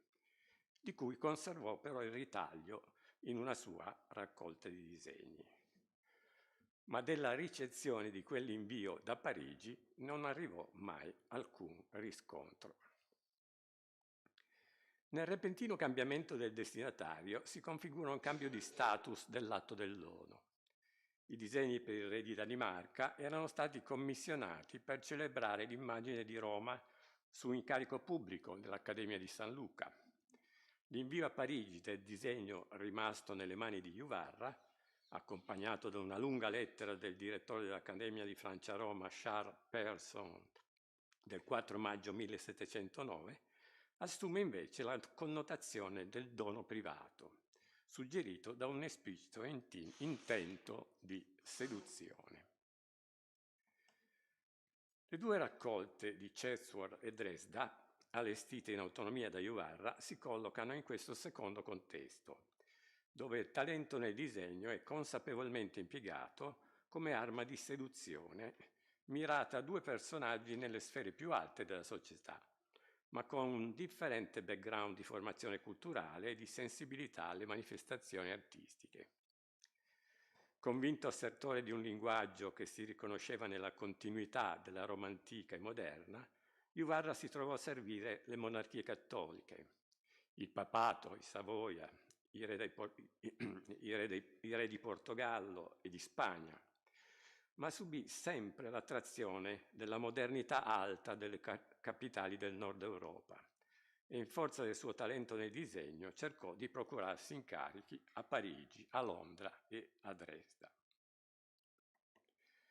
Juvarra aveva incontrato personalmente Richard Boyle, terzo conte di Burlington, a Londra nell'agosto del 1719, quando questi stava per partire per il Veneto, dove avrebbe acquisito un cospicuo numero di disegni di Andrea Palladio.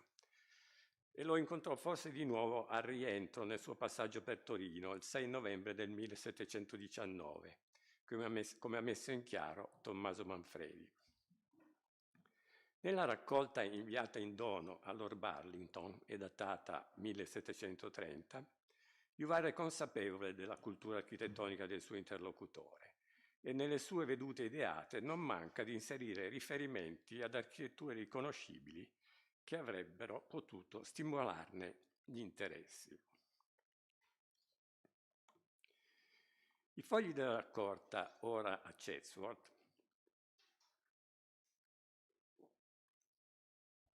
sono tutti numerati nell'angolo in alto a destra e preceduti da una prima pagina dedicatoria. Misurano circa 225 x 335 mm, ma sono montati su fogli più grandi. Sono lavorati nella tecnica usuale di Juvarra: penne e inchiostro acquarellate ad ampie velature in bistro o seppia su preparazione a matita, connotati da un tratto rapido che risponde a una sciolta rapidità di esecuzione.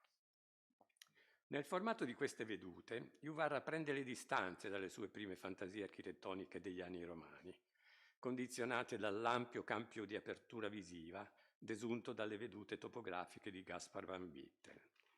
Sceglie un formato rettangolare contenuto sull'orizzontale e propone, senza eccezioni, vedute di scorcio in diagonale di moderata accentuazione. Le composizioni si sono fatte più dense di presenze architettoniche, coerentemente collocate in spazi percorribili. Il segno è più sensibilmente chiaroscurato negli elementi in primo piano, cui seguono quinte architettoniche colonnari aperte e che tendenzialmente orientano lo sguardo verso edifici monumentali sullo sfondo, secondo un digradare dei piani assecondato dal tratto sempre più chiaro della penna e delle velature ad acquerello. Nell'articolo di apertura degli studi sulle fantasie architettoniche di Juvarra, pubblicato nel 1949 sul bollettino della Società Piemontese di Archeologia e Belle Arti da Rudolf Wittkower ha opportunamente decifrato l'estensione della gamma dei riferimenti attinti da Juvarra nel repertorio dell'architettura rinascimentale barocca per allestire le vedute riunite nel volume ora a Chatsworth. A queste vedute ne vanno aggiunte altre 11 sulle carte del primo volume dei disegni di Juvarra del Museo Civico di Torino, disegnate congiuntamente al nucleo confluito in quella raccolta, e come quelle datate tra 1728 e 1729, che appaiono un po' più libere nel trattamento dei disegni e che Juvarra ha trattenuto presso di sé. Witkower ha fatto un'eccellente opera di individuazione incrociata dei modelli architettonici raffigurati, quelli derivati o rielaborati da architetture della Roma antica, diverse versioni dell'Arco di Costantino, il Tempio di Saturno che abbiamo visto, le facciate che abbiamo visto sullo sfondo di una chiesa gotica che evoca le facciate delle cattedrali di Siena e Orvieto, il Colosseo, la piramide di Cestio e così via. I modelli che Juvarra stesso avrebbe potuto trarre da architetture contemporanee in Inghilterra, conosciuti per via diretta o attraverso una fonte nota anche agli architetti inglesi.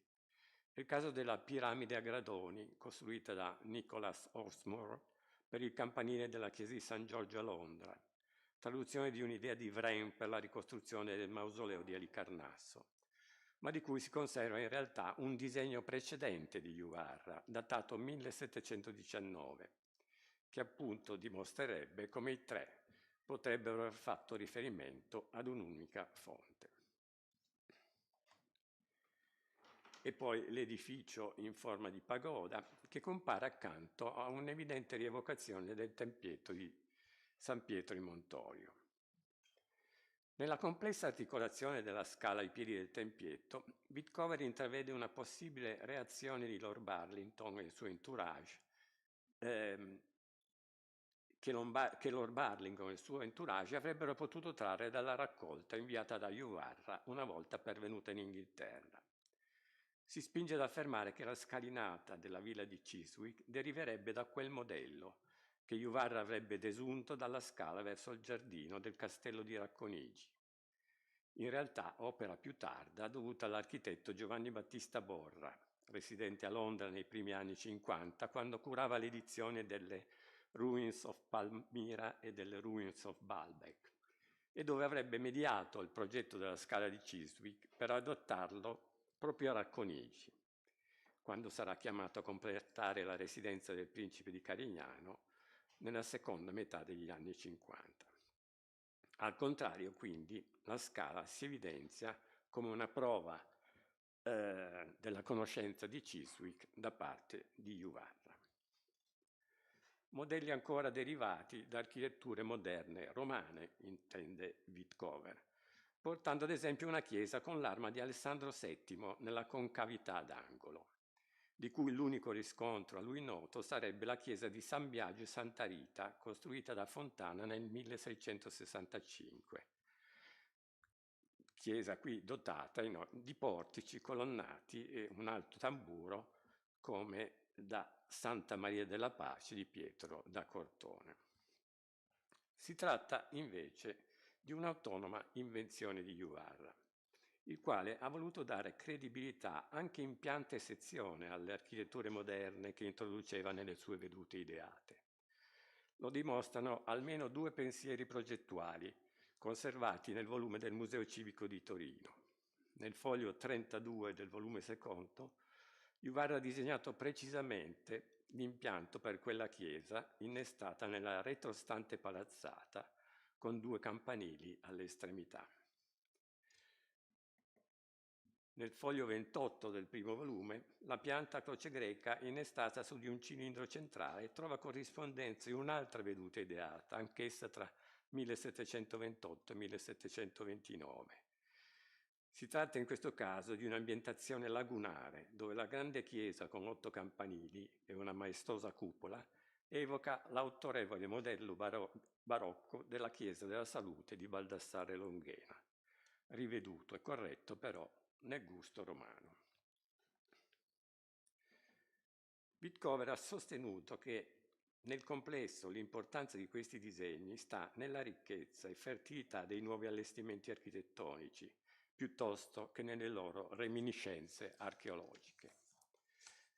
Emerge infatti l'interesse che Juvarra mostrava per la definizione di atmosfere ambientali per le indagini tra i rapporti intercorrenti tra le architetture e lo spazio circostante. Nell'equilibrio complessivo delle vedute ideate della raccolta donata a Lord Burlington, più ancora che l'evocazione della Roma antica, prevalgono in effetti le immagini di una Roma moderna, che si innestano sulle suggestioni provocate dal lascito della Roma antica. Addirittura vi compaiono le riprese al vivo di un cantiere in corso per l'innalzamento di un grandioso palazzo dotato di tutti i connotati dell'architettura della Roma contemporanea. Non sono emersi purtroppo riscontri sulle reazioni da parte di Lord Burlington a fronte delle vedute ideate di Juvarra. Whitcover era convinto che Burlington vedesse nei disegni di Juvarra esattamente quanto questi voleva che egli vedesse, a modern realization of an ancient grandeur. Ma c'è da dubitare che nelle immagini della raccolta offerta in dono, che metteva sì sullo stesso piano antico e moderno, ma senza rinunciare alla ricchezza delle potenzialità espressive del linguaggio più maturo della sensibilità barocca, il lord inglese potesse riconoscere e cogliervi una sensibilità da perseguire per la sua programmatica e rigorosa attualizzazione del canone palladiano. Lo scarto nel linguaggio orientava in un'altra direzione, non tanto quella di Palladio, piuttosto quella che sarà di Piranesi. Mi sono soffermato su questa immagine che propone una innovativa e probabilmente ben più efficace allestimento per i Dioscuri del Quirinale, perché soprattutto negli ultimi fogli della raccolta di Chatsworth compaiono riferimenti espliciti alle nobiglia opera della scultura antica.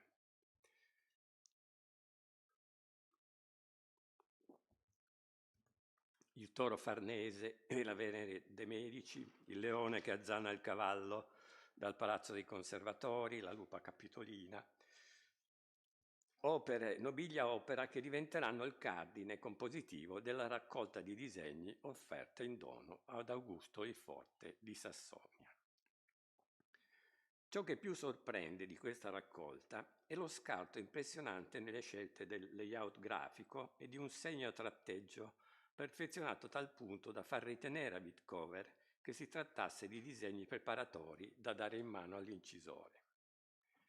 La raccolta è stata confezionata nel 1732 e porta la data del 12 aprile di quell'anno, periodo in cui Juvarra si trovava a Roma su licenza concessagli dal nuovo re Carlo Emanuele III per redigere il progetto della sacrestia vaticana. Ben presto l'architetto si accorse che le intenzioni del nuovo pontefice Clemente XII Corsini erano di tutt'altro indirizzo. Juvarra sarà escluso sia dall'incarico per la sacrestia vaticana, sia dal concorso per la facciata della Basilica di San Giovanni in Laterano, la cui esecuzione, come noto, fu nepotisticamente attribuita all'architetto fiorentino Alessandro Galilei. Soggiorno romano, portatore dunque di delusione e sconforto, che indusse Juvarra a rifugiarsi nella pratica del disegno di invenzione, sempre ispirato alla grandezza di Roma, come echeggiano le consolatorie parole di una lettera del 15 marzo 1732, inviata al primo ministro del sovrano Sabaudo. E intanto vado vedendo e studiando le belle cose antiche e moderne che mi sono di infinito compiacimento e studio e ammirazione. Disegni di prospettiva ideale sono definiti nel foglio di dedica ad Augusto il Forte le 41 vedute, precedute dal frontespizio e dal testo della lettera dedicatoria, dove Juvarra rende ragione delle motivazioni del dono in termini quanto mai espliciti, nella dichiarata intenzione di ottenere accesso a un incarico stabile e prestigioso. Cito: per soddisfare all'ambizione che da lungo tempo nutrisco di procacciarmi per questo mezzo il supremo suo patrocinio. Va subito detto che tale aspirazione non trovò la ricezione auspicata per la morte improvvisa del sovrano nel 1733. Come dalla descrizione nel catalogo di Cristina Ruggero, i fogli misurano 355 mm x 239 e sono anch'essi montati su fogli di supporto più grandi. Con un ulteriore cambio di passo vengono messe alla prova inesplorate possibilità di fascinazione nella tecnica e nel soggetto dei disegni, a partire dal taglio verticale del formato, per andare a inquadrare prospettive telescopiche sensibilmente scorciate in diagonale. Nelle vedute ideate di Juvarra, il formato verticale si riscontra in precedenza soltanto in 8 fantasie architettoniche dei primi anni romani, 4 nella raccolta della ex collezione Tournon, altre 4 nell'album del Metropolitan Museum. Il punto di vista è posizionato ad altezza d'uomo, così da coinvolgere il riguardante in modo più diretto nello spazio stesso della scena. La scelta del formato impone un taglio compositivo più audace e comporta una compressione su più piani dei soggetti raffigurati, uno sguardo prospettico ravvicinato e un angolo di campo ristretto per la sensibile contrazione dello spazio a disposizione. Vincoli che l'architetto supera brillantemente grazie anche alla scelta del nuovo soggetto scultoreo, cui è affidato il ruolo di protagonista in primo piano. Al sempre variato repertorio di urne, vasi, vasche, sepolcri, balaustri, frammenti ingigantiti degli ordini architettonici, accostati in ordinato disordine in primo piano, è affidata la funzione di evocare il mitico passato della Roma antica, che urne, sarcofaghi, lucerne riconducono spesso alla memoria funeraria.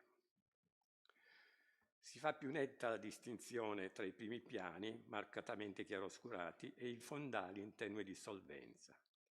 Le composizioni allusive densamente chiaroscurate in primo piano sono giustapposte alle architetture in fuga prospettica in secondo piano, secondo uno scatto netto di tono che porta a digradarle di una levità quasi evanescente.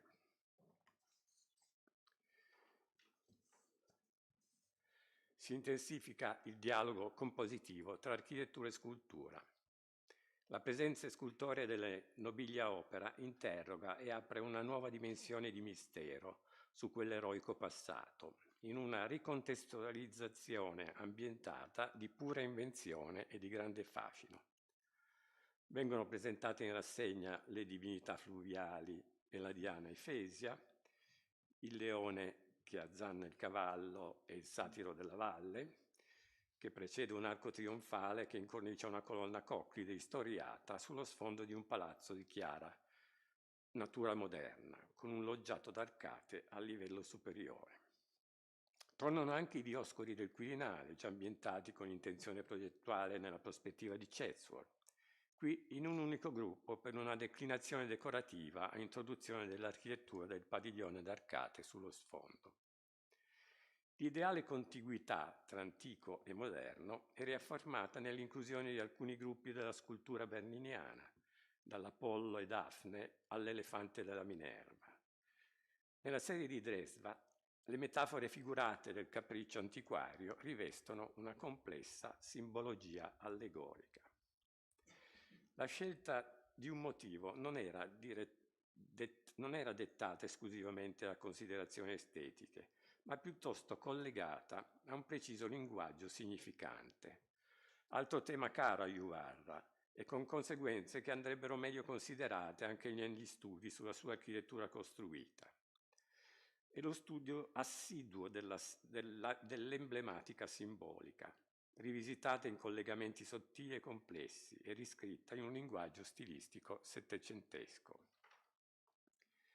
Nella prospettiva con fantasia e sepolcro sullo sfondo di un'evocazione della mole adriana, Mercedes Viale Ferrero ha rintracciato un inatteso significato che fa ricorso alla simbologia medievale.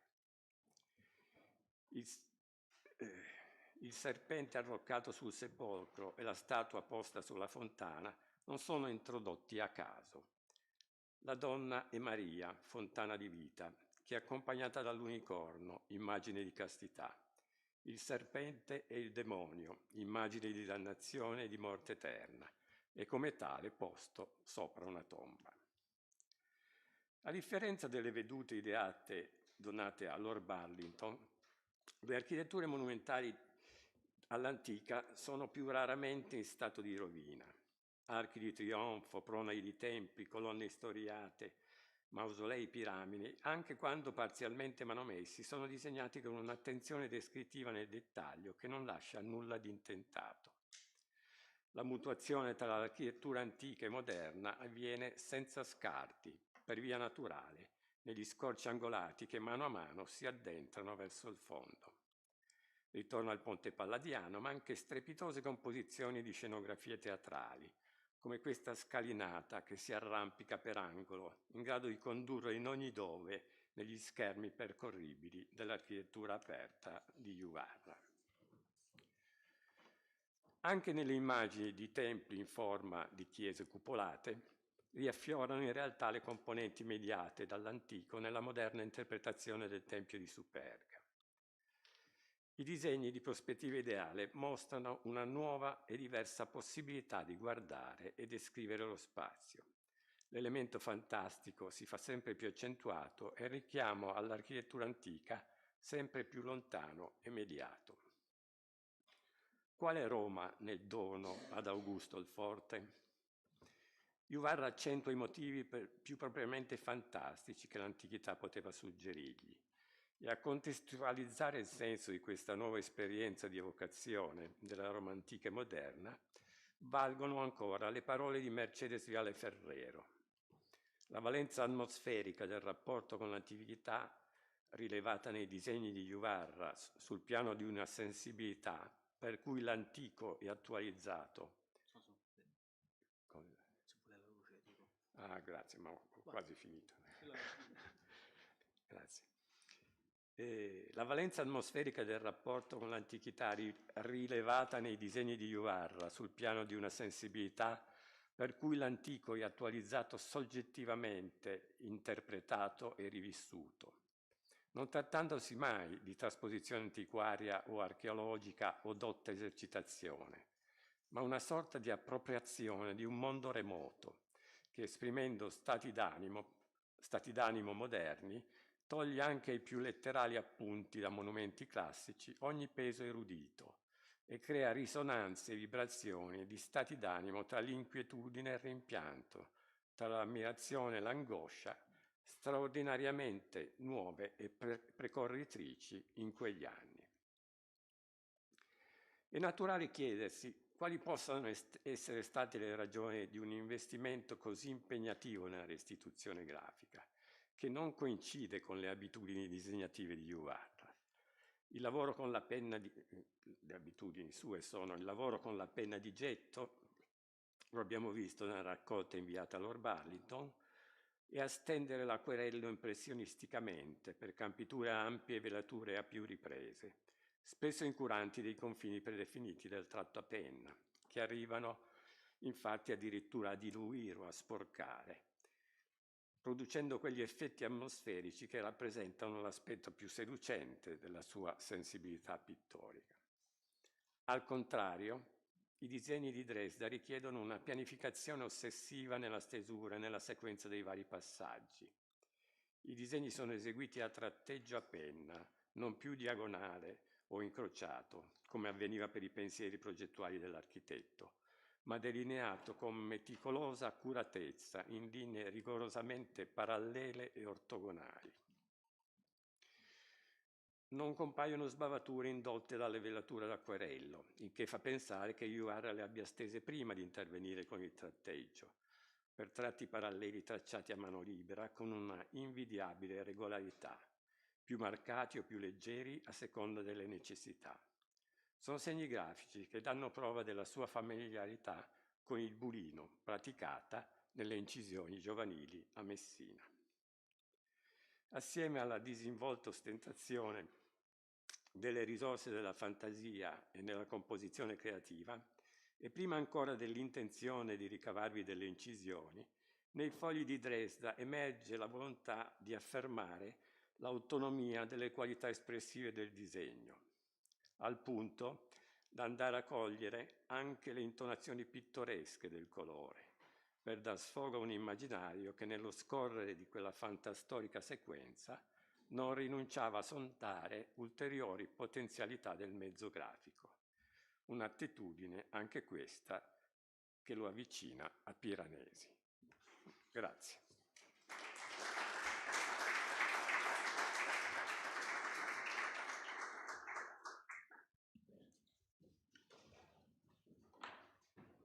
Thank you for this fascinating journey into Juvarra.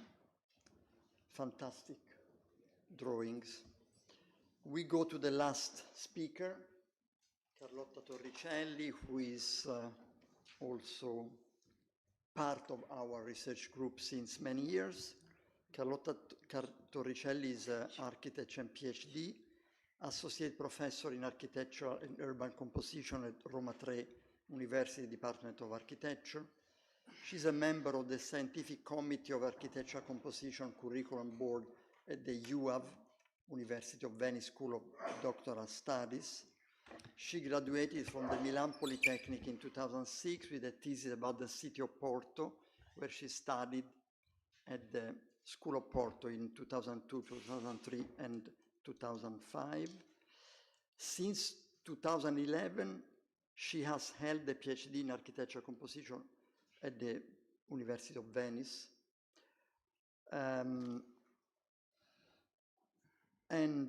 From 2011 to 23, she taught architecture and urban composition as adjunct professor at the School of Milan Polytechnic, Architecture School of Milan Polytechnic.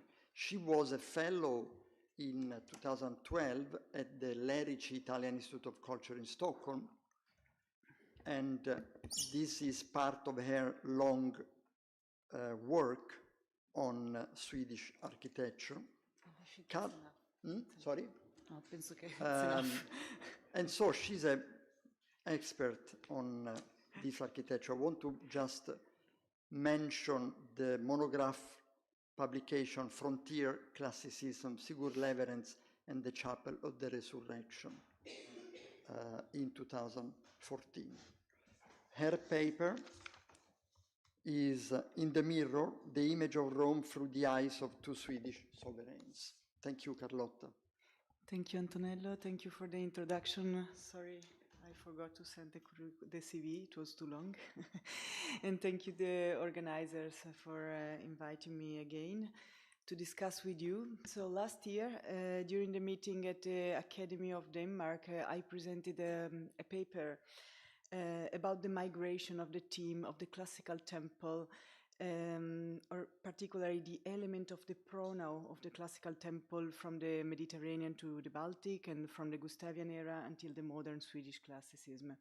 And today I will try to develop a similar interpretative work with the theme of the Grande Pianta, the Grand Plan, highlighting the foundational role of the understanding of Roman spatiality and its translation within Swedish architectural culture.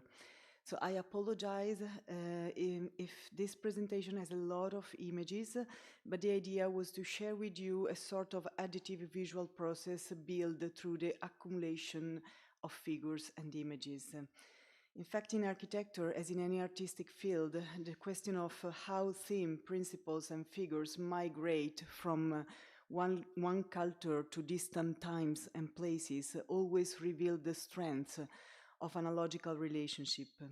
So the paper examines the trajectories of two unique figures within the Swedish artistic scene. They were not artists themselves, but rather two sovereigns who lived in distant eras and navigated very different political and cultural events, yet both placed the image of Rome at the absolute center of their personal experiences. So as you can easily imagine, we are speaking of Christina of Sweden and Gustav III. The transformation of places connected to their passages through the two cities of Rome and Stockholm, and the movement of the artist involved define an imaginary diachronic dialogue between North and South, between Baroque and Classical, between modernity, antiquity, and now I can also add between Gothic and All'antica, and ultimately between aspiration and reality. In fact, their fascination with the eternal city is one of the foundations of their expression of power.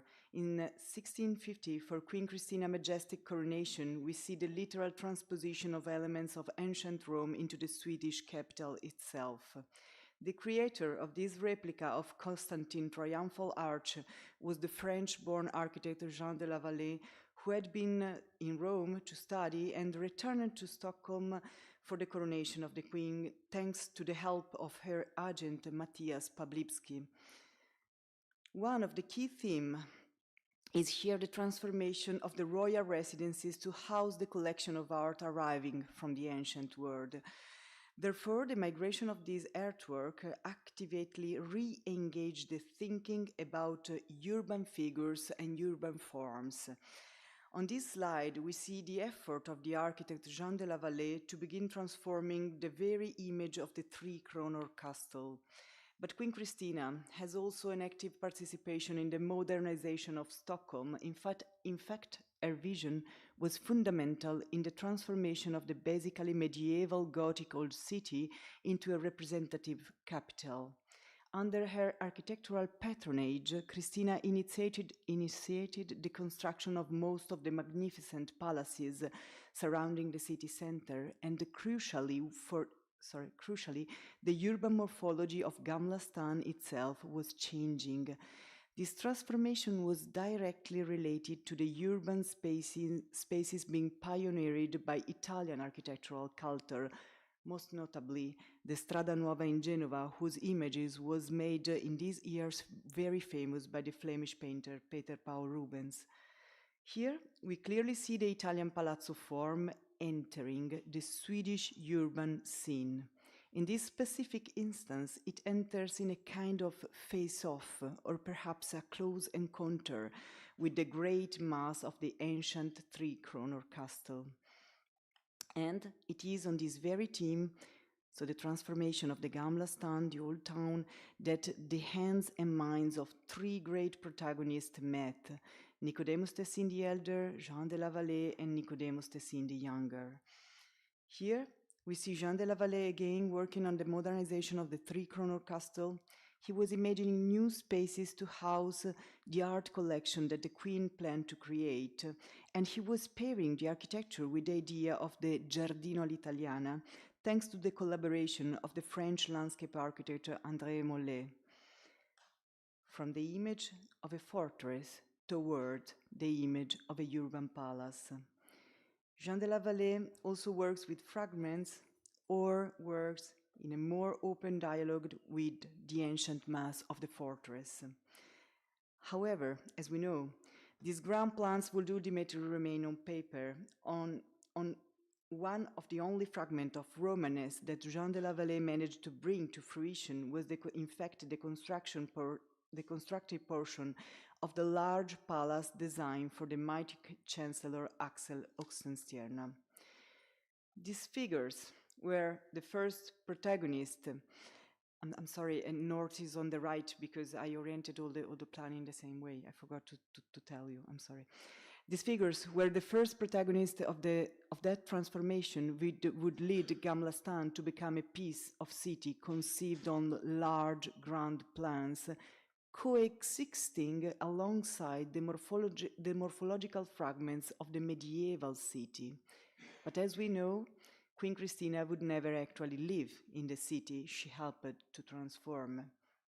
It would be, in fact, in Rome, after abdicating the throne, that Christina would continue her work and as an intellectual and patron of great artists, among whom the figure of Gian Lorenzo Bernini stands out. It was at Palazzo Riario della Lungara, now Palazzo Corsini, where she established her final residence in Rome, that Christina managed to realize her idea of a museum. It was not just a place to house collections, but a full cultural and artistic institution. Through this place, where crucial meetings and exchanges took place, she was still able to guide the transformation of Swedish art and architecture. The meeting between Gian Lorenzo Bernini and Nicodemus Tessin the Younger was fundamental. Perhaps not so much for the copying of this mirror, who gave the title of my paper, whose attribution to Tessin is not certain, but rather for the migration of the urban palazzo form from Rome to Stockholm, and of certain isolated elements of Bernini architectural conception, like the theme of the large square staircase. Here is again the Copenhagen Palace, Royal Palace. So the scalone quadrato of Palazzo Barberini by Gian Lorenzo Bernini, which became a topos. Nicodemos Tessin the Younger had the opportunity to reach a synthesis of the Italian lesson with the design for the colossal Royal Palace of Stockholm at the moment when the old castle was destroyed by fire. Finally, the free space of the tabula rasa arrived, providing the ground to affirm a new spatiality. This composition of new spaces certainly carried with them the lesson of Bernini project for the Louvre. Here is the Louvre again. But even more profoundly, I think, they embodied the lesson of the ancient house, the Casa degli Antichi, as described by Plinio il Giovane and translated for modernity by the great mind of Andrea Palladio. It is in fact Palladio, the one who established a line of continuity between the ancient spatial sequences and the dwelling for the modern lords. His composition by autonomous part based on the space of the great Roman imperial bath was translated into the ground plans of his architecture, defining the very ground upon which the entire spatiality of the Roman palazzo would later be founded. But before him, it was the sublime mind of Raphael that established a direct dialogue with the ancient world, giving maximum expression with Villa Madama to the idea of a new dimension of domestic space that would found on the structure of the grand plans of the Roman bath complexes. All of this finally reached the north in the magnificent vision of a kind of imperial Stockholm, an urban composition of great autonomous figures engaged in a mutual dialogue with the place, affirmation of rationality in relation to nature. This approach, based on grand figures, demonstrates the full organizational capacity and conceptual power of architectural thought. And it is precisely on this image of the city that the architectural and urban vision of the second sovereign in my paper, which is Gustav III, is founded. For Gustav III, as it was for Christina, the reference to antiquity was part of a larger project of ideological affirmation, as we have already seen yesterday and we will see also tomorrow. Today and tomorrow. There is an extensive literature surrounding the organization of his trip to Rome. I only want to mention that Gustav III, upon hiring Francesco Piranesi, the son of Giovanni Battista Piranesi, as his artistic agent in the 1783, assigned him one of his very first tasks, the search for documents related to Christina of Sweden.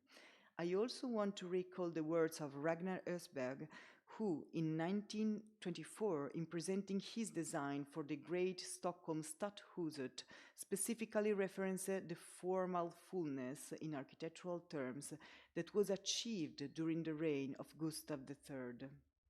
The king's journey was actually paved by the travels of other artists, including Carl August Ehrensvärd, whom I spoke about in our last meeting, who aspired to become the superintendent of the Royal Art Academy, Royal Art Collections. What is key here is the shared idea among these figures that contemporary Rome held little interest. Instead, they saw the traces of the ancient world that were still recoverable. But these traces do not only materialize in archaeological finds, but crucially in the thinking of the architects, synthesized in particular, I think, by the composition of grand spatial schemes. In the summer of 1777, the French artist Louis-Jean de Pré arrived in Rome, having won the Prix de Rome for architecture.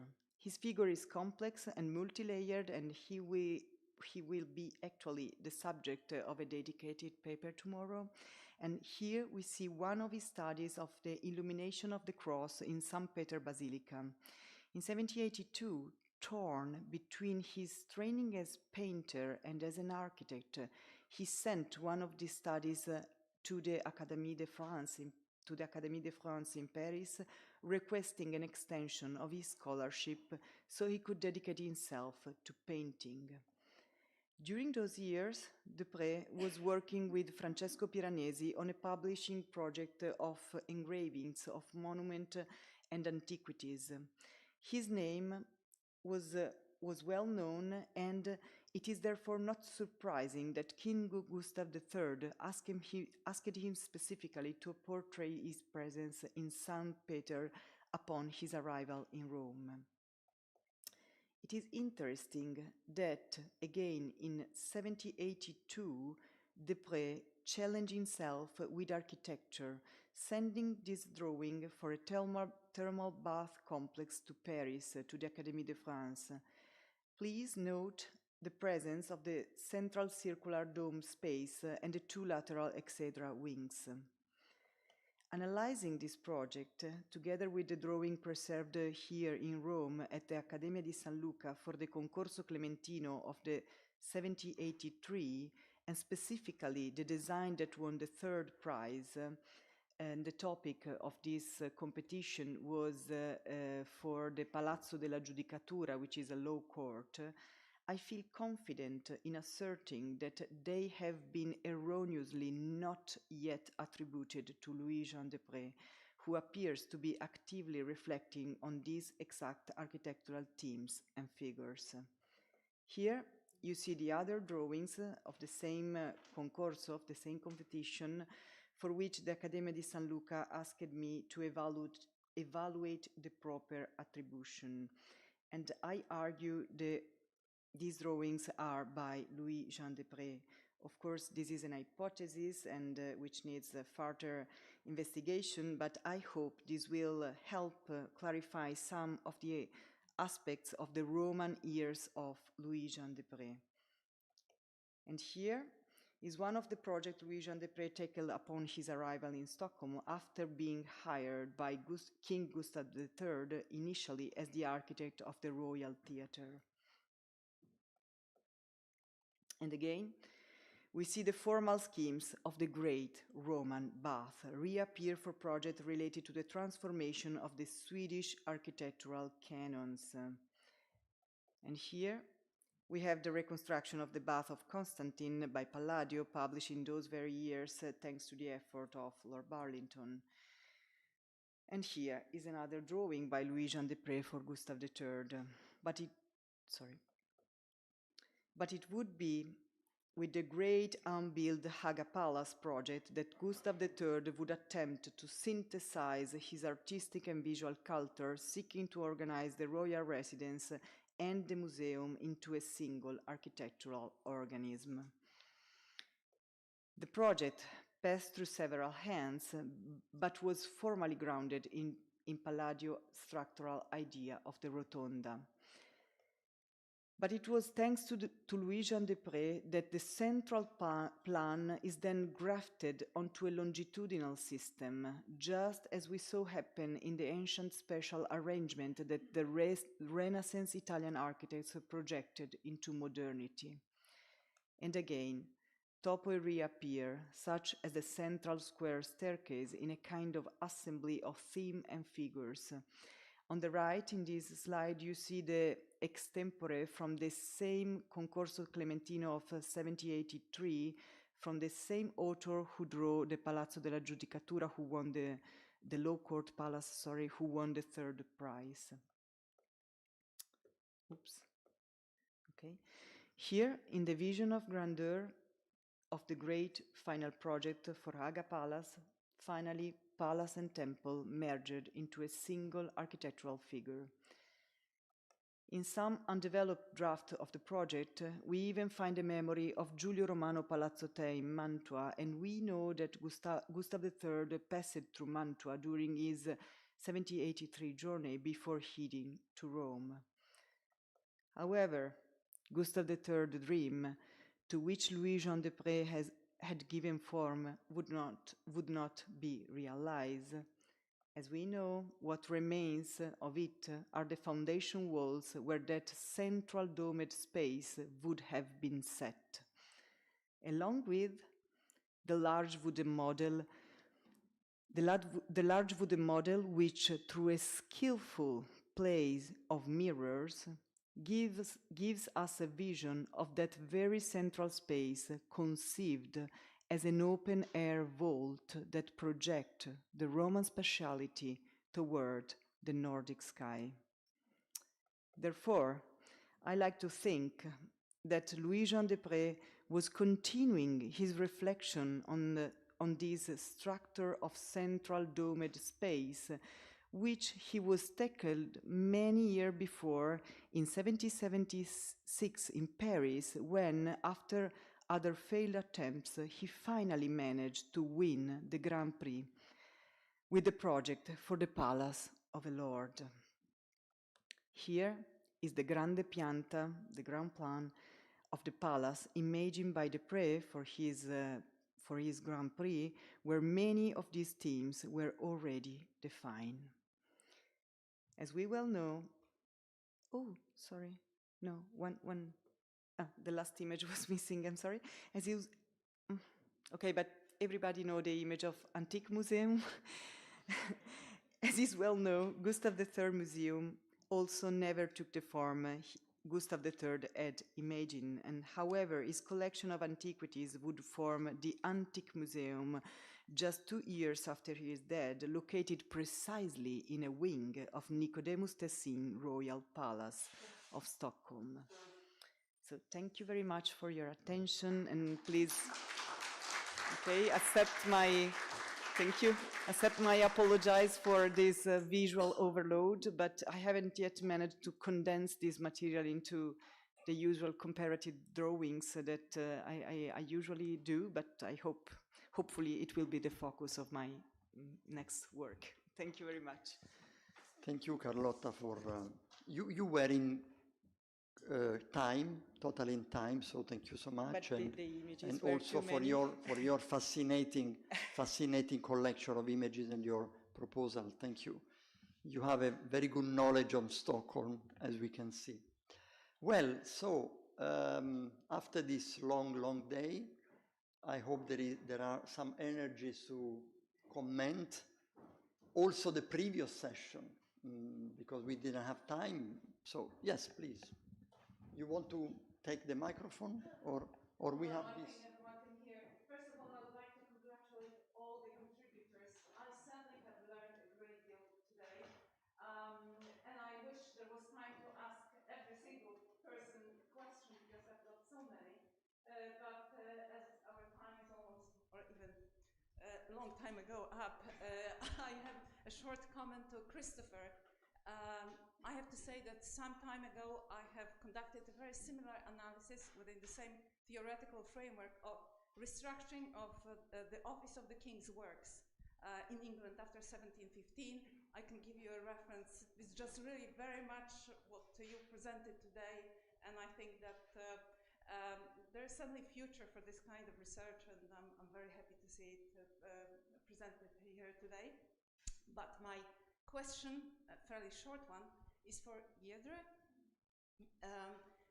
I wanted to note that you were making these comparisons to the Wawel Castle, but as Professor Spiriti showed us today, there is a lot of Italian variation in early modern architecture. Wawel Castle was designed, executed by Tuscan workshops and Tuscan Central European artists, whereas you were presenting to us work done by freshly arrived artisti dei Laghi, the Pori, the Par workshop. They first arrived not in Krakow, but in Lower Silesia, in Volków, in 1530s, Brzeg, and from then on they moved on north.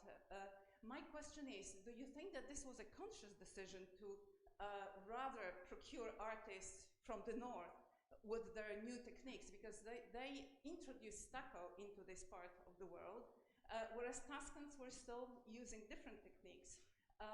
Is it a conscious decision on the part of Katarzyna Jagiellonka not to seek Tuscans? They were still there in Kraków in around mid 16th century. Santigucci was the last court architect who was still of Central Italian origin. Still, they seek these Pori artists. Is there a conscious decision? Do you think they go for a different kind of Italian formal language than the one represented by Wawel artists in Kraków? What is your opinion on that? Thank you to all. Thank you so much.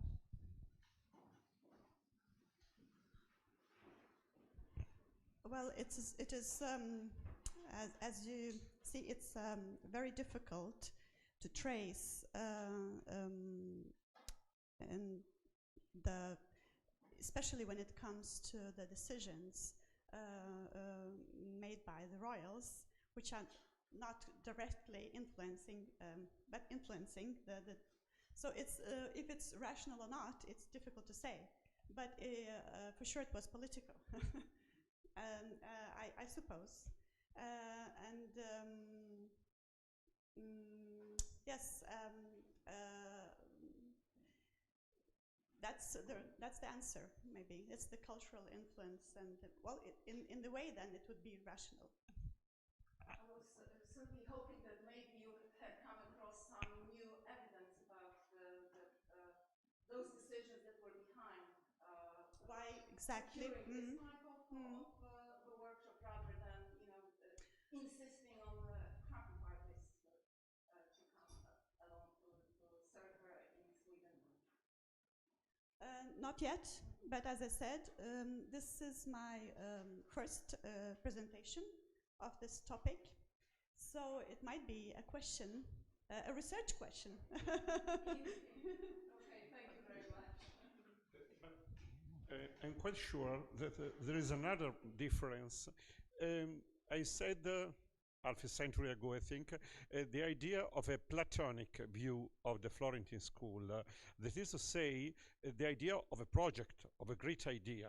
But after all, the Lombards were typical for their capacity to create the complete work in every detail, an Aristotelian view in order to use the great words of philosophy. Well, but another thing then is that strange idea.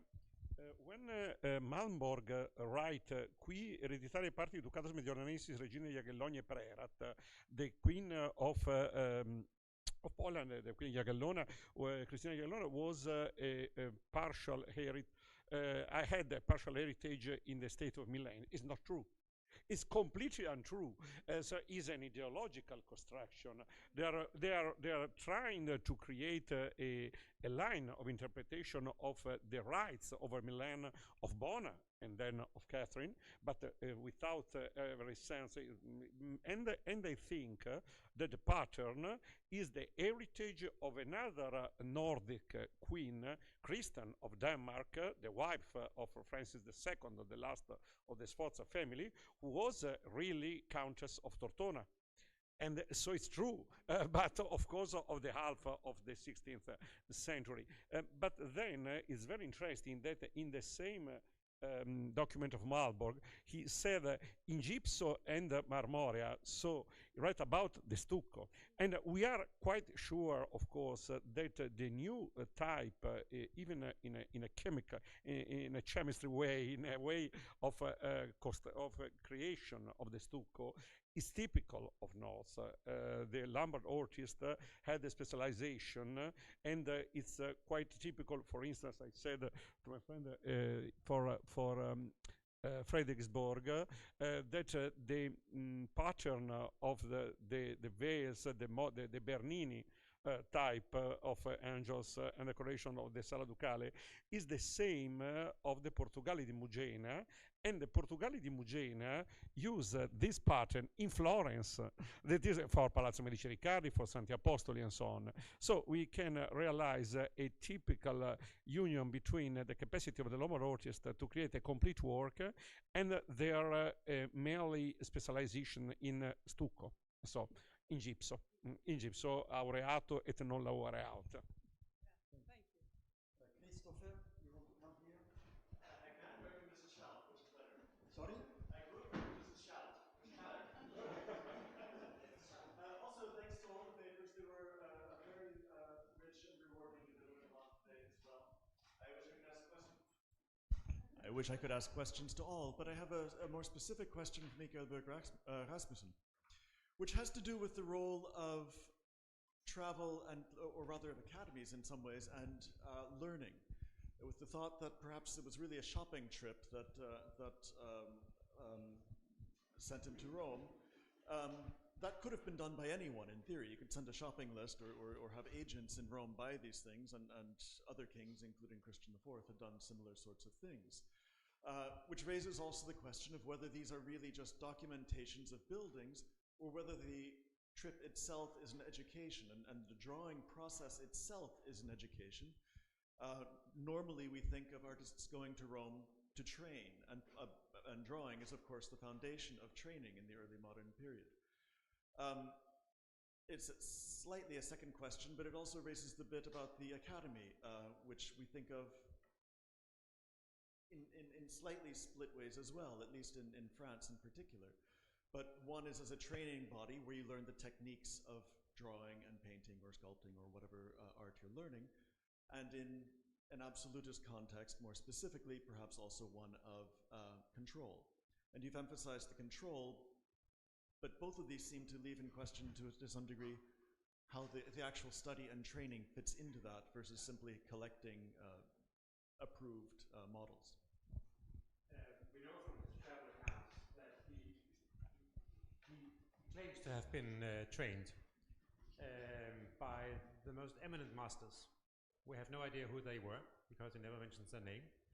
And he was trained on several occasions. He went there in the 1650s and was away for 4 years, and was trained initially as a painter and then as an architect also in Rome. And we know that from the correspondence with Cassiano del Pozzo and Johann Rode in Padua. And then we know from the travel accounts of 1668 to 70 that he was trained in many different techniques: wax modeling, marbling, stucco or gesso work, maybe plaster casting. I'm not sure. And he had French lessons because he was trained to go to France while he was in Rome. So he had a lot of different lessons, and he was trained in many different aspects of cultural life. I guess also to have the cultural background when he got home. He was also, when he was in Venice, he went to theater and opera, and he writes it in his travel accounts. So it must be something that the king would like to know. So I think there is an element, a strong element of training. The only thing is we don't have any actual drawings, almost, from his hand. So that is why the question is open, I would say, of how much he actually drew himself. He obviously did something because he knows how to draw. We can see that when he gets home. But it seems that it's quite a studied way of drawing. I mean, it's very clear, very precise, and there are measurements, and there are all kinds of things.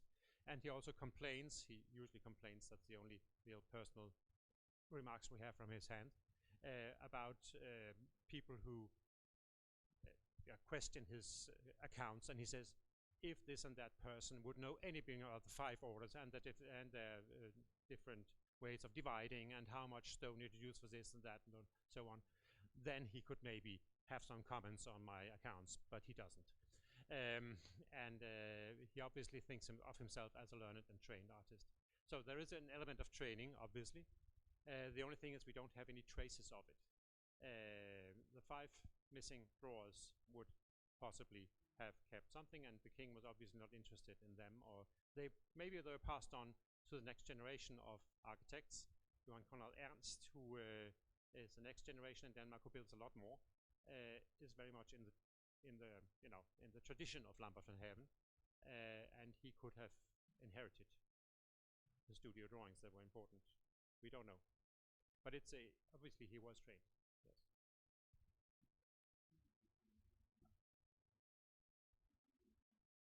Yes, sure. He went several times, and he was always keeping up to date, you could say. But I think it's the large collection is probably for the training of others and for keeping up-to-date models at hand.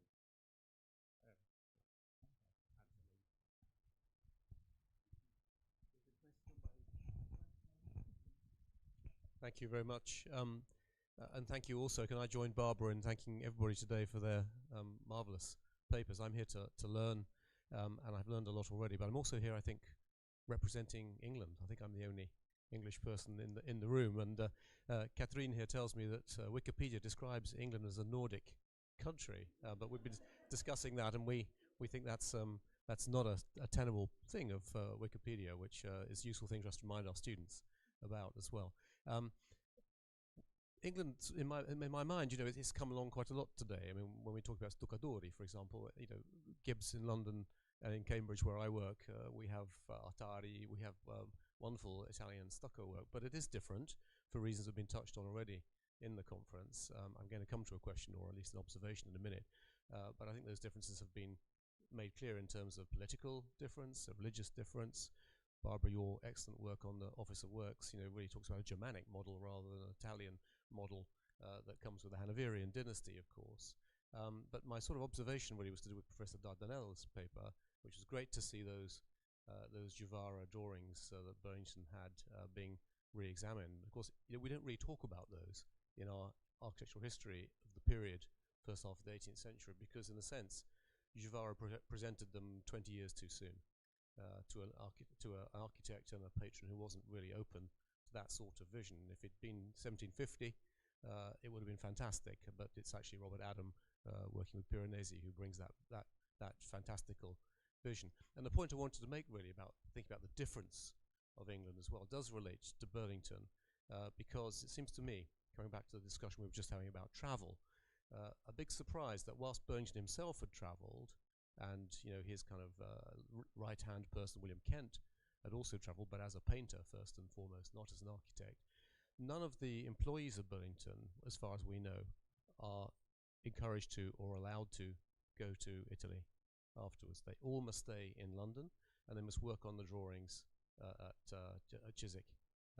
And the approach to architecture, which strikes me so different, therefore, in what's called the Palladian phase, and it juxtaposes so beautifully with the Rococo we were looking at earlier on today, is the fact that the English approach is very orthogonal, not so much perspectival, plans, elevations, sections. This Vitruvian idea of the scenografia is kind of out of it. It's really iconographica, and the plan is key, and that just strikes me as a very big difference from so much we've seen today, where you control architecture in that very orthogonal way, rather than presenting it in perspective in that kind of also rather theatrical way that Juvara did.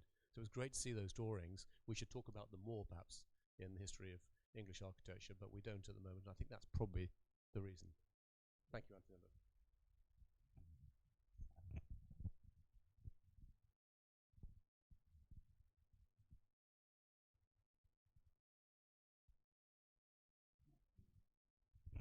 I have a short question for Sabrina.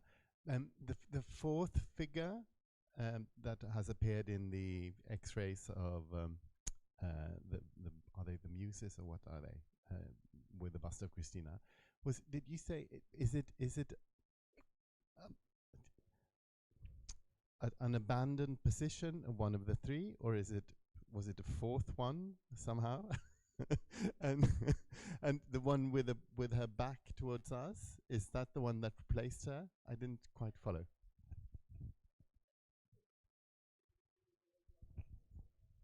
I thought it was nice for you to see it anyway. No, the thing is that what we see in the radiography obviously is the paint, is the surface of the finished painting with the three figures. And then we have two more that appears. The centered female figure just below the temple structure, and then we have the other seated female figure in a profile on the lower right corners.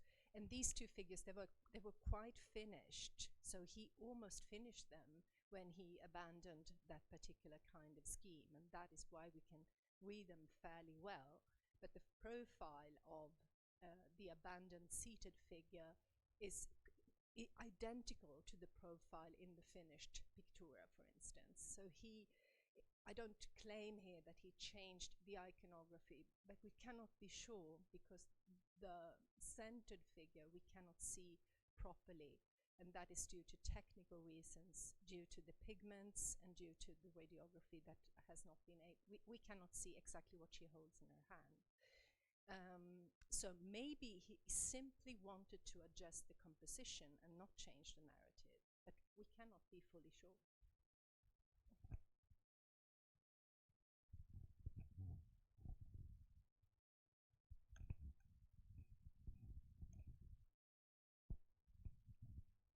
Well, I think we can conclude with this very interesting final discussion, the day. We have still one day tomorrow, or one half a day tomorrow. So thank you so much for your very interesting researches, collection of material, very, very inspiring direction of studies, very, very promising also for the book that we, Mario, we would like to propose you.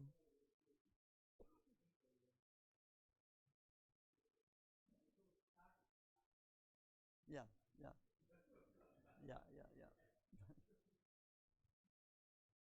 So thank you so much and see you tomorrow, same time, same place. Thank you to the Swedish Institute.